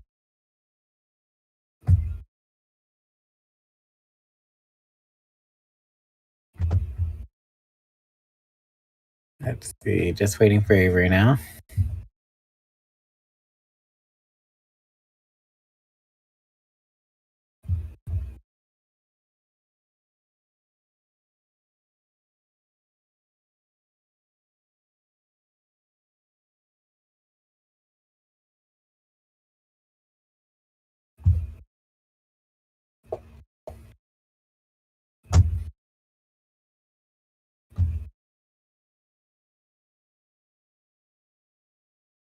All right, chat. So we have 3 people in the chat right now, and we are halfway through the book. We just need another 32 pages, and then we will be done with the book. So, thank you. Opinions on Magic the Gathering or you? Magic the Gathering, I was into for a tiny bit, and I thought the stuff before the Gatewatch was cool, and then after the Gatewatch started to become a thing and be a big part of Magic, it kind of lowered the quality, and made the plot very hard to follow, and also the whole oversaturation of booster packs that Wizards of the Coast was putting out. Booster packs and sets, and it's like that was their downfall. They were putting out too much stuff. And then Yu-Gi-Oh! Yu-Gi-Oh! Is cool. I've did play some bit of Yu-Gi-Oh! When I was younger. The art's really cool. The archetypes that they have are really cool. I like them a lot better than Magic, even though Magic has way better artwork. The archetypes for Yu-Gi-Oh! Are kind of like what kind of had the grasp on me. It's like just the artwork and the archetypes for the artwork and like the theming around them is like really cool. Welcome. I'm back. And we're back. We are back. I just realized how not close to the microphone I was. That was loud. I'm sorry. I had this coffee in the car, and I put it in for like about 2 hours. So hopefully, if I smell it right now, it'll be fine. I have some more electrolyte water in my Project Hope bottle, and my mom pointed out that it sounds like a bottle of spray paint with a flip thing on it, which is kind of fun. Kind of sad that we only have 3 concurrent viewers right now. Do we really? We used to have so many more. It's just it's an ebb time for YouTube, right? Spring is sprung. People are outside doing things. It's Friday night too. Well, I thought it was again. Maybe I'm too honest here, folks. No, I think it's just all of our live streams have just been kind of in a lull state. I think that's just because I've noticed that certain times of year, so YouTube kind of booms and does it. Like when people go on break, YouTube booms, but then there's always like dips when people like have more stuff going on in their life. It's just the way that it is. We appreciate the 3 of you that are here, and we also appreciate the fact that, because I think about the live streams more as like live recorded videos because they live on the channel as VODs. So it's like there's people in the future right now watching. We appreciate all of you guys too. So Chris brought up the whole these 2 books that are called Goose Flumps, which are just spoof parodies of Goose Flumps. Yeah. I've definitely heard of that. I've never read them though. But yes, if you're watching this in the future or right now, welcome. If you don't know us, this is our little safe space corner of the internet where we talk about nostalgic, obscure, or otherwise strange things. Right now we're reading Animorphs Book 9, The Secret. The Secret, right? Yep. This is part B of a 2-part audio. If you would like to start with side A, narrated by Avery Van Houten, please flip over the set and start with side A and press play.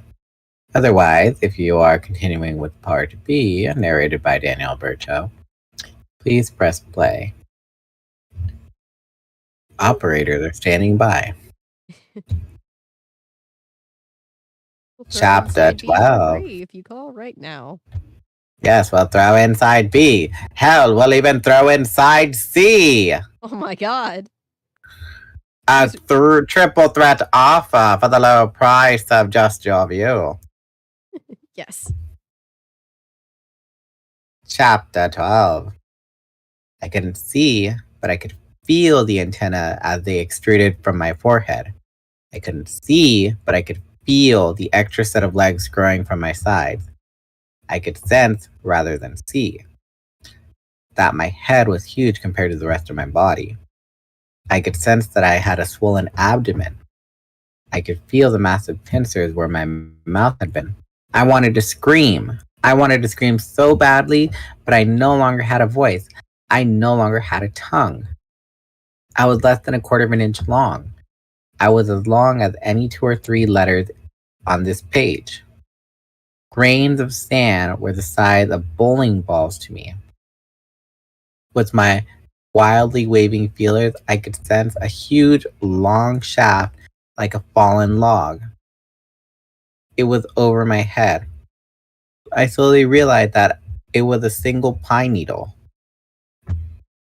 I waited for the termite's instinct and mind to suddenly surge within my own. But the termite brain, such as it was, wasn't saying anything. It was totally silent. My senses brought me almost nothing. I was blind. I could feel vibrations from sound. They were vague. The termite's sense of hearing was not as good as its relatives, the cockroach.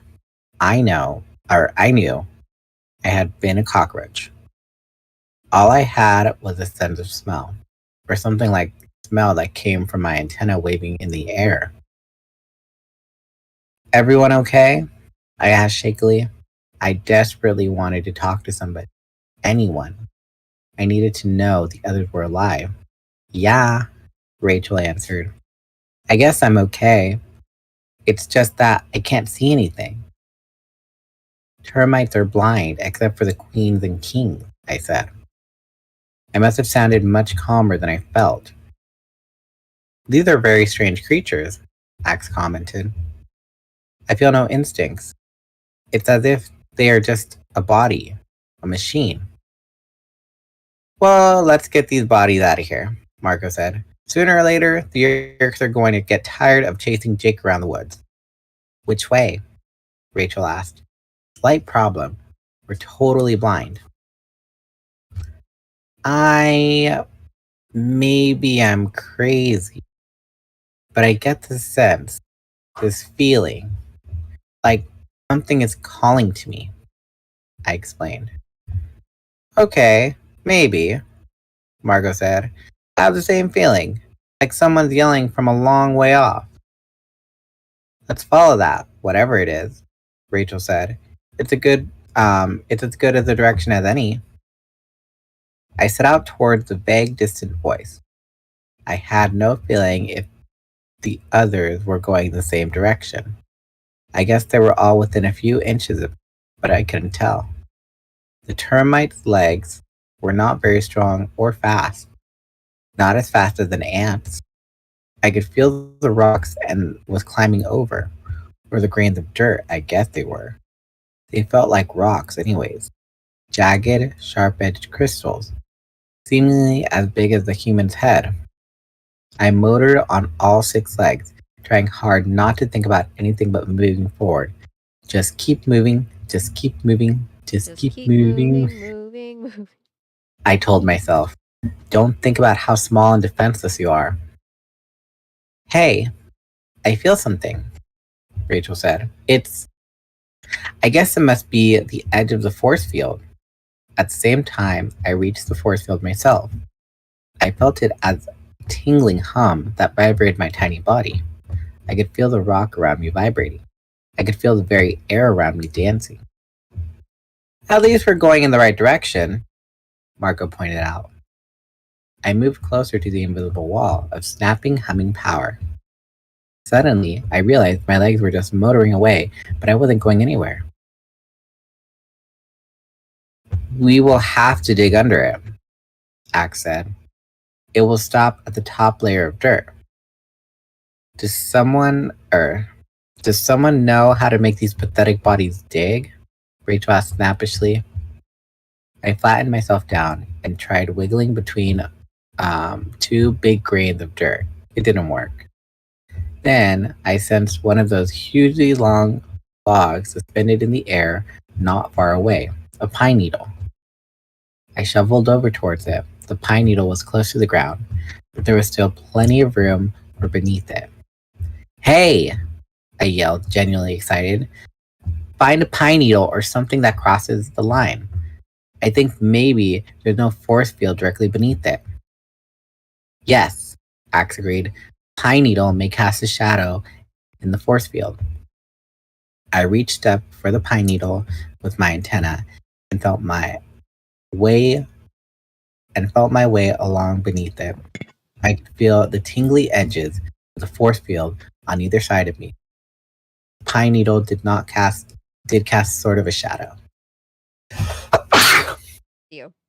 Thank you. and within that shadow, I could squeeze through.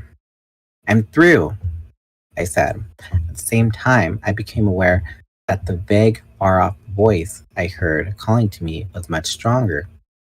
For a weird moment, I actually thought it was my mother's voice, and I wanted to go towards it. I moved my 6 legs and headed across the landscape of dirt boulders. I was sure where I was going now. I could hear the voice in my head. I could hear the call. My termite body seemed to be moving on its own now. It was like I was a passenger in a car that somebody else was driving. Is everyone through? I asked. Yes, Rachel said. She sounded distracted to me, like she was listening to someone else and didn't want me interrupting. But that was okay, because I didn't really want to talk to her either. I quickly covered the ground to the building. I didn't see that it was the building, you understand? I just knew. And the terrible thing is, I never even paused to wonder how I... What are we... Marco's voice. He didn't finish his thought. I didn't care. Guys? Rachel asked.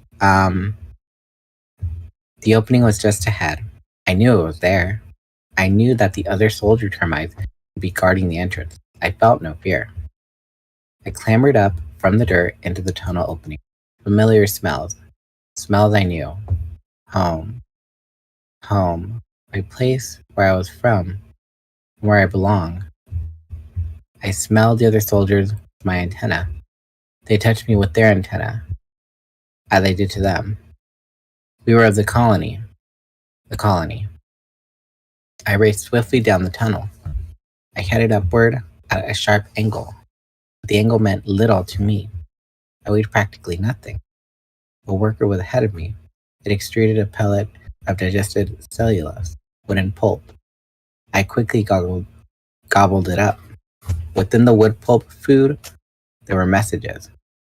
Hormones passing through the colony containing information. Vague orders. Indistinct yet powerful instructions. I was now caught up in a rush of workers off to obey the voiceless voice in their heads. Some were off to chew a new tunnel. Others were off to the egg chamber to rotate the eggs. And now I had orders too. I raced along tunnels lined with chewed and digested wood pulp. Tunnels cut through the dried wood and supported the building. I felt side tunnels open on one side, then the next. A tunnel above, air flowed faint but fresh, actually creating a tiny breeze. There was no light. None. But it didn't matter because I was blind. I was blind, but I was not lost. What am I doing? An alien voice asked. I ignored it. No! The voice cried. I had heard the voice before, but it came from far away, and it spoke a language I didn't understand. No! No! No! Let me go! I felt a queasy, sickening feeling inside me. But still, I powered down the tunnel, turning here, turning there, always moving towards the goal. There was a powerful smell. It was growing stronger and stronger. I went to it. I had to go to it.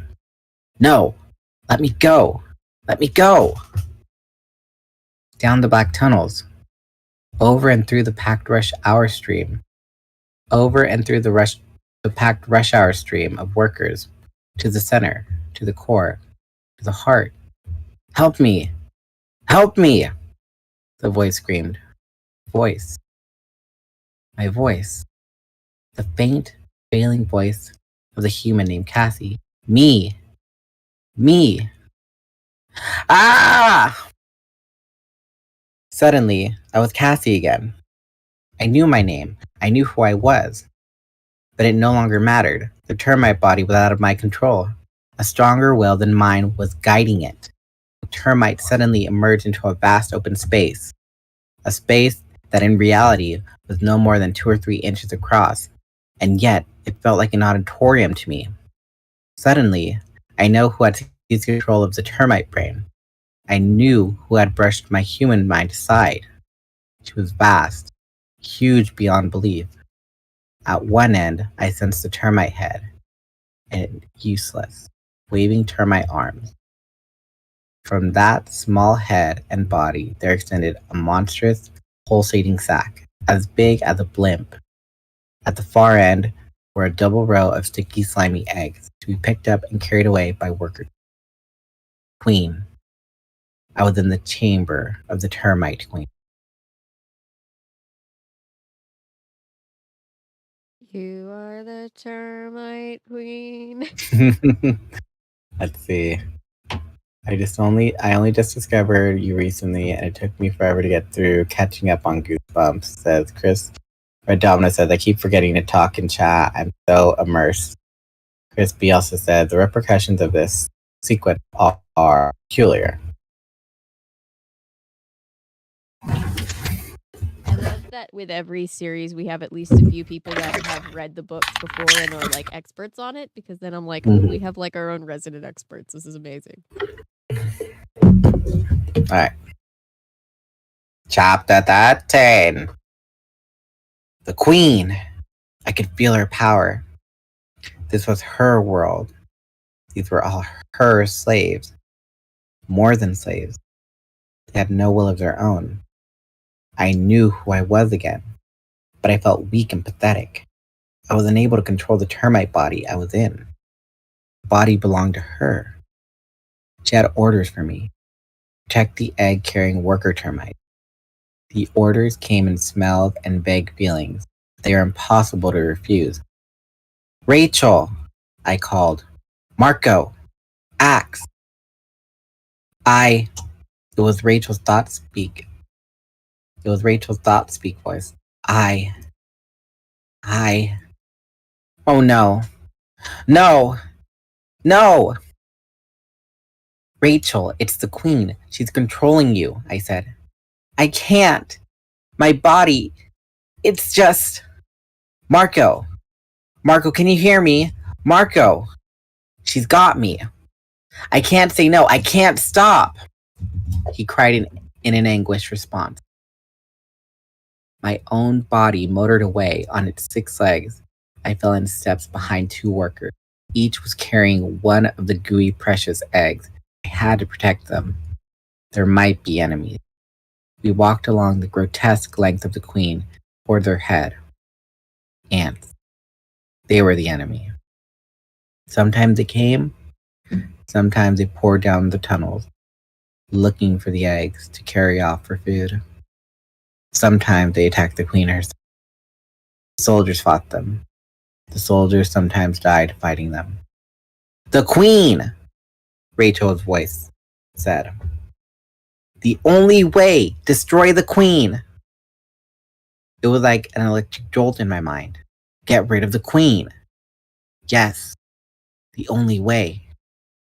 They wouldn't be expecting that. There would be no one to stop me. But my body was not my own. I could not make it. The 2 workers plodded along before me. I could feel their hind ends with my feelers, and I knew the Queen's head was just to my right, just a ½ inch less.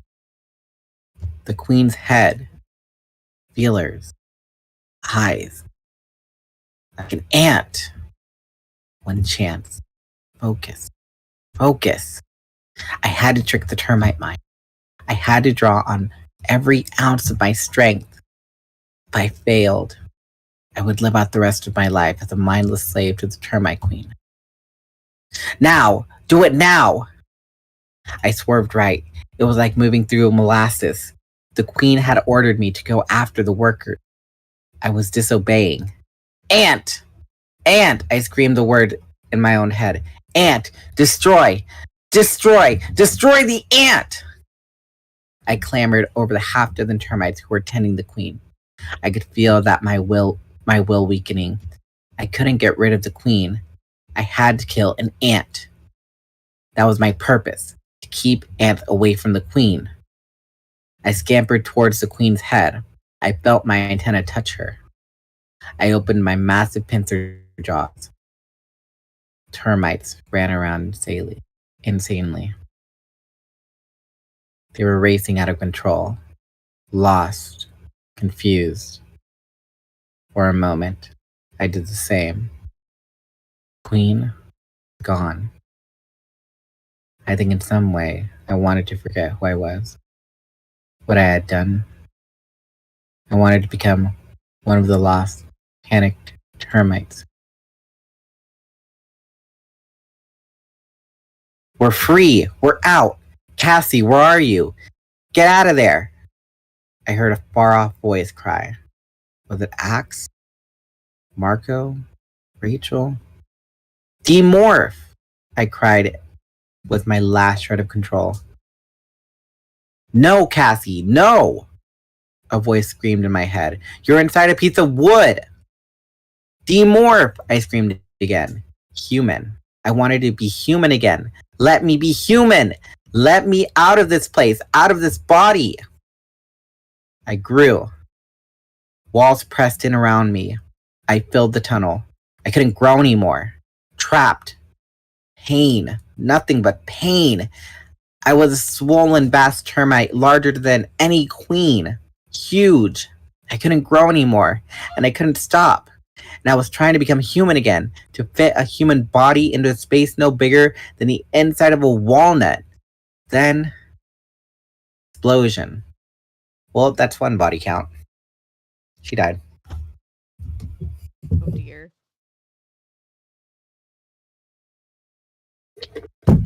The walls opened up. Splinters. Well, I guess I was wrong. I could be wrong. Fresh air rushed across my hard termite skin. My head was free of the wood and growing, but my body was still trapped, squeezing with terrible pain. I had eyes now. They could see, but only dimly. I was still tiny, and in the air above me, a huge blade as long as a passenger jet slashed downward. A wood splinter again, and my body was free. I grew and grew. Arms, legs, my own head. I was on my knees on a wooden floor. Marco and Rachel stood over me. Axe had used his tail to slice open the wood. They had all escaped the colony. They had demorphed. It was dark in the room. There were glowing red and green indicator lights. There was a computer monitor showing neat screensaver triangles floating and reforming. I know what she's talking about. You know that Windows 98 screensaver where like it was a cube and then the cube would turn into like balloons and then it would like turn into spikes? Yep. Mesmerizing. Let's see. Are you okay? Rachel asked. She bent down and put her hand over my shoulder. I gave her a hug. Then just as suddenly, I pushed her away. Let me go! Don't touch me! Don't touch me! Don't touch me! Rachel was on me in a flash. She clamped her hands over my mouth. Marco grabbed my ankles and held them stiff. Cassie! Rachel hissed. Shut up! We're inside the Yerk building. We're in a side room, but we can hear people in the next room. I was beyond caring. I struggled and fought and tried to scream. Axe whatever you can do with your computer. Do it, Marco whispered urgently. Rachel and Marco held me pinned against the floor and slowly, very slowly, my bunched muscles relaxed. I stopped fighting. Are you okay now? Rachel asked. Okay? I would never be okay again. But I nodded my head anyway. Rachel took her hand away from my mouth. It's over, Cassie, Marco said. You saved us. It's over. And we have other problems now. I'm good, I said. I'm fine. But my skin was crawling. Evil, terrible memories were crowding in on me. I have access. Axe said. Accessing, Marco or Rachel. I need a human to help me understand and the meaning of what I am seeing here. Margot climbed up off the floor. Rachel stayed with me. She was stroking my hair, like my mom would have done if I had a nightmare.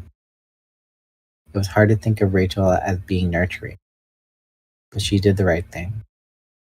I heard sounds in the next room, human voices, and Hork-Bajir speaking their weird mix of their own native tongue, human speech they'd learned for duty on Earth.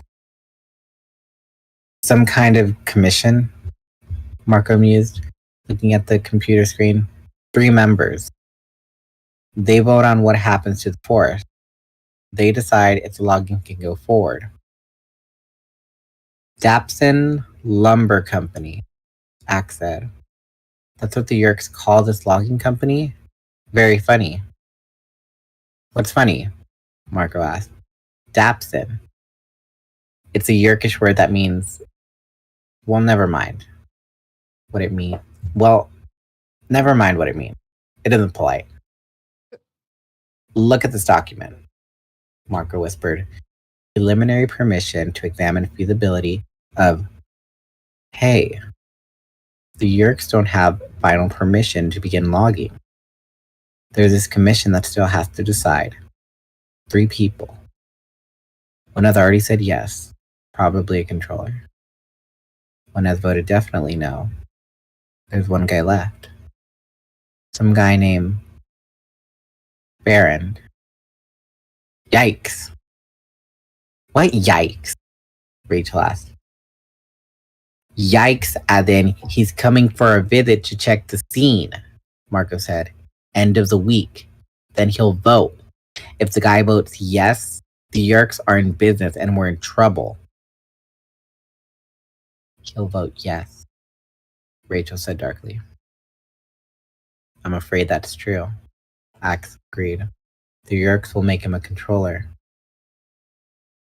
Not if we stop them, Marco said. 1 thing at a time. We need to get out of here, Rachel said. And we're not going back out the way we came. No one argued with that. I am making a slight change in the programming that may let me access this computer from Marco's home computer, and I can temporarily shut down the defenses of this computer, Axe said. But there are still guards outside, and Hork-Bajir in the next room. Yeah, we'll have to move fast, Rachel said. Cassie, can you morph? Can you morph the wolf? I'll stay right beside you the whole time. Can I morph? The very idea made me sick. But even in my quaking fear, I knew anything was better than going back down into the termite colony. 5 minutes later, Axe turned off the outer defense, and we ran from that building. I guess the Yerks counted on their high-tech defenses too much. Without them, no one even shouted an alarm. By sheer dumb luck, we raced between the paths of 2 controller guards. No one yelled. No one fired a shot. We ran into the woods where they joined up with us. No one said much on the way home. All right. Woo. So, Cassie dethroned a monarchy. Yep. Heads literally rolled. Good for her. She had it was very Marie Antoinette. Yep. It's giving Marie Antoinette realness. It's giving Marie Antoinette realness. It's giving Queen of Hearts realness. Oh, Christopher, on the subject of Goosebumps, hopefully, I was going to read a new Goosebumps book. I was going to do another Goosebumps live stream read this past week, this week, but I had 1, a lot of things to do, and 2, Tuesday and Wednesday, I just didn't really have the emotional energy for streaming, and, I didn't think it would be a very fun stream, so I put it off, but hopefully next week I'll be able to do... Because I think next we have, piano lessons can be murder, which... Piano lessons can be murder! Woo! Always love a good Goosebumps stream. Have you seen that music video of the guy who makes, He made a song about Goosebumps and used only like the title of the books I don't think I've as seen that. lyrics. No, but that's You've funny. never. Oh, I gotta send it to you. Okay. It's I'll pretty look at it clever. after stream.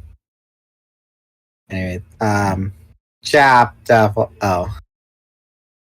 Always always good to achieve regicide. Let them eat royal jelly. Well, what's worse? Having individuality but being part of a system, or having no individuality and being part of a system. I mean, individuality is better unless it's like leading to some kind of like horrible detriment to society, I guess. Because like the way they describe the ants are individuals, but they're like kind of automated, whereas the termites are not individual and they're computerized. Like they don't have a sense of individuality versus ant, which has an individuality. Yeah. But it's like it's automated versus like a termite where it's like it doesn't have a choice of individuality and it's automated. I mean, honestly, Which would you rather be punished terrifying. by? Both of those sound horrifying. I'd rather be punished as an ant. Yeah. Than as a termite. I mean, again, neither sounds good. They both sound like they lead to emotional damage. All right, Chad, if you had to pick between being punished as an ant or punished as a termite, what would be your... All right, then. Chapter 14. My parents expected me to be at Rachel's house. Her parents expected her to sleep over at my house. My house was easier to sneak into. So that's where we went. It was almost dawn by the time we demorphed. Not dawn! Chris, I believe it's... Dawn! Chris, looking at my shelf, it's piano lessons, then the werewolf of Fever Swamp, then You Can't Scare Me. Just to answer your question. Dawn! Arrgh. Dawn! Damn. Not a funny scene if you know the original context of that scene, but it turned into comedic gold, unfortunately for itself. It was from a show called Good Times, where the Florida heard news of her husband being killed in an automobile accident. Oh, that's a lot. And so the way that she processes it, like she takes like a glass bowl and she drops and it's like, damn, like that. But then everyone took that scene, every other sitcom took that scene and then made it into something funny. And I'm like, oh, now that's just, you lost the meaning of it. You devalued it. The dark comedy of a generation. Damn. All right. It was almost dawn. By the time we demorphed, we crept through my dark living room and up to my room, trying not to make the stairs squeak. I know that feeling. When I'm babysitting my niece and nephew, and my nephew is asleep upstairs, and I gotta check on him and pray that the stairs don't squeak. Oh. I loaned Rachel a big flannel shirt. No, I've never seen the OC, Chris. I had a couple of seasons of the OC sent to me on DVD, but I haven't yet to watch it. He said, remember what happened with that OC scene and Imogen Heap? I don't. You can post it in the Discord. We are not as cultured sometimes as we would like to be. I was a literal child when the OC came out, so Same. Because we're the same age. Yes. Just for those who don't know, we're the same age, so. We're the same age, except I was born at the beginning of the year, and she was born at the end of the year. So us Capricorns. Yep. Always causing trouble. No, not putting up with the trouble. More like Yeah, fair. not causing the trouble. It's more like not putting up with it. Fair. Like yesterday. Yep. Ain't putting up with that nonsense. Anyways, I'm not. So in the future, if whoever was involved with that yesterday watches this, it's not that I'm bringing it up to not let you live it down. I'm bringing it up because, well, it's just fresh in my brain. That's all. Haven't recovered. For all the parties involved with it. That's all I'm saying. Gunshots, and then the song plays, and then some show SNL parodies it. And for a few years, people love to stage slow motion bits of getting shot, and then the song plays. Well, Oh, okay. Okay, I'm gonna have to look it up. Sometimes. I loaned Rachel a big flannel shirt. She grabbed a blanket and a pillow and simply fell down on the floor beside my bed. I think she was asleep before she landed. How? How did that happen? I don't think that's possible. I crawled into my bed. When you've been a termite. Yeah, but like brain damage, that's all I'm saying. Yeah, I get you. I crawled into my bed. My own familiar bed. And the sheets were cool. Comforter, my comforter. I belonged here. This was my place. And yet, nothing seemed familiar. The shadows cast by dim starlight on the walls. Shapes of shirts and overalls hung from big hooks on the walls. Binding of books I'd read, right here in this room. None of it seemed real. I closed my eyes, then opened them quickly. How could it be? How could I remember what that chamber looked like? What that termite queen looked like when I had no eyes? But still, I remembered it all. Saw the chamber dug by hundreds, and I saw the huge queen. I felt my pincers. I hadn't just destroyed her. I had destroyed the entire colony. I had done it to save myself and my friends. I wanted to throw up, but I would have had to get out of bed and run to the bathroom. And I felt like I never wanted to leave that bed again. Love animals. I've been raised all my life around them. I love nature. But what did I really know about it? I have been more animals than many people ever see in a lifetime. I have flown with the wings of an osprey.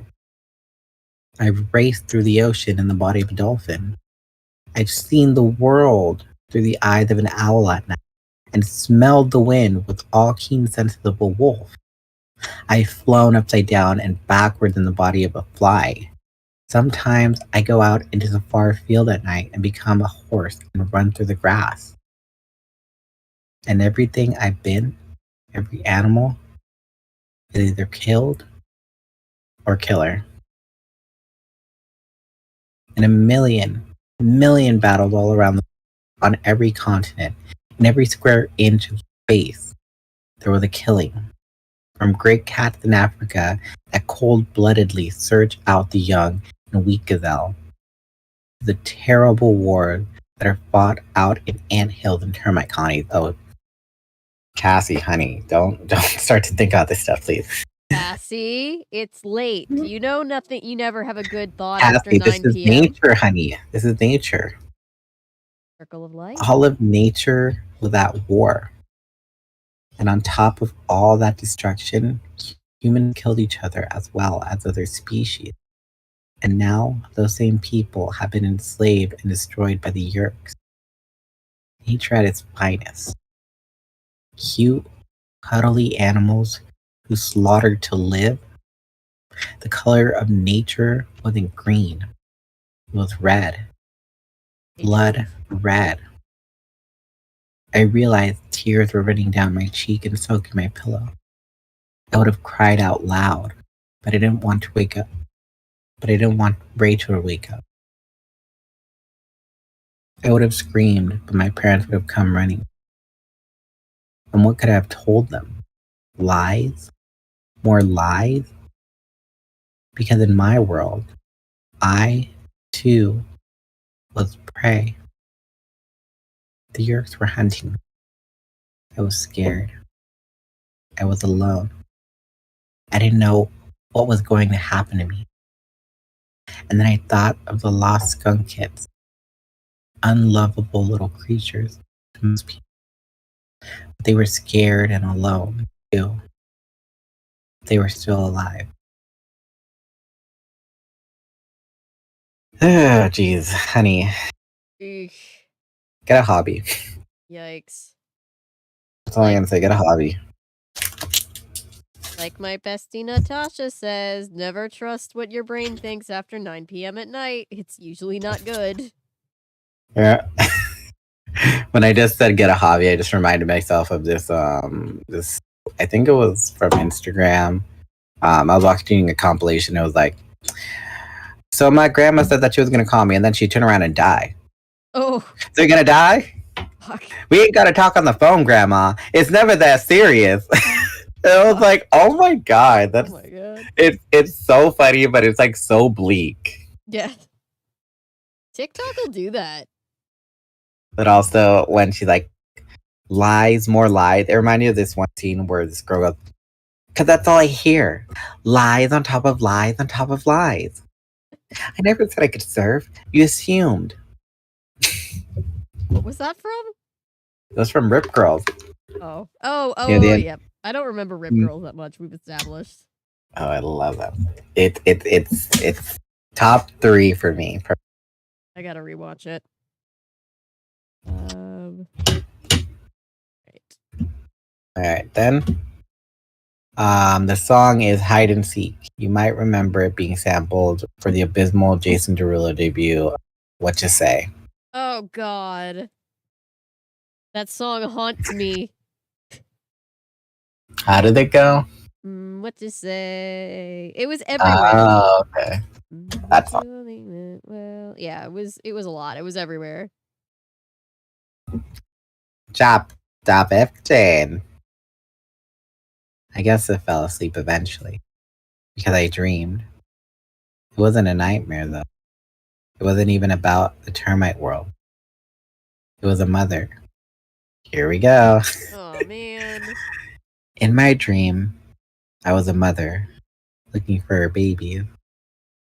I searched everywhere, even though I was hurt and in pain. At last, I found them. And in my dream, they snuggled next to me. When I woke up, the dream quickly evaporated. But it left behind a feeling of peace. The sun was high in the sky. It was 10:15 in the morning. Late. Rachel had already showered and dressed. I can't believe you slept so well, Rachel grumbled.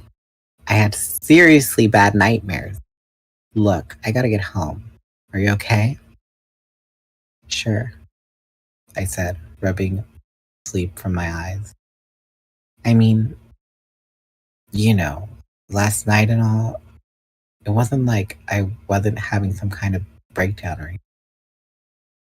It's just, you know, it creeped me out.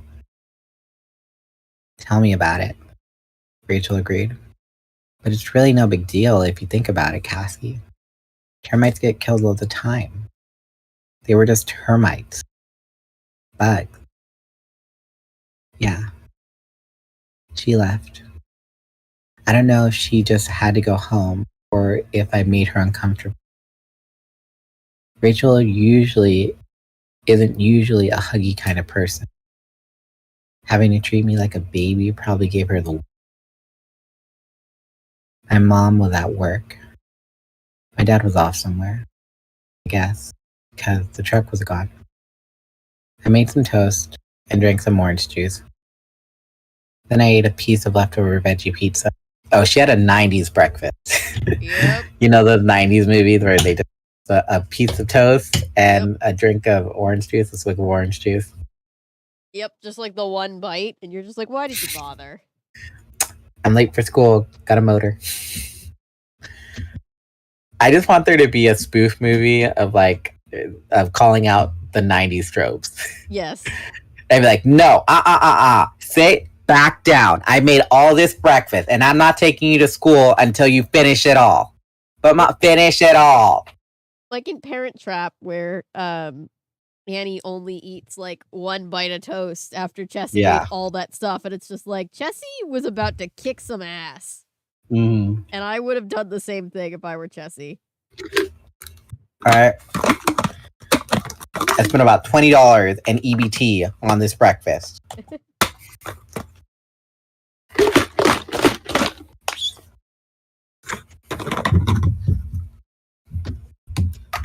Alright,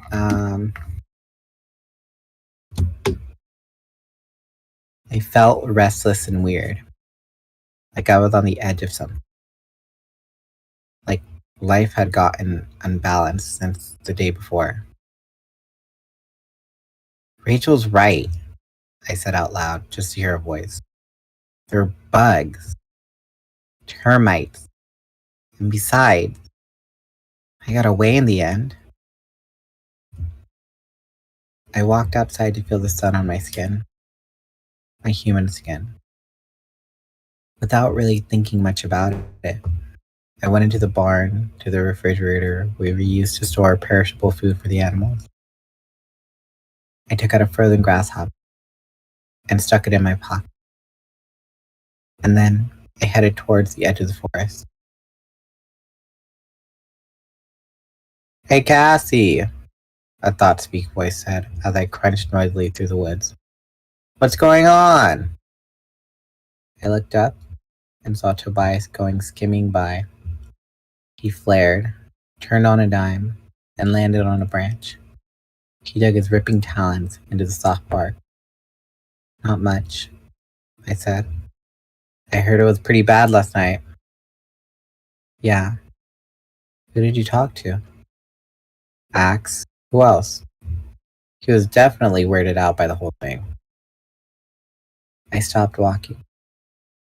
It was something in the way he said weirded out. Tobias, who else did you talk to? Maybe Marco, he said. And Marco told you I went nuts, right? Actually, the word he used was insane. Also, Looney Tune and wacko. But he meant it in the nicest possible way. I laughed bitterly. Well, I guess I did go a bit wacko, I said. Welcome to the club, Tobias said. None of us is going to come through all this completely normal. You know that. Too much fear.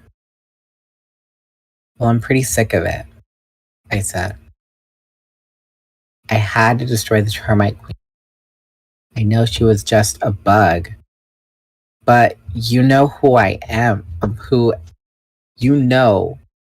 am I to decide that it's okay to kill one animal and not another? Here I am, the big earth mother, tree hugger, animal lover, as Marco would say. And when it gets down to it, I'm just like Tobias asked. Just like any predator, I said lamely. You feel bad because you had to kill the queen in order to survive. I shouldn't have been there. It's their world, not mine. Those little tunnels in a rotting piece of wood, that's their whole universe. I invaded it. And when they got in my way, I reacted. Who did that remind you of? Look, you are not a yerk, and termites are not human beings, Tobias said. There's no comparison. I didn't bother arguing. Look, I have to morph. There's something I need to do. What? Oh, I know what she's gonna do. She's going to find the baby skunks. I sighed. Something stupid, all right. There's this mother skunk who's this mother skunk we have who's injured. She has a litter of kids who are going to die. I think I know where they are, more or less. But I can't get there walking like a human. Yeah. For a moment, Tobias said nothing. Skunk kids? Near the edge of the Yerkes logging compound. Yes. I can show you where they are. For a frozen moment in time, I refused to understand what he just said. I didn't want to think of why Tobias. Why a red-tailed hawk would know the exact location of a litter of skunk bees. I took a couple deep breaths. I tried to keep my voice level. Are they still alive? There are 4 still alive. Tobias said. I felt an emotion I don't feel very often. I felt it boiling up inside me. I glared furiously at him, at the ripping talons, at the nastily curved beak. I could picture the scene in my mind, the way he would have swooped down, raked those talons forward, snatched the defenseless kid off the ground, and I was shaking. I laced my fingers together just to stop them from trembling. I'm going to save what's left of them, I said. My voice didn't sound like my voice. I'll help you, Tobias said.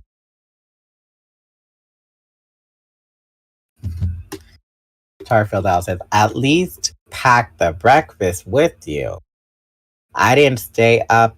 I didn't stay up. Wait, what? I didn't stay up. Made an entire meal just for you to eat. Entire meal just for you to eat a bite of toast. Yup. Yep. I'm like, I don't care if you're late for breakfast, or I don't care if you're late for school. Okay, I made you this whole breakfast, and you're gonna eat it. Damn it. Also, like, let's be real. If the parents, it's like, I'm your parent. If I gave you a permission slip to be a little late for school, your teachers aren't really gonna care. Yeah, but it makes I just realized what if they did that because all the food was expiring in the fridge? Oh God. Well, you're not really supposed to eat set food. 1, because it's really hard for continuity, and 2, just because it's really hard to keep food edible for long periods. All I'm of gonna time say, I'm not gonna lie, and this is a this is a horrible habit of mine. Sometimes I'll eat food, like I'll cook food, and then I'll have some, and then like if I'm a little bit full, I'll leave it to the side, and then maybe like the whole day will pass by, and then I'll pick it up again, and then throw it into the frying pan. Maybe sometimes not, and then just eat it like. I mean, it depends on what it is, right? Like, I definitely do that with some stuff too. But I mean, like spaghetti. I'm like, yeah, what? Because like I saw Everybody Hates Chris, and then like that episode where like their dad got like a bunch of sausage for them, and then they're eating like spaghetti with sausage, and like, Tyler Williams' character Chris, he's just like barely picking up an empty fork full of like little noodle pieces of spaghetti. Yeah. I'm like, wow, he sucks at eating. And I'm like, oh wait, they probably had to fill this a bunch of time. Yeah, it's 1, you don't want to have to eat that much. 2, it's just continuity's a bitch, so. But why don't they just have it fresh and ready when they're filming the scene? I mean, they do a lot of the time, but part of it is not so much that it's not fresh and ready. Part of it is just that it's continuity of once you take a bite, like the more you eat of it, the harder it is to conceal the fact that none of those shots are going to match, because you can't like undo once they've taken a bite. And also, like, they literally film the scene like all day over and over and over again, so they'll get like sick if they eat too much of it. Not even if like you twist a little bit of spaghetti like on the side, like the director like, don't eat from the middle. You can like take some bites off the side, but don't eat off the middle. They definitely try, right? but it's still like people Because will it seems still like they're just notice. like literally doing this. They're like painting with their fork. Oh yeah, they push food around. The whole Oh, like let's how push was food school around. today? Oh, it was good. Yeah, it was really good. Yeah. Oh, really? Because I got a call from the principal about how I have to go to your school Taking the tomorrow bite morning. and then they pause and they put it back. Yep. They like no, yeah, they put their fork down just to like have an argument, and then they pick it back up. Yep. All the various Okay. things. I meant stay up. I knew what you meant. Yeah. Okay. Oh, All right. hi, Perry. She's a semi-chaotic door kicking mammal of action. Why she has her own little door now, so that she doesn't have to kick. She just pushes and she gets in. No, she still kicks that door open. I mean, yeah. Give me attention. Hi, Perry. She's Perry. Perry the Platypus. She's not a platypus. She is a catapus. Hi, Perry. Perry the catapus. Agent Hi, Perry. You P. just hit the microphone super hard. Don't do that. See, I told you she's the door kicking mammal of action. Perry the Chaos Lord. Hi, Perry. Hi, Perry. All right. Chapter 16. I used my osprey morph and flew behind Tobias as he led me directly to the spot I had seen the night before. I had carried the frozen grasshopper in my talons. I didn't ask Tobias any questions. I didn't say anything. He pointed out the almost invisible entrance to the skunk's lair, and then he flew away. I knew he'd go to Jake and tell him what I was, and I knew that I had hurt Tobias by treating him so coldly. But to tell you the truth, I didn't care right then. I just wanted to find those baby skunks. I don't know why. Somehow in my mind, those baby skunks had become very important. When Tobias was out of sight, I began to morph. It wasn't a difficult morph. I kept my eyes and ears and mouth all the way through the change.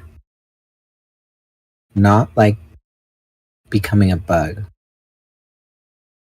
There was a now familiar sensation of shrinking. And there was the surprise of having a huge bushy tail growing from the base of my spine. But I had morphed a squirrel before. This was pretty close. But the fur was a new experience. Oh, I'd grown fur before, but never any so long and luxurious and dramatic. This was a regular fur coat, so to speak. Mostly black, but with an impressive swipe of the white down on my back and into my tail. The senses of the skunk were nothing dramatic. The hearing was a little better than human, maybe. The sense of smell was good. The sight was not as good as my own human vision. And the skunk's body was not swift or strong. I shuffled and sort of waddled when I tried to walk. When I tried to run, I just ended up waddling a little more. My front paws grasp and hold things. They were far inferior to my own human hand. It was the skunk's minds and instinct that seemed strangest of all. I've been inside minds that were all fear and all hunger. Minds that were keyed up like they lived on adrenaline. But this mind package of instincts was so gentle, so unafraid, not cocky and swaggering like big cats, just unafraid. It was an animal no bigger than a house cat, no sharp teeth or talons, and yet just about nothing in the forest messed with it. I felt the gentleness of absolute confidence. I could hear the mewing sound of the skunk gets within the burrow. I waddled over to the opening and pushed my head inside. It was dark. but I could make out 4 of them. Tiny, helpless little things, no longer infants, but not yet able to defend themselves. Hunt little skunks. I know some people think animals don't have emotions. Those kids were happy to see me, and something in my mind of the skunk was relieved and joyful to see them. I retrieved the frozen grasshopper, now completely thawed. I crawled inside that little hole in the dirt. I curled around, and the kids nuzzled up against me. I fed them the grasshopper. I knew I only had 2 hours to morph. But even though I had gotten up a few hours earlier, I suddenly felt sleepy. The meal was done. The kids wouldn't starve. And I was sleepy and very, very peaceful. Even in my sleep, I knew what was happening to me. See, I always loved animals. Always. But now, I think I'm falling out of love. Nature wasn't all cute and fuzzy. The strong ate the weak, and the weak ate the weaker. It's what the Yerks were doing. Trying to make prey out of the ultimate predator. Homo sapiens. Oof. Hey! Hey! Are you in there, Cassie? I woke up. Where was I? It's dark. Was I in my bedroom? Was I... Oh, no. Was I in the termite colony? 4 kids still slept curled up against me. I was in the skunk's den. What? I said. It's me. Blah, blah, blah. It's me, Jake. Cassie, get out of there. Now. You've been in more for almost 2 hours. I forgot that I gave Jake this really low voice because he's going through puberty and he's a teenage boy.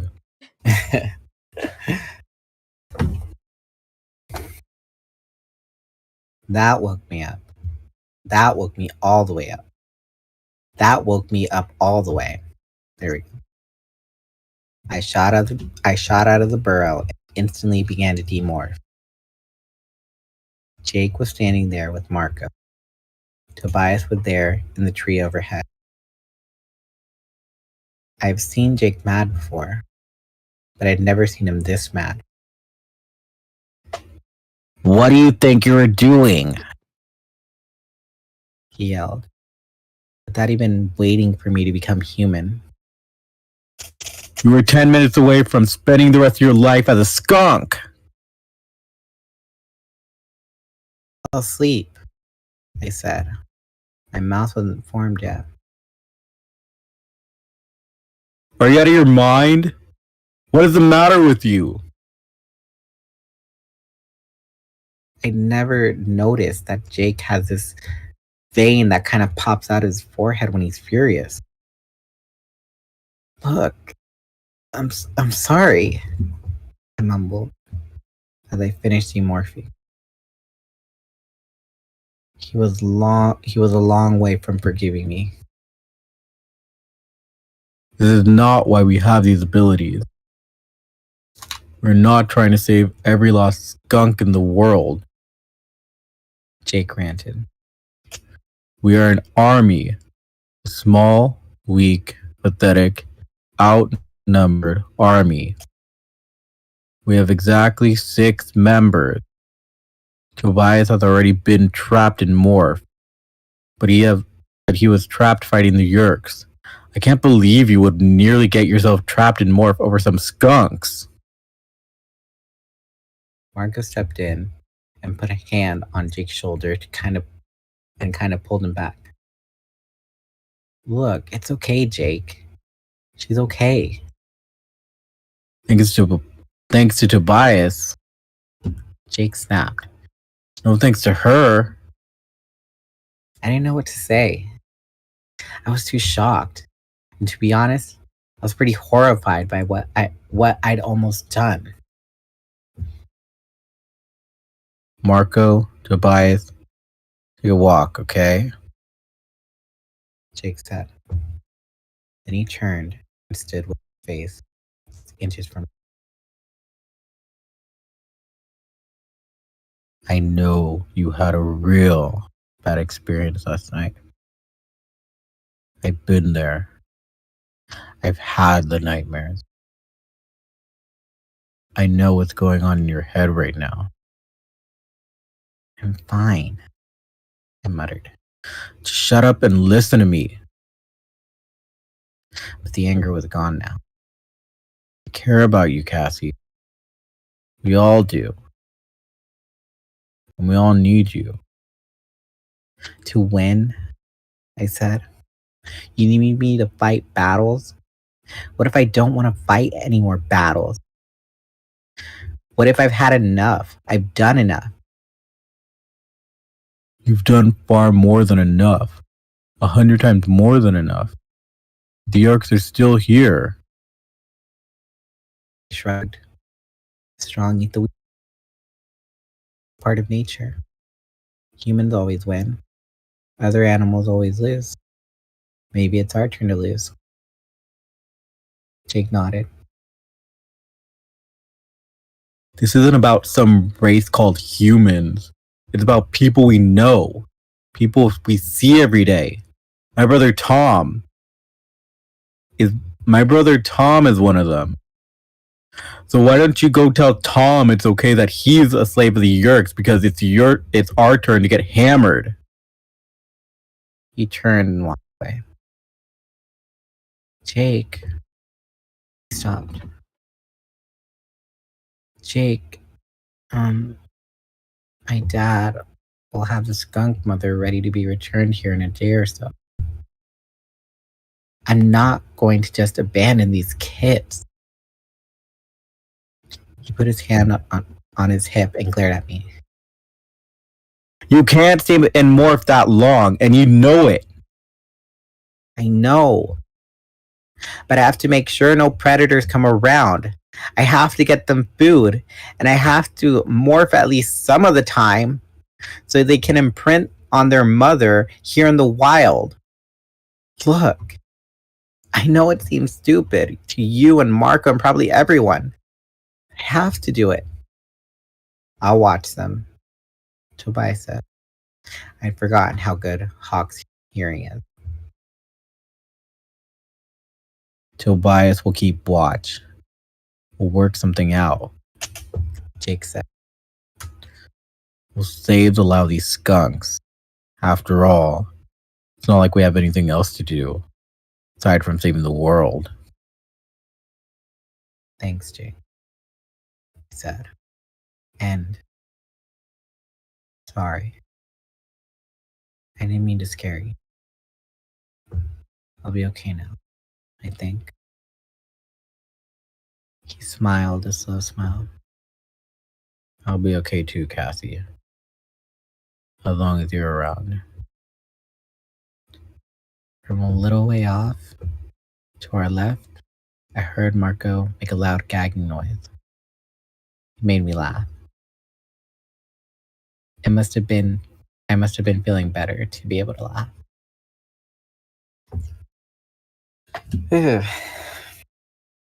Don't be such All a right. jerk, Jake.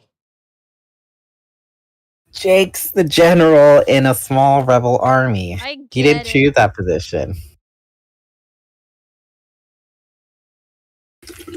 Jeez, Avery, it's not like you ever volunteered to fight against the Yerks. Do I Jake, see but you geez. volunteer at your local Yerk rebellion force? Yerk rebellion. I can't. That is true. He's got me there. Join a Yerk rebellion as of yet. Do I see you donate to your local Goodwill? That I have done.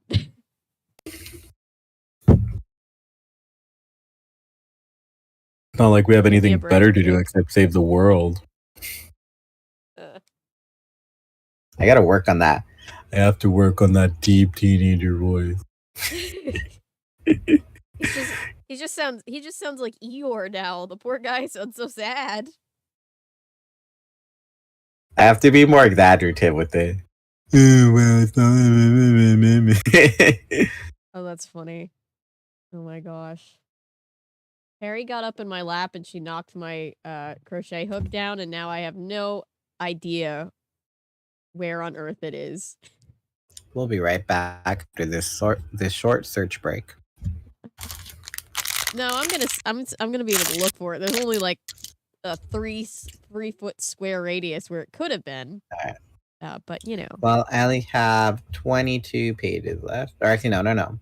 I have 18 pages left. Nice. Chapter 17. Well, this is more than slightly insane, Marco said. It was later that same day, Sunday evening. We were all gathered around the skunk's den. We're going to raise little stinky skunk babies.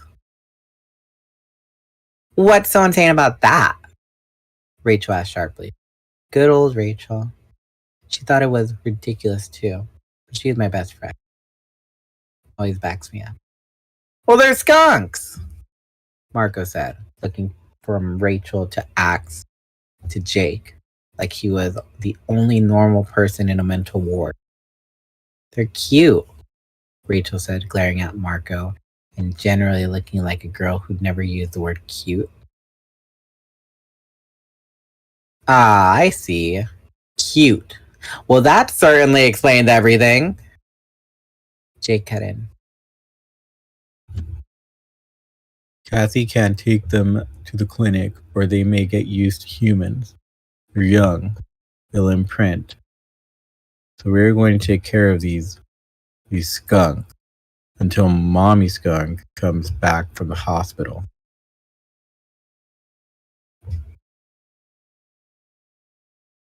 Are skunks a sacred animal to humans? Axe asked. All animals are sacred to Cassie, Marco said. She's Dr. Doolittle, and that animal guy who comes on Letterman all rolled into one. Oh. But she's not the Kraft brothers.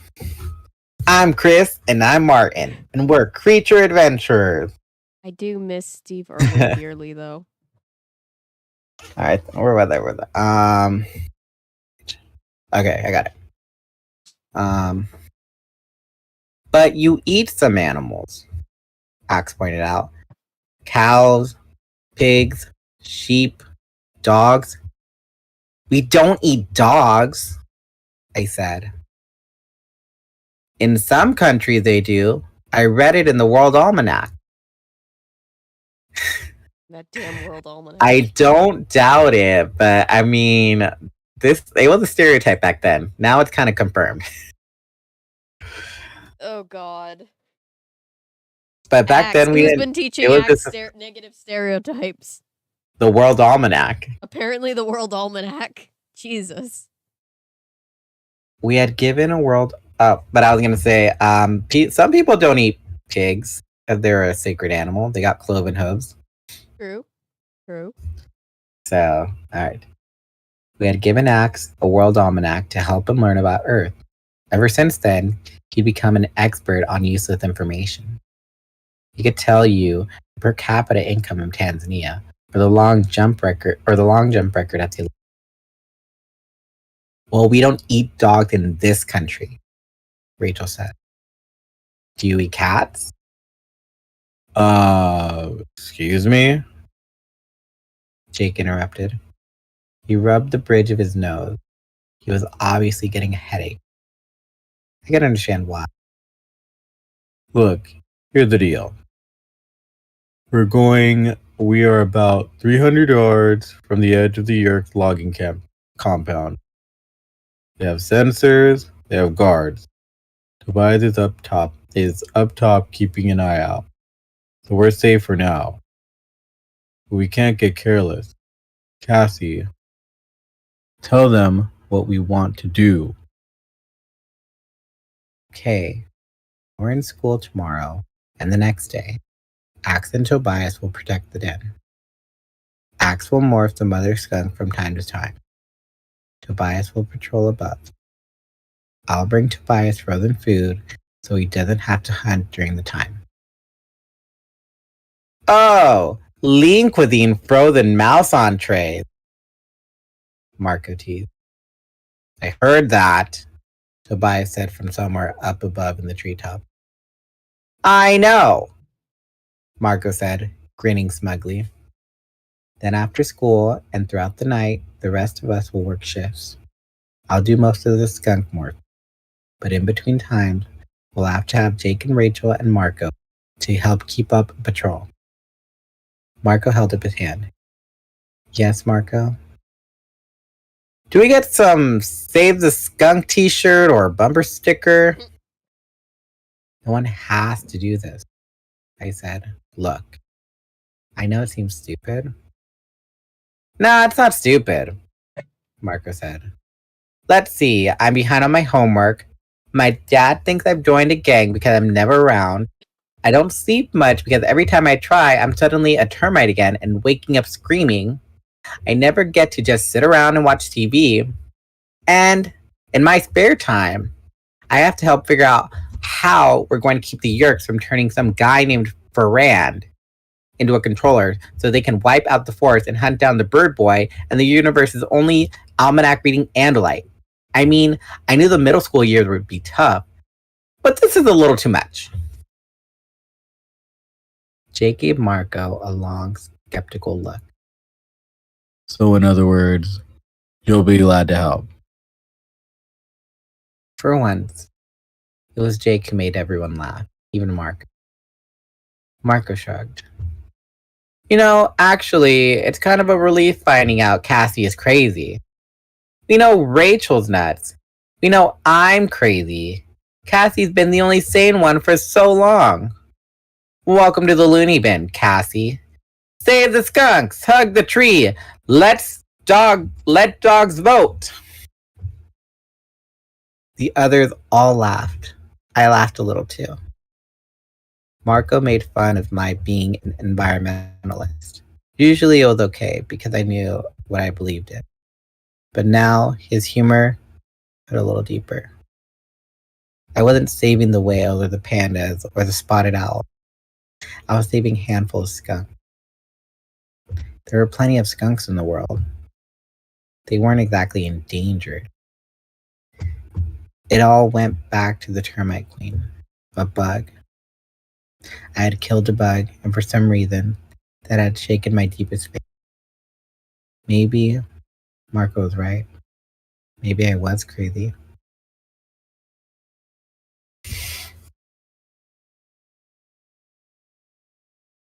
Chris said, I never saw Zaboomafoo. I was all about Krat's creature.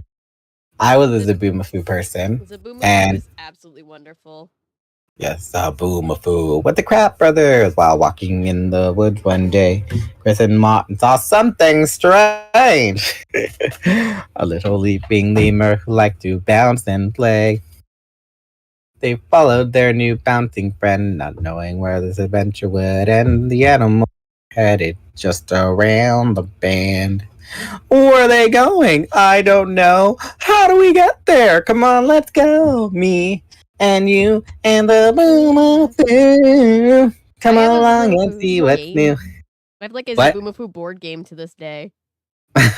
You have one? Yes. Yes, I do. How lucky are you? We're doing a thing that animals do. New animal friends to see. Animal Junction's the place to be. Elephants, dogs, baboons are leaping. Wild dogs coming in, nobody's sleeping. Me and you and the Boomafoo. Come along and see what's new. We're doing the thing that animals do. Me and you and the Boomafoo. Come along and see what's new. At Animal Junction, we're waiting for you. The Boomafoo. I used to show that a lot to my third graders. Great. Like during summer camp, because like we would do like one of our scheduled curriculum with inventions. Mhm. So I'd show Zaboomafoo and then tie it into like inventions, because the Crap Brothers in that show were like inventors. So, Yeah, Krat Brothers, basically everything they did was underrated. Love the Krat yeah, I Brothers. was like, oh, we're learning about biomimicry. Biomimicry is when we look at something in nature and then we copy it. So we're gonna watch Zaboomafoo, and then I want you guys to draw down or write down what animals they copy and make inventions out of. So cute. All right. Great show. But yeah, Wild Kratts. Wild Kratts is good too. I think it's still going. Like in terms like they still showed on PBS. But I Yeah. think the Crap Brothers are like retired. I'd love to interview them sometime though Oh yeah. for the VFU. Be like, okay, so who was the more popular out of you two? You, Chris, or you, Martin? I'm pretty sure out of the two, Chris was always the popular. I want to know like if there are any animals they're truly like frightened or creeped out by, because I feel like even animal people have at least one animal that they're just like like Cassie's dad and skunks. Like, was there a skunk? Was there an equivalent of the skunk incident for the Krat Brothers? Mm-hmm. Who knows? Don't know yet. All right. Chapter 18. Over the next 2 days, we were protected and nurtured a foursome of baby skunks. Baby skunk, baby. Oh God. And as impossible as it seemed, worked, more or less. Maybe I'm kidding myself, but I think the others started enjoying it. Typically, it was Marco who decided after the first shift guarding the skunks, kids needed names. Joey, Johnny, Marky, and CJ, he announced like it was obvious. The Ramones, godfathers of punk rock, they would be honored. The one with the white stripe that kind of goes really wild, that's Joey.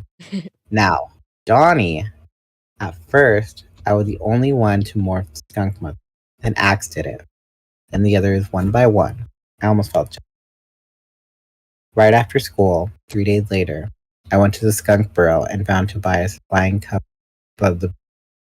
Hi, Cassie. How's it going, Tobias?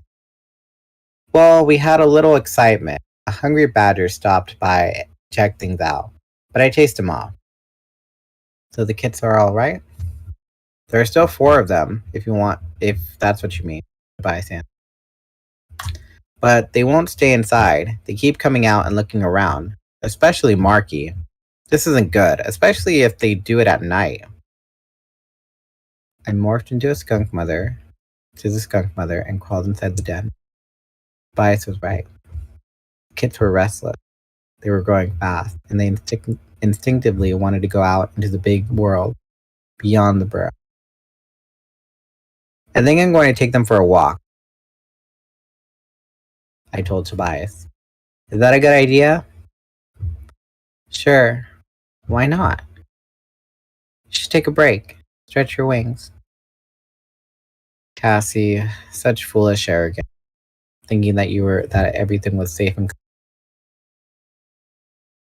Tobias was relieved to have an excuse to take off, but as soon as he was gone, I started to have doubts about my brilliant idea of taking the kids out. How could I keep track of them? What if they wandered off? But then while I was debating, Marky made a wild dash outside and I had to scamper to catch the other 3 babies. And I had to scamper to catch up to. As soon as I appeared, though, Kit went meekly to stand behind me. One by one, the other 3 babies came out, and to my amazement, they lined up like obedient first graders. Okay, I said, although, of course, the kids couldn't understand me. Let's take a walk. I waddled slowly away, took about 10 steps, then turned to look back over my shoulder. 4 of them were all lined up. I was their mother, as far as they knew. And they were programmed to follow their mother. I waddled off, feeling a little strange but happy. We walked that way for half an hour. We paused, sniffed things from time to time. Various animal scents mostly. And then I realized something. We weren't supposed to just be going for a stroll. The kids were hungry. I was their mother. And it was my job to provide for them. If I didn't teach them to catch bugs, they wouldn't survive. Skunks eat some plants. They also eat crickets and mantises and grasshoppers and even shrews and mice. I did not know that. It's interesting. I stopped walking and looked back at my kits. 4 almost identical little balls of black and white fuzz. 4 curious little faces watching, waiting to see what I was doing, eager to learn. I'd been feeding them thawed frozen grasshoppers and thawed mice. Just as I'd been giving Tobias food since he was too busy to hunt properly. These skunk kids couldn't be fed by humans all their lives. Suddenly, a crash sound. Something rushing through the woods, careless, wild, noisy, and coming right towards us. I started to lead the kit back to the burrow, but the noise was getting closer. It was coming too quick. I tried to smell what it was, but the breeze was blowing the wrong way. Then, a dog! A wolf would have known better. A wolf would have seen the black and white fur and decided he had an appointment somewhere else. A bear would have known. Just about any wild animal knew better than to annoy an adult skunk, but this big happy dog was not wild. He lived with humans. He knew absolutely nothing about skunks.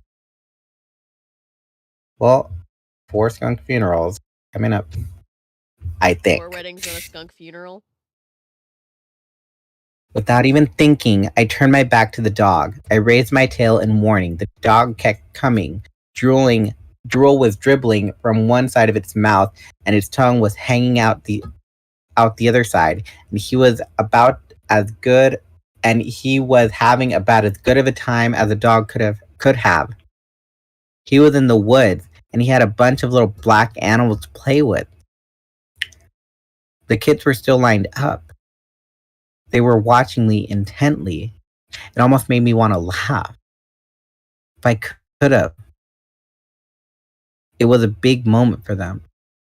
They were about to learn why no sensible animal picked on an adult skunk.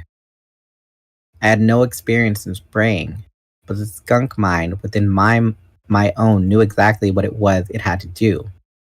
I aimed. I looked over my shoulder and judged the distance. I targeted the dog's face, and I fired. Just at that instant when I fired, I had a strange sensation that I knew this dog from somewhere. But it was too late by then. Way too late. At the distance of 10 feet, the spray hit with the accuracy of a laser-guided smart missile. The dog stopped dead in its tracks. The look in his eyes was sheer terror. How could it be? How could the little black and white creature have done this to him? And then I heard something that made me feel really bad. Homer, what's the matter, boy? Oh no. Jake asked. Oh, Homer! I told you not to follow me into the woods.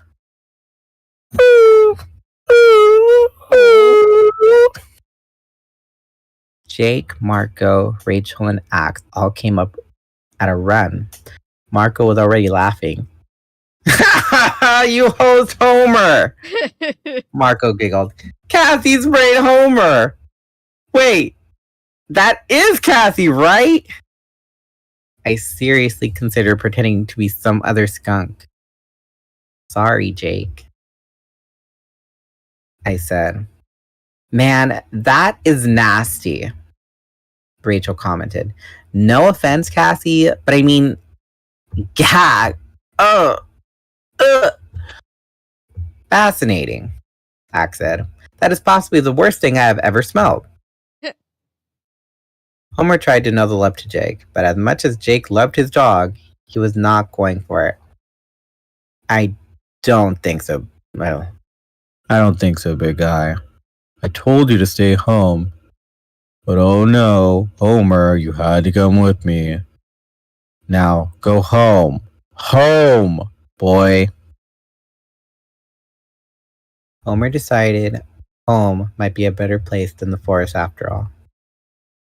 He trotted off, tail between his legs. I believe the smell is causing me to become deranged, Axe said calmly. I might have to run away and panic. Take me with you, Marco muttered. Well, this is perfect, Jake said. Wonderful. My parents are going to so appreciate it when Homer gets back to the house reeking of skunk. Man, let's move away from this spot, okay? I mean, geez, this is just awful.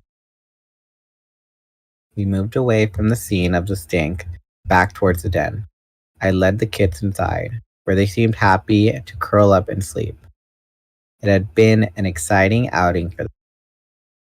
I went back outside and demorphed. Homer will be okay if you bathe him in tomato juice and leave him outside first, I said to Jake. Sorry. Not as sorry as Homer is, Jake said. But we have a bigger problem. Look, Cassie. We came to find you and Tobias. That guy Ferrand? Axe and Marco tapped into your computer at the logging camp. Yeah. Marco grinned. The Axeman knows his way around computers. Yeah, well, we found something out. Ferrand isn't arriving this weekend. He's coming early. He's coming to cast the final vote on the logging in this forest. In fact, he'll be here in an hour. Oh, great. Fun. Yes, Bernie's still a skunk. Bernie says that spray is more than a mist. It's more like a mucus that sticks to its victims. That's why it takes so long to remove skunk funk. Yeah, it's a lot. I remember seeing an episode of Fetch with Ruff Ruffman where the challenge was to make a chemical solution for Ruff to use to get rid of the skunk smell. I remember that. And it was like sodium. What was it? It was baking soda and the stuff in the brown bottle.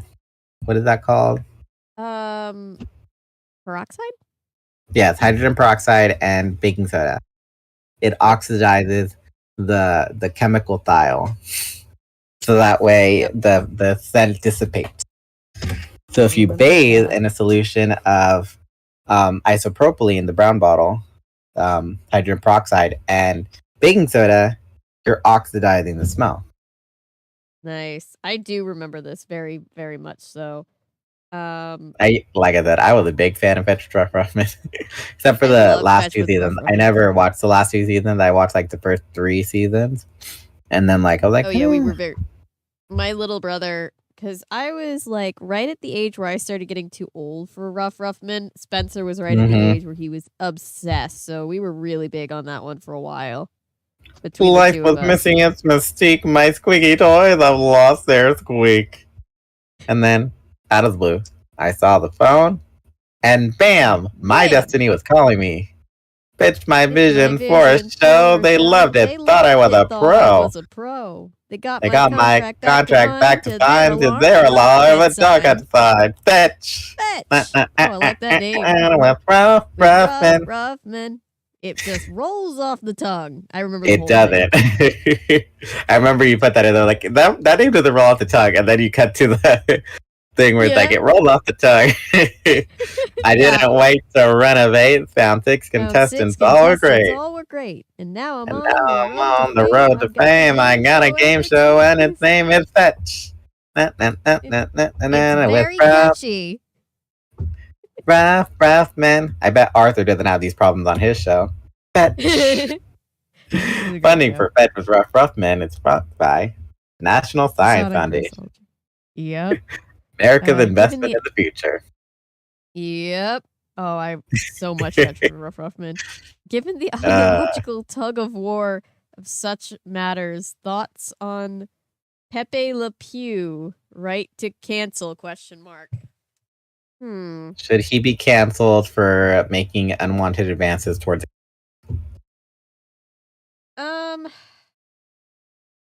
I mean, I feel his character can be redone, in a way that he's not making unwanted advances towards, you know, the like, cat. I fully get that the joke is that he's Pepe Le Pew and he's gross, and so like we're supposed to think he's weird, but it's still weird, right? I still feel bad for that poor cat. So like, I don't know. I think if we were like, the Looney Tunes show, if they were, I just imagine Pepe Le Pew in modern time being more, like I guess like a social media influencer. Yeah, I feel like you say to your woman, you say, "I love you. You are like 1,000 suns that are dim within your sun, in your shine," or something like that. You could definitely revamp the whole shtick so that it's still the same, type of thing without being quite as weird. Yeah. Without being quite as pushy. Yeah. So yeah. Patrick Ruffman, another show we gotta do. I was so wanting to do that show that it was like everything's always in Boston. And that was the right age to do it. Oh yeah. Oh man. I'm pretty sure you could have done it. I never lived in Boston. I'm on the East Coast, but I also was a very shy kid. I don't feel like I would have been a good child actor. I remember though, the first season they got someone from Zoom, Taylor from Zoom, and I was like, she already got her time to shine. Why does she get to be on this show? I thought to myself. I was gonna say, you hating on Taylor? We just get like a DM from Taylor, and she's like, "Why? What did I do?" Because you already had your time to shine. Now let other people have their time to shine. I was just in Boston a week and a half ago. I have family in Boston. My mom has family. Oh yeah, that's the other thing. When my mom was growing up in Florida, she knew people that had skunks for pets. So this whole episode, I'm pretty sure skunks as pets were. I remember seeing a novella where one of the characters had a skunk as a pet. It was a thing. It was a thing. Too bad that you can't have skunks as pets here. But when I win Survivor or any other game show or whatever, I'm gonna buy pet geese. I'm gonna have baby geese and raise them to be my bodyguard. Because you can never reason with the goose. Nope. Just be eccentric and be like, "Oh, these are my wag geese. They go with me everywhere, even to the office. I have a little swimming pool in my office for them." Hey, Hannah. I'm gonna go. Stream is great. Take care, everyone. Yeah, it's 1:31 where I am, so, I'm almost done. I'm almost done. This is like normal time. Last few ones were like kind of short. Yeah. Alright then. Chapter 19. I only have 13 pages left. We have an hour to make a plan and get ready, Jake said. 1 hour. Less, since we have to get into position. Okay, what do we do now? What do we know? Marco asked. We know this Ferrand guy is the one who makes the final decision on the Yerks going forward. We know he's not a controller, or he would have already voted to let the logging begin. The Yerks won't leave it to chance, Rachel said. He's coming here to the site. They'll be ready to do an involuntary infestation. They have some slugs sitting in a vat right now, waiting to crawl in the man's ear.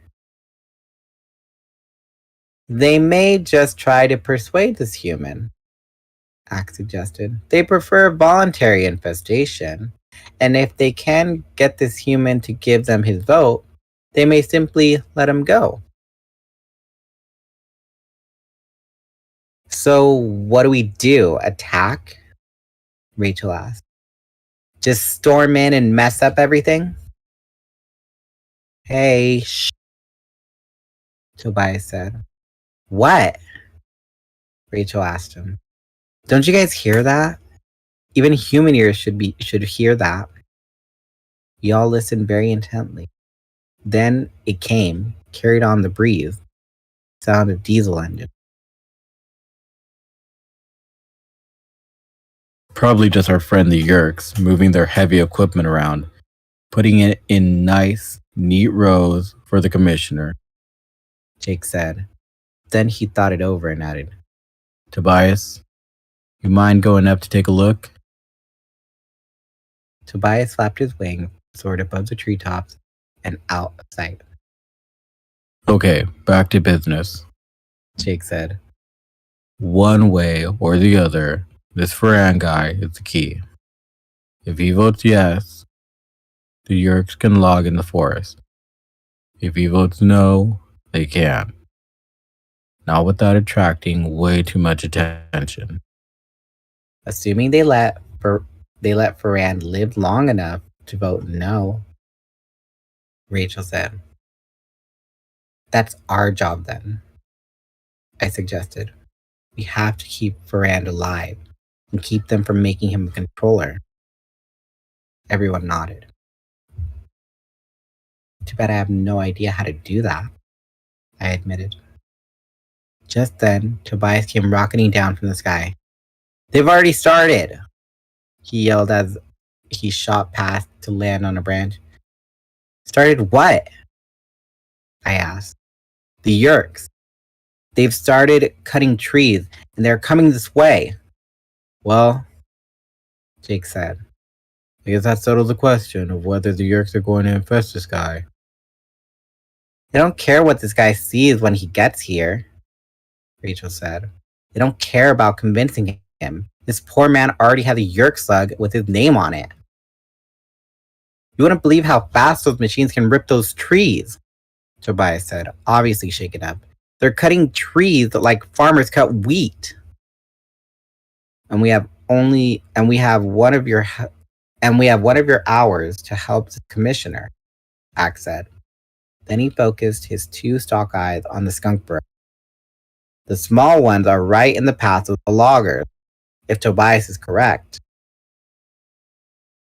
I expect Marco to make some snide remark about how no one cared about the skunks at a time like that. But to my amazement, he said, Hey, no one messes with the skunks. Those skunks are under our official Animorphs protection. He winked at me, gave me a mocking clenched fist salute. Save the skunks! Her sister! Marco is such a pain in the butt. But then, just when you think he's going to drive you crazy, he'll come through big time. Yeah, these are our skunks, Rachel said. No one messes with our skunks.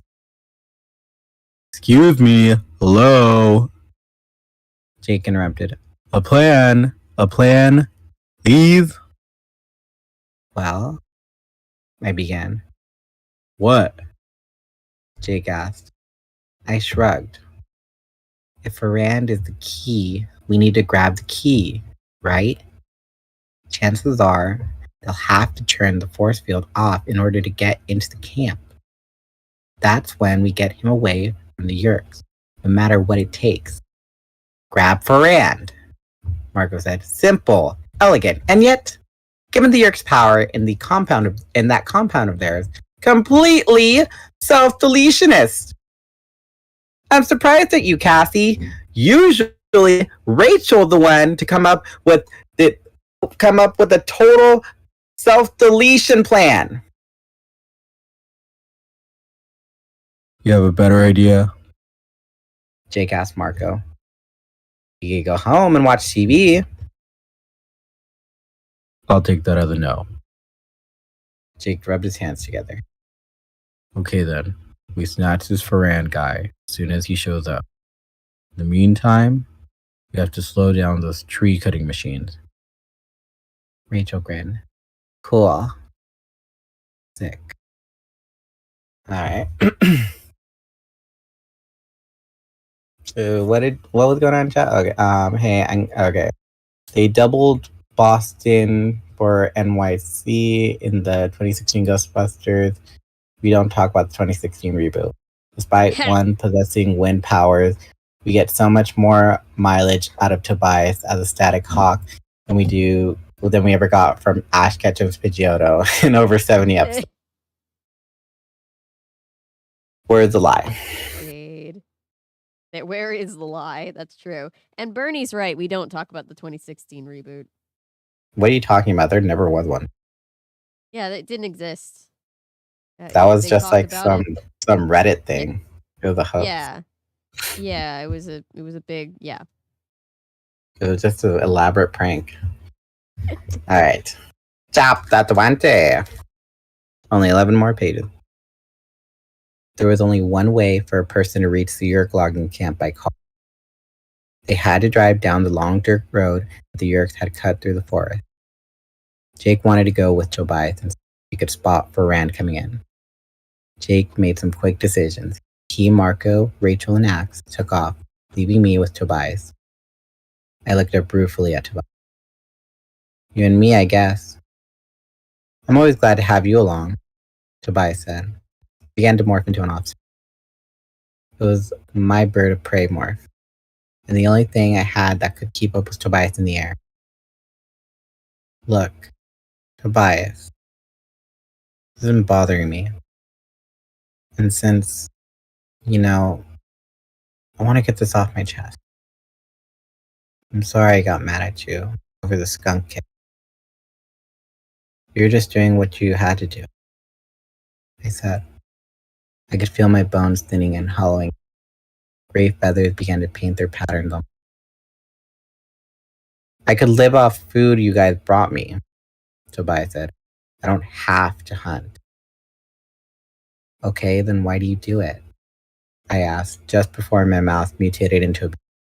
Because I'm not just a human, I'm also a hawk. Hawks hunt live prey.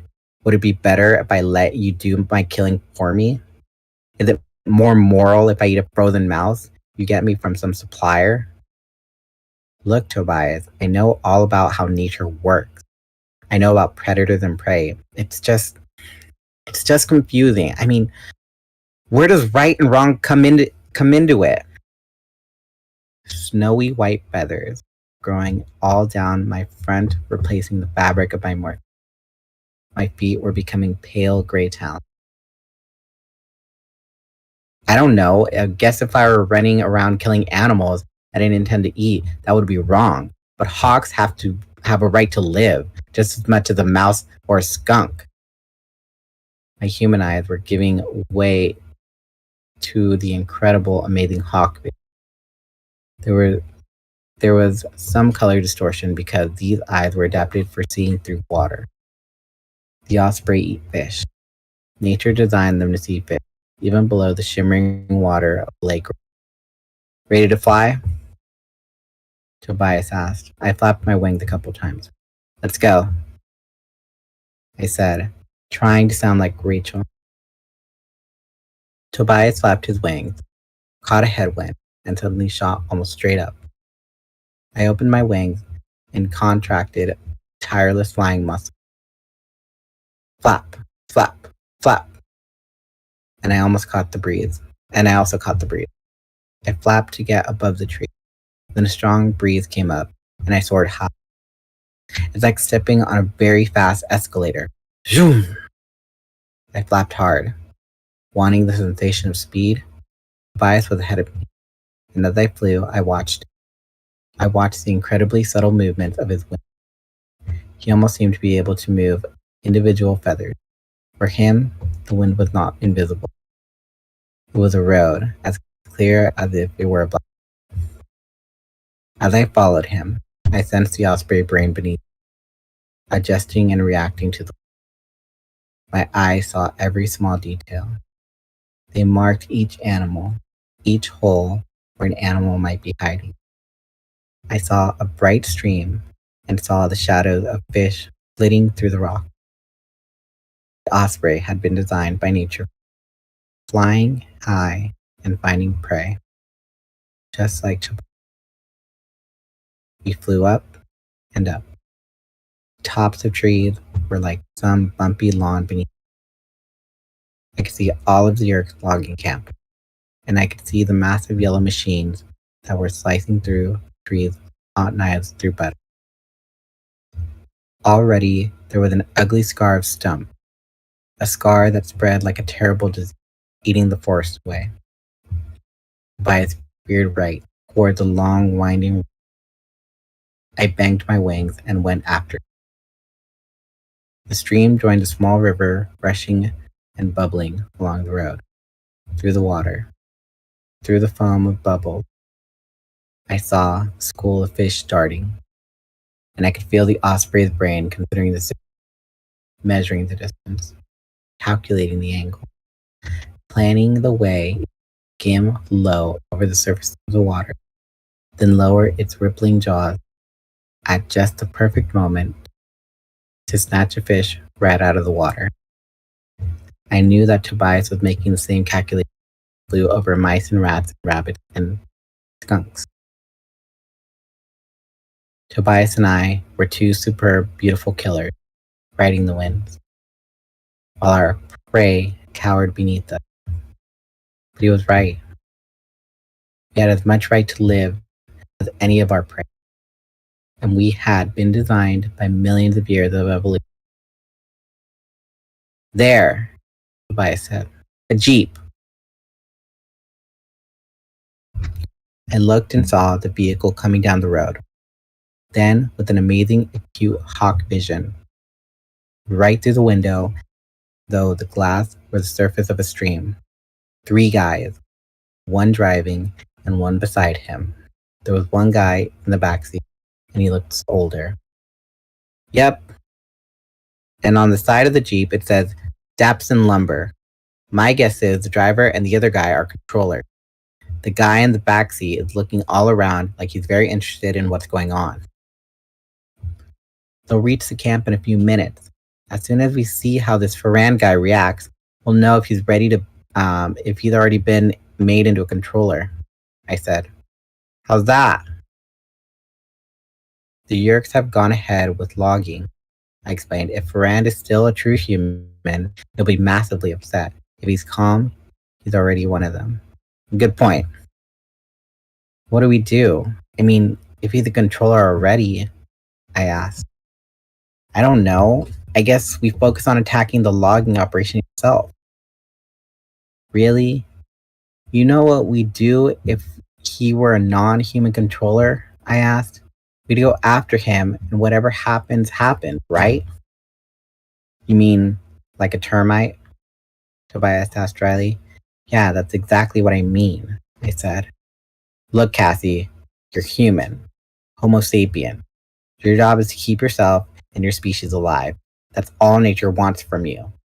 That's the whole point of evolution, to survive, he said angrily.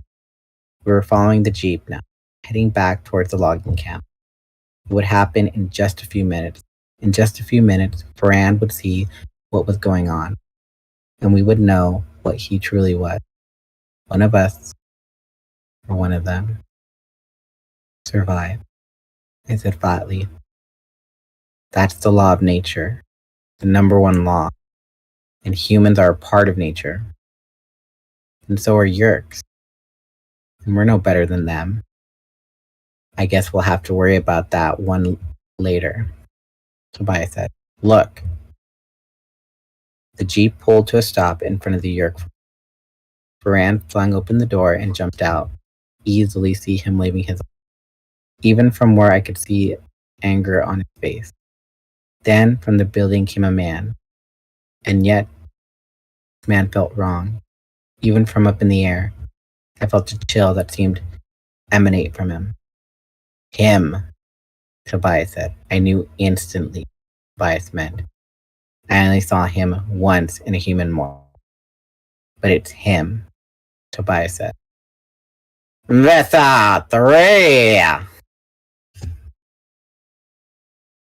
Let's see.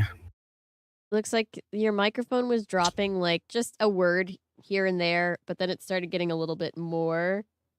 I think something's off with his microphone. I don't know. It might be the connection, maybe. It could also just be the connection. It wasn't like enough where like we couldn't like follow what you were reading. Perry, honey. I love you, honey. Come on. Okay. I need you to get down right now. There you go. Good girl. Who's ready for the time of their life, darling? Mothers, lock your daughters, because Visa 3 is out tonight. Mothers, lock up your daughters. Smithers is out on the town. I absolutely love this personification we have made for this man. Yes, he's a fabulous twins. That's the alien. He's Roger the alien. If Roger the alien was evil. Christopher B says Ghostbusters there's no Ghostbusters remake in Boxing Day. That's funny. It's illegal to shoot hawks. Yeah, Daniel thought of that. Something is off. It's definitely a connection. Hi, Perry. Okay, got it. Chapter 21. Visser 3. The leader of the Yerk. Take a shot, everyone. The leader of the Yerk invasion of Earth. Only Yerk in all the universe to have taken control of a Andalite body. The only Yerk in all the universe with the power to morph. It shouldn't have surprised me that he would use his human morph. It made sense. And yet, I felt a cold rage deep inside me at that sight. It wasn't logical, but I felt it just the same. He was a fake human.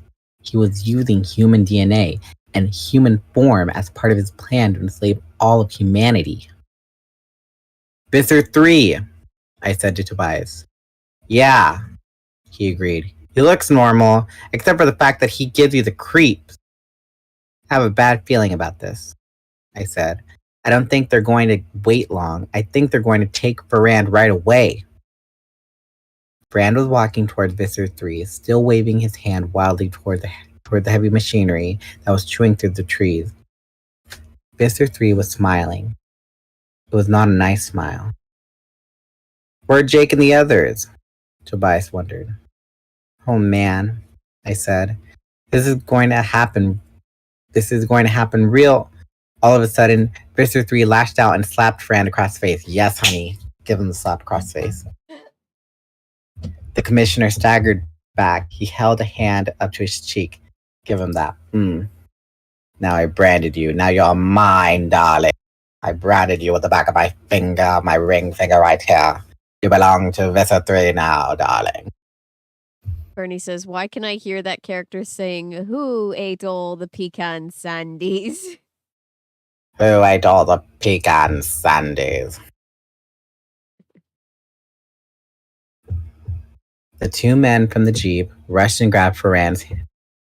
Ferrand was an older man. He was helpless. I still stand by my case of yes, give him the nice slap. Very Godfather. It's giving Godfather realness. Godfather realness. Cassie, look. That's either Jake or there's some other tiger loose in the woods. I looked towards the clearing. Now I could see it. A huge orange-striped tiger was racing towards Ferrand. But he was too far away. It had all happened too suddenly. Jake wasn't in position. I didn't even know where the others were. Probably still morphing. It's up to us, I said. I adjusted my wings, aimed for Visser 3, dove.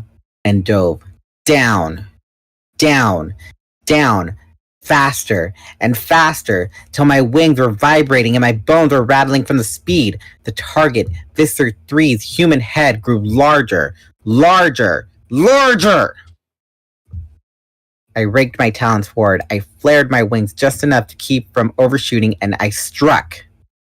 I could feel my talons bite into his scalp, and then I was out of there, carried away by my own momentum. Ah! The Visser yelled. At the same instant, Tobias hit one of the guys from the jeep. Tobias has more experience than I do. His aim is better. The guy he hit would be wearing an eye patch for the rest of his life. Yeehaw! Tobias cried. Rand broke free from his remaining captor and ran. Get him! Visser 3 yelled, Full alert! The uninjured guard went after Fran. He caught him easily and knocked him face down in the dirt. I saw Jake closing in fast, a black and orange streak. Looking past him, I saw that there was a second battle out by the edge of the forest. 2 wolves, Rachel and Marco, were on the controllers operating the machines. The perimeter guards had come running, automatic weapons ready. Suddenly, fast as a gazelle, Axe ran to help Rachel. The nearest guard turned to take a shot. Axe's tail flashed, and the controller no longer had a way to pull a trigger. Just beneath me, the other controller from the Jeep kicked for Rand, who was struggling to get up. That was too much for me. I wheeled into the air and went back for a second run. Cassie! Tobias cried in warning. The front door of the building flew open, and they began spilling out. A half a dozen human controllers, each armed, and worse, far worse, 4 big Hork-Bajir. But it was too late to back off. I was already yelling, Blam! Blam! Blam! I heard the first 2 bullets go whizzing past me.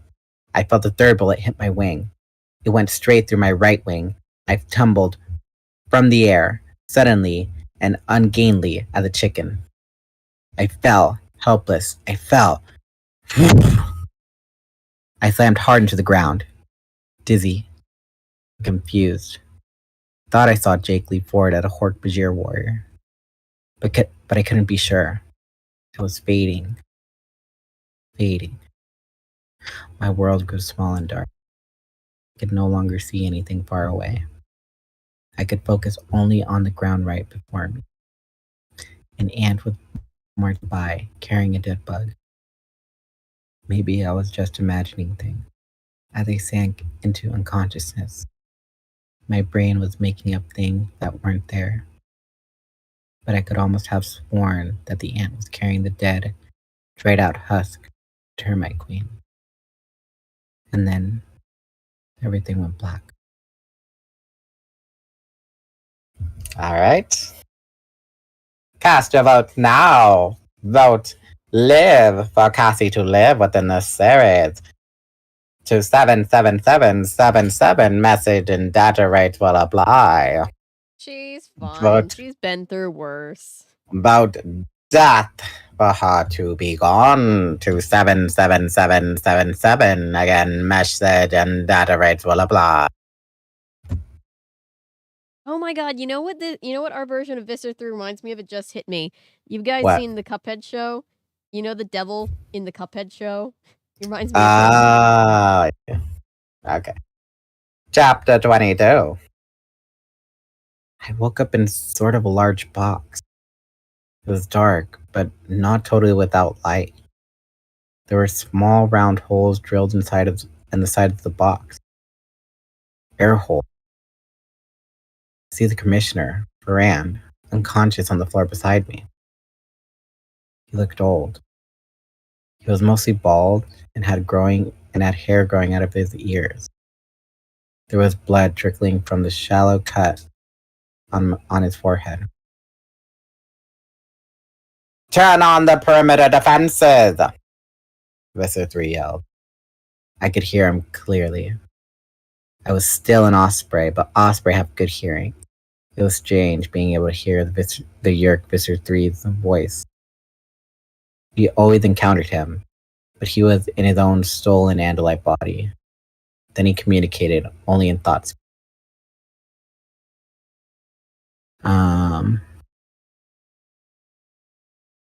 You! And you! Keep your eyes on that box! Visser 3 snapped. If anything, no matter how small, tries to get out of there, destroy it!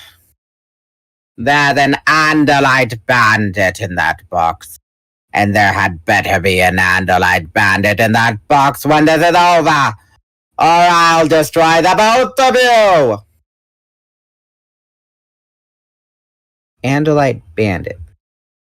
That was me. Of course, I didn't get out of the box. I would have to demorph eventually. And Visser 3 would see the truth that I was human. And I would have to demorph soon. My wing felt like it was on fire. Terrible pain. Visser! The Andalite bandits have turned the heavy equipment towards us! Someone yelled. Then turn on the force fields! But Visser, our own people will be trapped outside the force field. The Visser's voice suddenly became very quiet. A dangerous kind of quiet. Did I just hear you question my order? No, Visser. I'm turning on the force field. Varan moaned. He moved his head a little, but then became quiet again. Okay, Cassie. Think. Obviously, my friends were still fighting. They must be winning, or the Visser would not turn on the force field. They had seized control of some of the machines and turned them against the building. As soon as the force field went up, the heavy equipment would be useless. And time would be on the side of the Yeerks. Visser 3 would have called in more help. Bug fighters full of fresh Hork-Bajir could be landing any minute.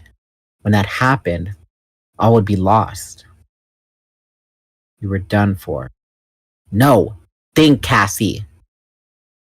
This was the game of predator and prey. This was war. What was the Yeerks' weakness? What did they need that I could take away? Varan moaned again. Of course! I took a deep breath. I began to morph quickly out of the pain-racked osprey body, back to my own human morph. Morphine works on DNA, and DNA is not affected by injuries. My reconstructed human body would be normal. I was crammed in the box, with 2 humans in there. I was hunched over Varan when his eyes fluttered open. I was already beginning my next morph. What the man saw was the face of a girl, but the face that was spouting luxuriant black and white fur. His eyes closed again. He would think it was all a dream, hopefully. Ha! I heard Visser crow. The force field has stopped them!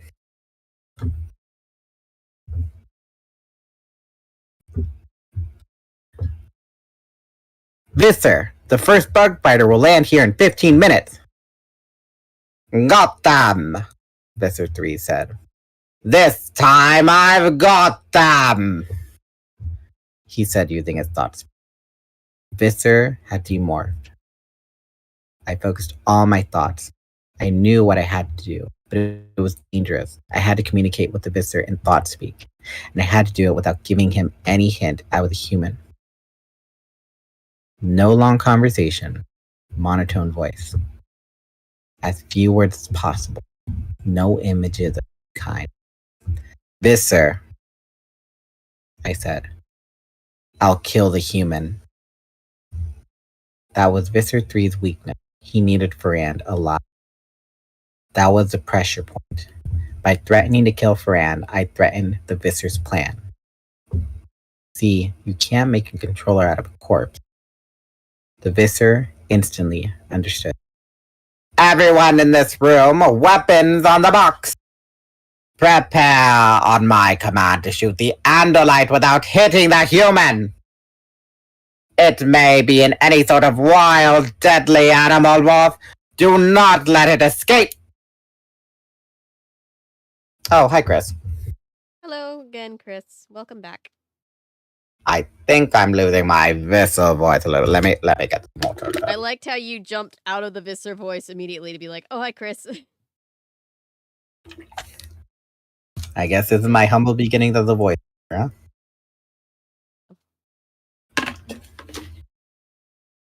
And water spilled on me. Oh no, I hate The that. ice cube came. The ice cubes were stacked and one of them fell and it splashed me. Oh. Okay. The humanity. Yes, Bernie, it's been a long one because we got into some very interesting little discussion. Then we were reading fanfic, but Yeah, it's a been nice long night. one. It's been a long time without you, my friend. Okay. Ooh, I need to make a Dinotopia thumbnail for tomorrow. The first time in like 6 weeks I can't use our regular thumbnail. Dinotopia. I got into position.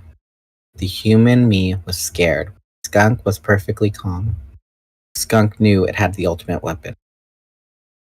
Suddenly, the door of the box flew open. Visser 3 stood there in his Andalite box, with his deadly Andalite tail cocked and ready to strike. Cock. Beside him, on either side, stood half a dozen armed human controllers. And in between the humans, towering above them, 5 huge Hork-Bajir warriors. The human controllers leveled their weapons. The Hork-Bajir had weapons too. They didn't need them. The Hork-Bajir are weapons. 7 feet of ankle blades, knee blades, elbow blades, and forehead spikes. An armored tail. Like Stegosaurus meets Klingon. All this awesome, deadly, destructive power stared down at me. Visser 3 aimed his Andalite stalk eyes at me. His main eyes were already staring in amusement. This is the best you could do, Andalite scum! Such a terrifying beast you've morphed! He laughed at the chubby, cat-sized black and white animal in the box. Laughed at the way I stood in the back to him, tail raised, looking over my shoulder. A skunk can fire its scent with amazing accuracy, up to about 14 feet. The Visser was only 6 feet away. Kill it! Visser 3 ordered coldly. But I fired first. The skunk can fire its scent 5 to 7 shots. I fired once and hit Visser in the face. I fired again and hit the nearest Hork-Bajir on the left.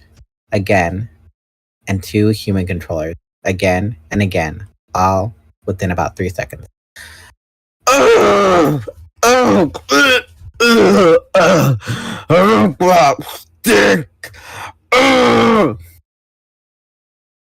The Visser staggered back, blinded and reeling from the mighty stench. The human controllers covered their mouths with their hands. Some even dropped their weapons. The Hork-Bajir I was worried about.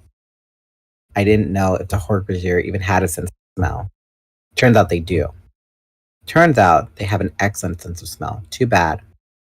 The Hork-Bajir were the first to panic. One fired his dragon beam wildly. Don't shoot, you fool! Visser 3 screamed. You'll hit the human or me! Actually, what they hit was the floor. A big smoldering hole appeared in the wood. Reeking Fernagal! One Hork-Bajir kept bellowing in an odd mix of English in their own tongue. Then the Hork-Bajir lost it completely. They turned and ran for the door. Personally, I didn't see what they were so excited about. It didn't smell bad to me.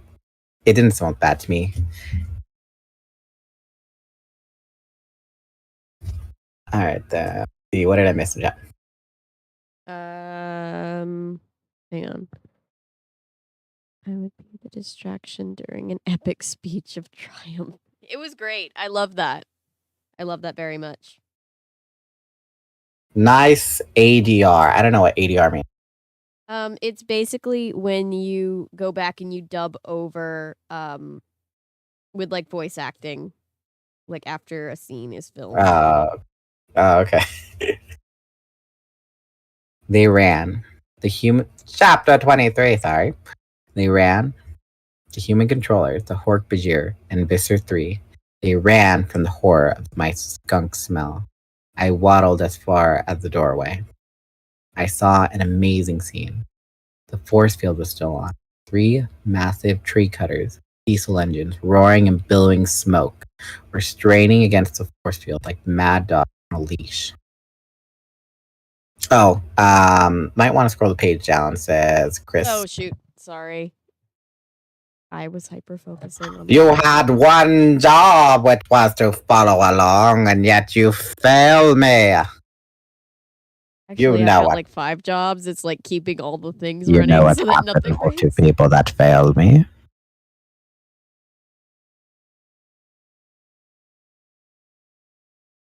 Don't let it happen again.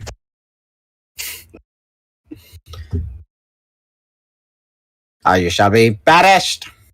It's too late at night for me to be scared. Banished! Petty threats. Banished! I've spoken.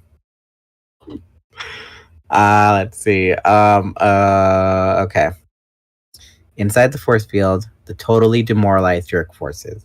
Outside the force field, a bizarre zoo, a tiger, a grizzly bear, and a gorilla. What was it? Lions, tigers, and bear. There you go. Lions, Oh tigers, my. and bear. And something no human zoo had ever held, an Andalite. Jake, Rachel, Marco, and Axe. Around the clearing, a handful of human controllers and Hork-Bajir warriors sat nursing wounds. Some were just lying in the dirt.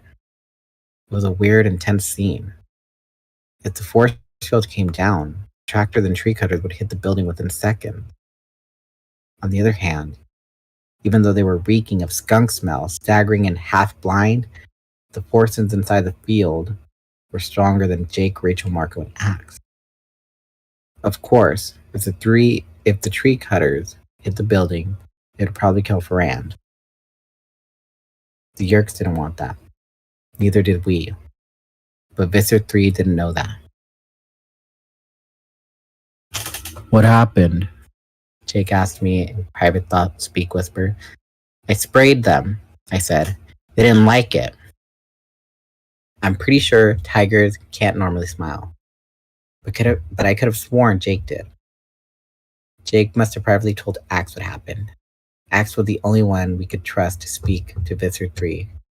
He was the only true Andalite. Visser, Axe said. It seems to me that we have a standoff. Don't try and bargain with me, fool! Visser 3 sneered. I have forces on the way! Axe nodded.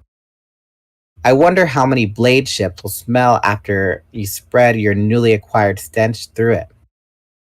The smell? It will go away, the Visser said.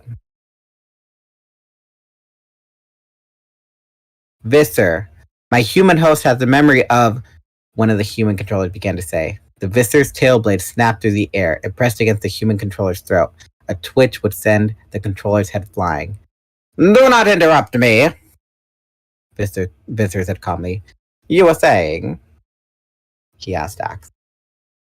The smell would go away in about 7 Earth days if you were in open air, Axe said calmly. In spacecraft, airtight, closed up ramp, you'll never lose the smell. Ever. However, thanks to Andalite chemical technology, there is a way to remove the stench. Let the human Paran go free. He's unconscious and hasn't seen what you are. Let him go. We'll give you the secret neutralizing the stench. And we all walk away. I'll dispose of you myself! The Visser shrieked. Andalite filth! Visser, we both know how impossible it is to remove a smell once it gets into a spacecraft. You would need a full refitting at a major space dock. Your blade ship would be intolerable. Visser 3 just stood there and stared. His stalk eyes drooped a little. Get the human, he muttered to the Hork-Bajir. Visser, one Hork-Bajir moaned, clearly reluctant to go back. where the smell was even stronger. It has not been a good day for me, he said. Aw, cheer up. Buck up, champ. But Port. would you really like to feel as bad as I do? The two Hork-Bajir went back inside and quickly reappeared, dragging Ferran. They dropped him in the dirt. I just imagine he's just like slumping, and then they just drop him, and he just falls flat on his face. It's just like, whatever. Have one of your men drive him to the nearest. When he is safe, we will tell you the secret. Oh, that's Axe's voice. Have one of your men drive him to the nearest human hospital. When he is safe, we will tell you the secret. And no tricks. We will be watching. Axe rolled his stalk eyes skyward. Mr. 3 followed the direction of his gaze and saw, high in the sky, a bird of prey with the rust-red tail. You do realize that one day I will have you all, Mr. 3 said. With all your clever tricks, I will still find you. No, I don't think so, Axe said. We are sure to smell you coming.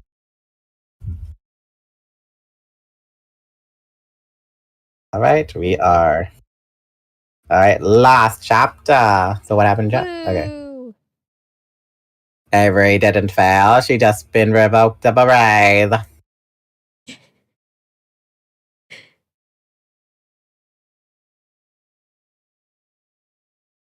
We are altering the channel. Pray we don't alter it any further.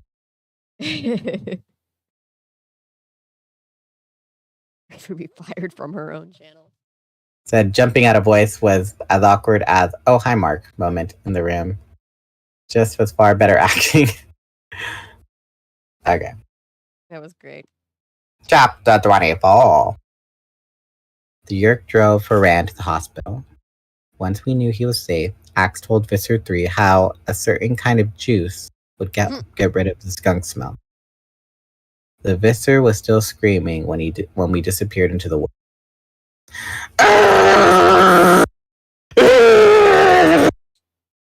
I just pictured it makes me so mad. All I want to do now is just sit in the bath. I can't go on.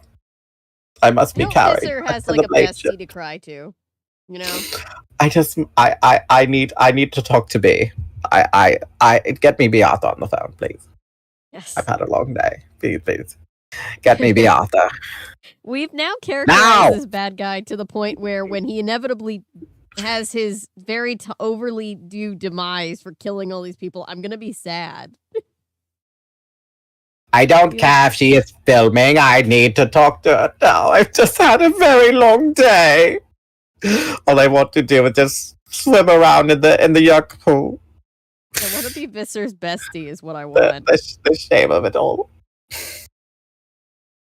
And I just know that Visser 1 will hear about this and then just never let me live it down. Sorry. I said get me out on the phone.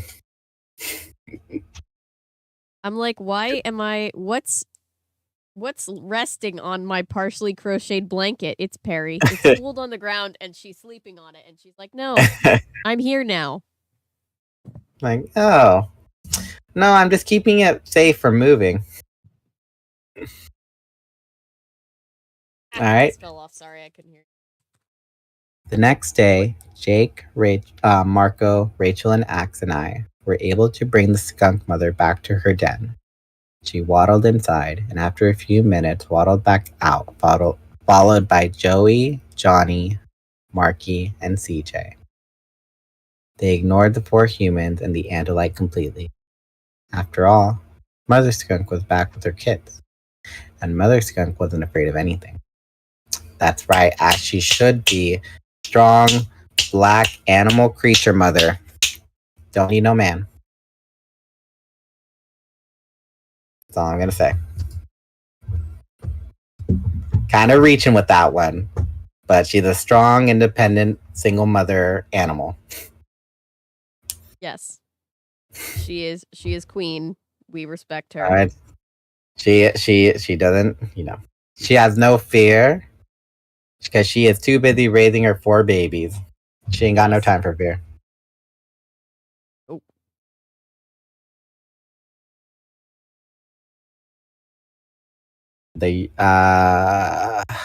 It's late, so that joke I expected not to land. It's late for We're all everyone. very tired. So please forgive me for that weird joke that I just made. All right.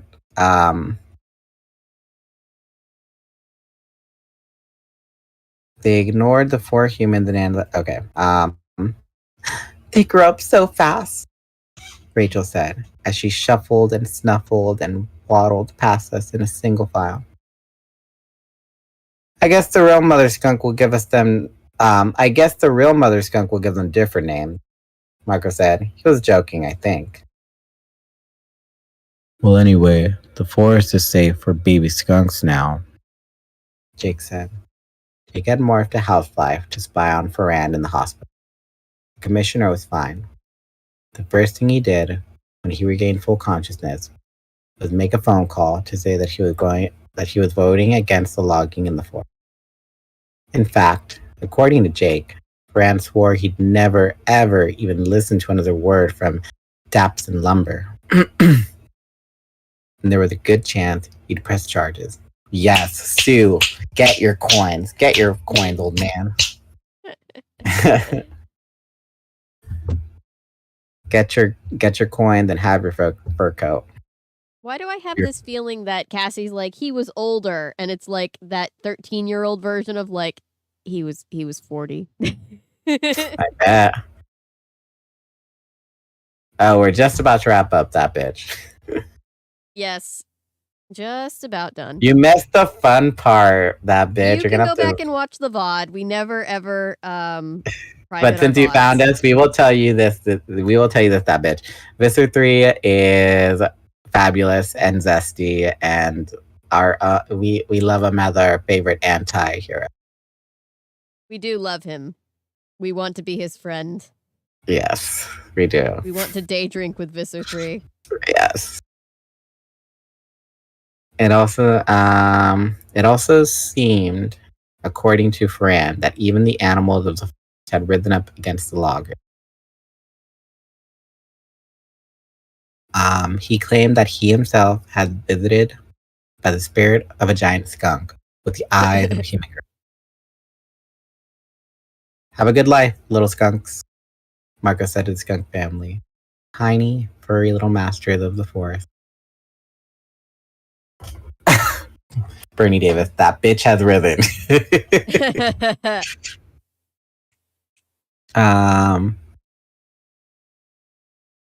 Everyone was smiling and looking pretty pleased with themselves.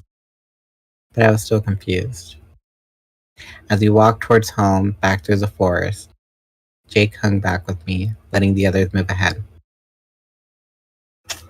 You don't seem all that happy, Jake said. You miss being a skunk, mommy. I smiled. No, I mean, yes, a little, but that's not it. So, what's bothering you? I shrugged. Nothing makes sense to me. Tobias eats one of the skunk kids. Then he helps save the rest.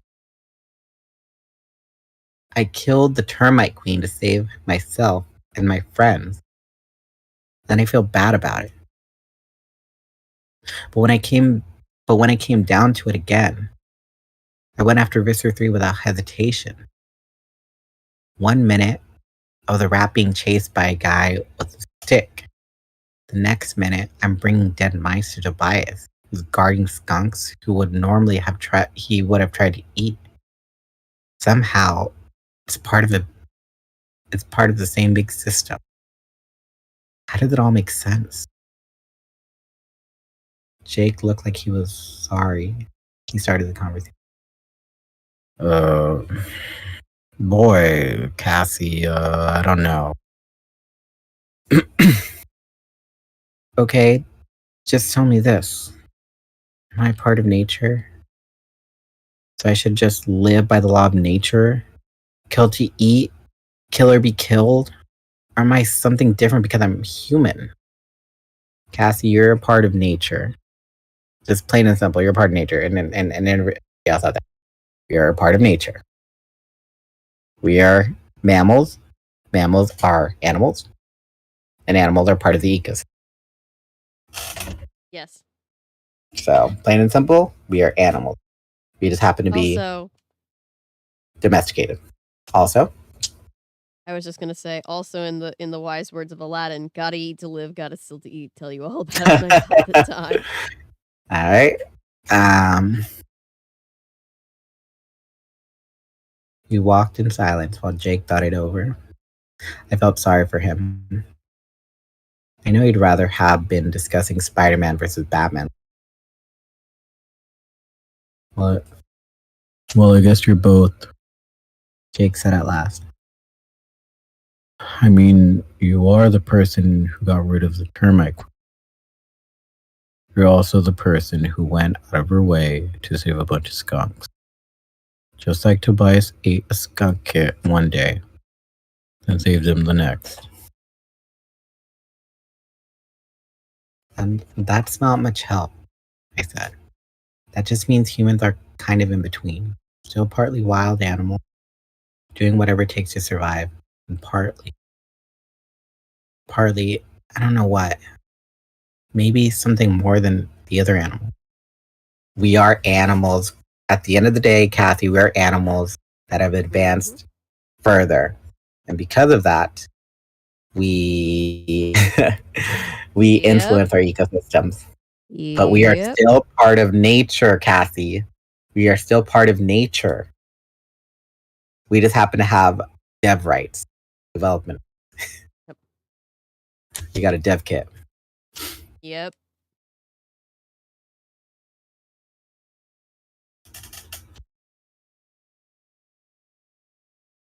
Okay. Rises in bitchness. Yes. Well, I know one thing.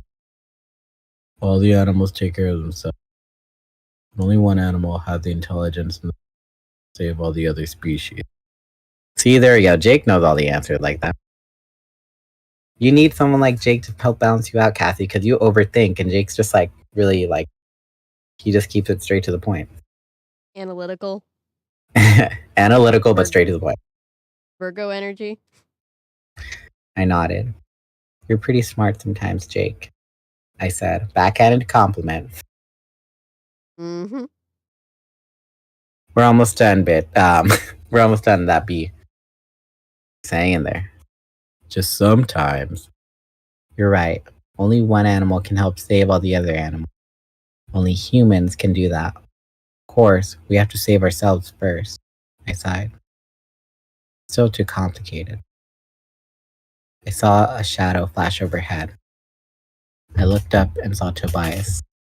He dropped down into the trees and reappeared onto a branch just up the trail. Hi, Tobias. I called up to him. Hi, Cassie. Hello, everyone.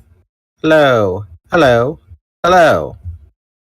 He was definitely pretty smug about something. What's up, bird boy? Marco asked him. I've just been checking on our friends at the logging camp. They now have 2 entire truckloads of juice. They've made trips after trip of juice. They dug out a big pit in the ground and made a kind of swimming pool filled with the stuff. Mr. Three's been in it most of the night and all this morning.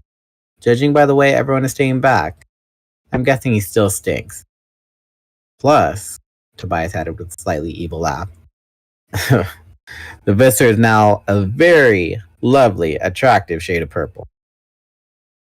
Gee, that's too bad, Rachel said. I feel so sorry for him. Soon he may begin to suspect the truth, Axe said. think maybe we should have told them the truth? That it's tomato juice, not grape juice, that washes away skunk smell? I asked. We all looked at each other and broke up laughing at the same time. Nah, I don't think so. Yay. Animorphs. Book 9. Great. Yay! That's pretty funny. Also, poor Visser 3. Like, from Visser 3's perspective, you know he's just drinking, poor being man. like... He's just trying to do his job. He's just Let the drinking, poor being man like, do his job. he's on the phone with his bestie, being like, "You'll never believe this shit." B. It's Vissy. It's Visser. I've just had such a long day. It was supposed to be so simple. And yet these wretched Andalite bandits just keep getting in my way.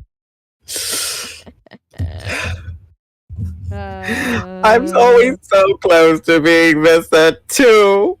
Why can't I have my day be? I need my day. When will my day come?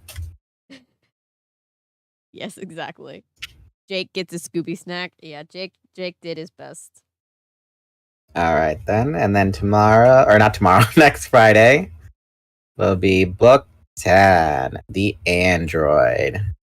I guess we're getting Transformers. Yay. And later today, because it is 2:28, 2:29 in the morning. That's normally when we get off. We'll Gabe and I will read a Dinotopia book. I forget which one we're reading, but we're reading one of them. All right, that's fun. All right, so then. Thank you guys. Thank you guys Oh, for yeah. hanging out with us. Yeah, We like, comment, and appreciate subscribe. Check out the new Phantom Investigators reaction videos if you haven't yet. Go check out yesterday's California Diaries if you haven't yet. Yes. Go check out the Power Rangers Primal Rage fanfic on Wattpad if you want to see what happened ahead. And yeah, pretty much that. Yes, we will see you guys next time. Bye. It's Earth Day today. All right, then. Happy Earth Day.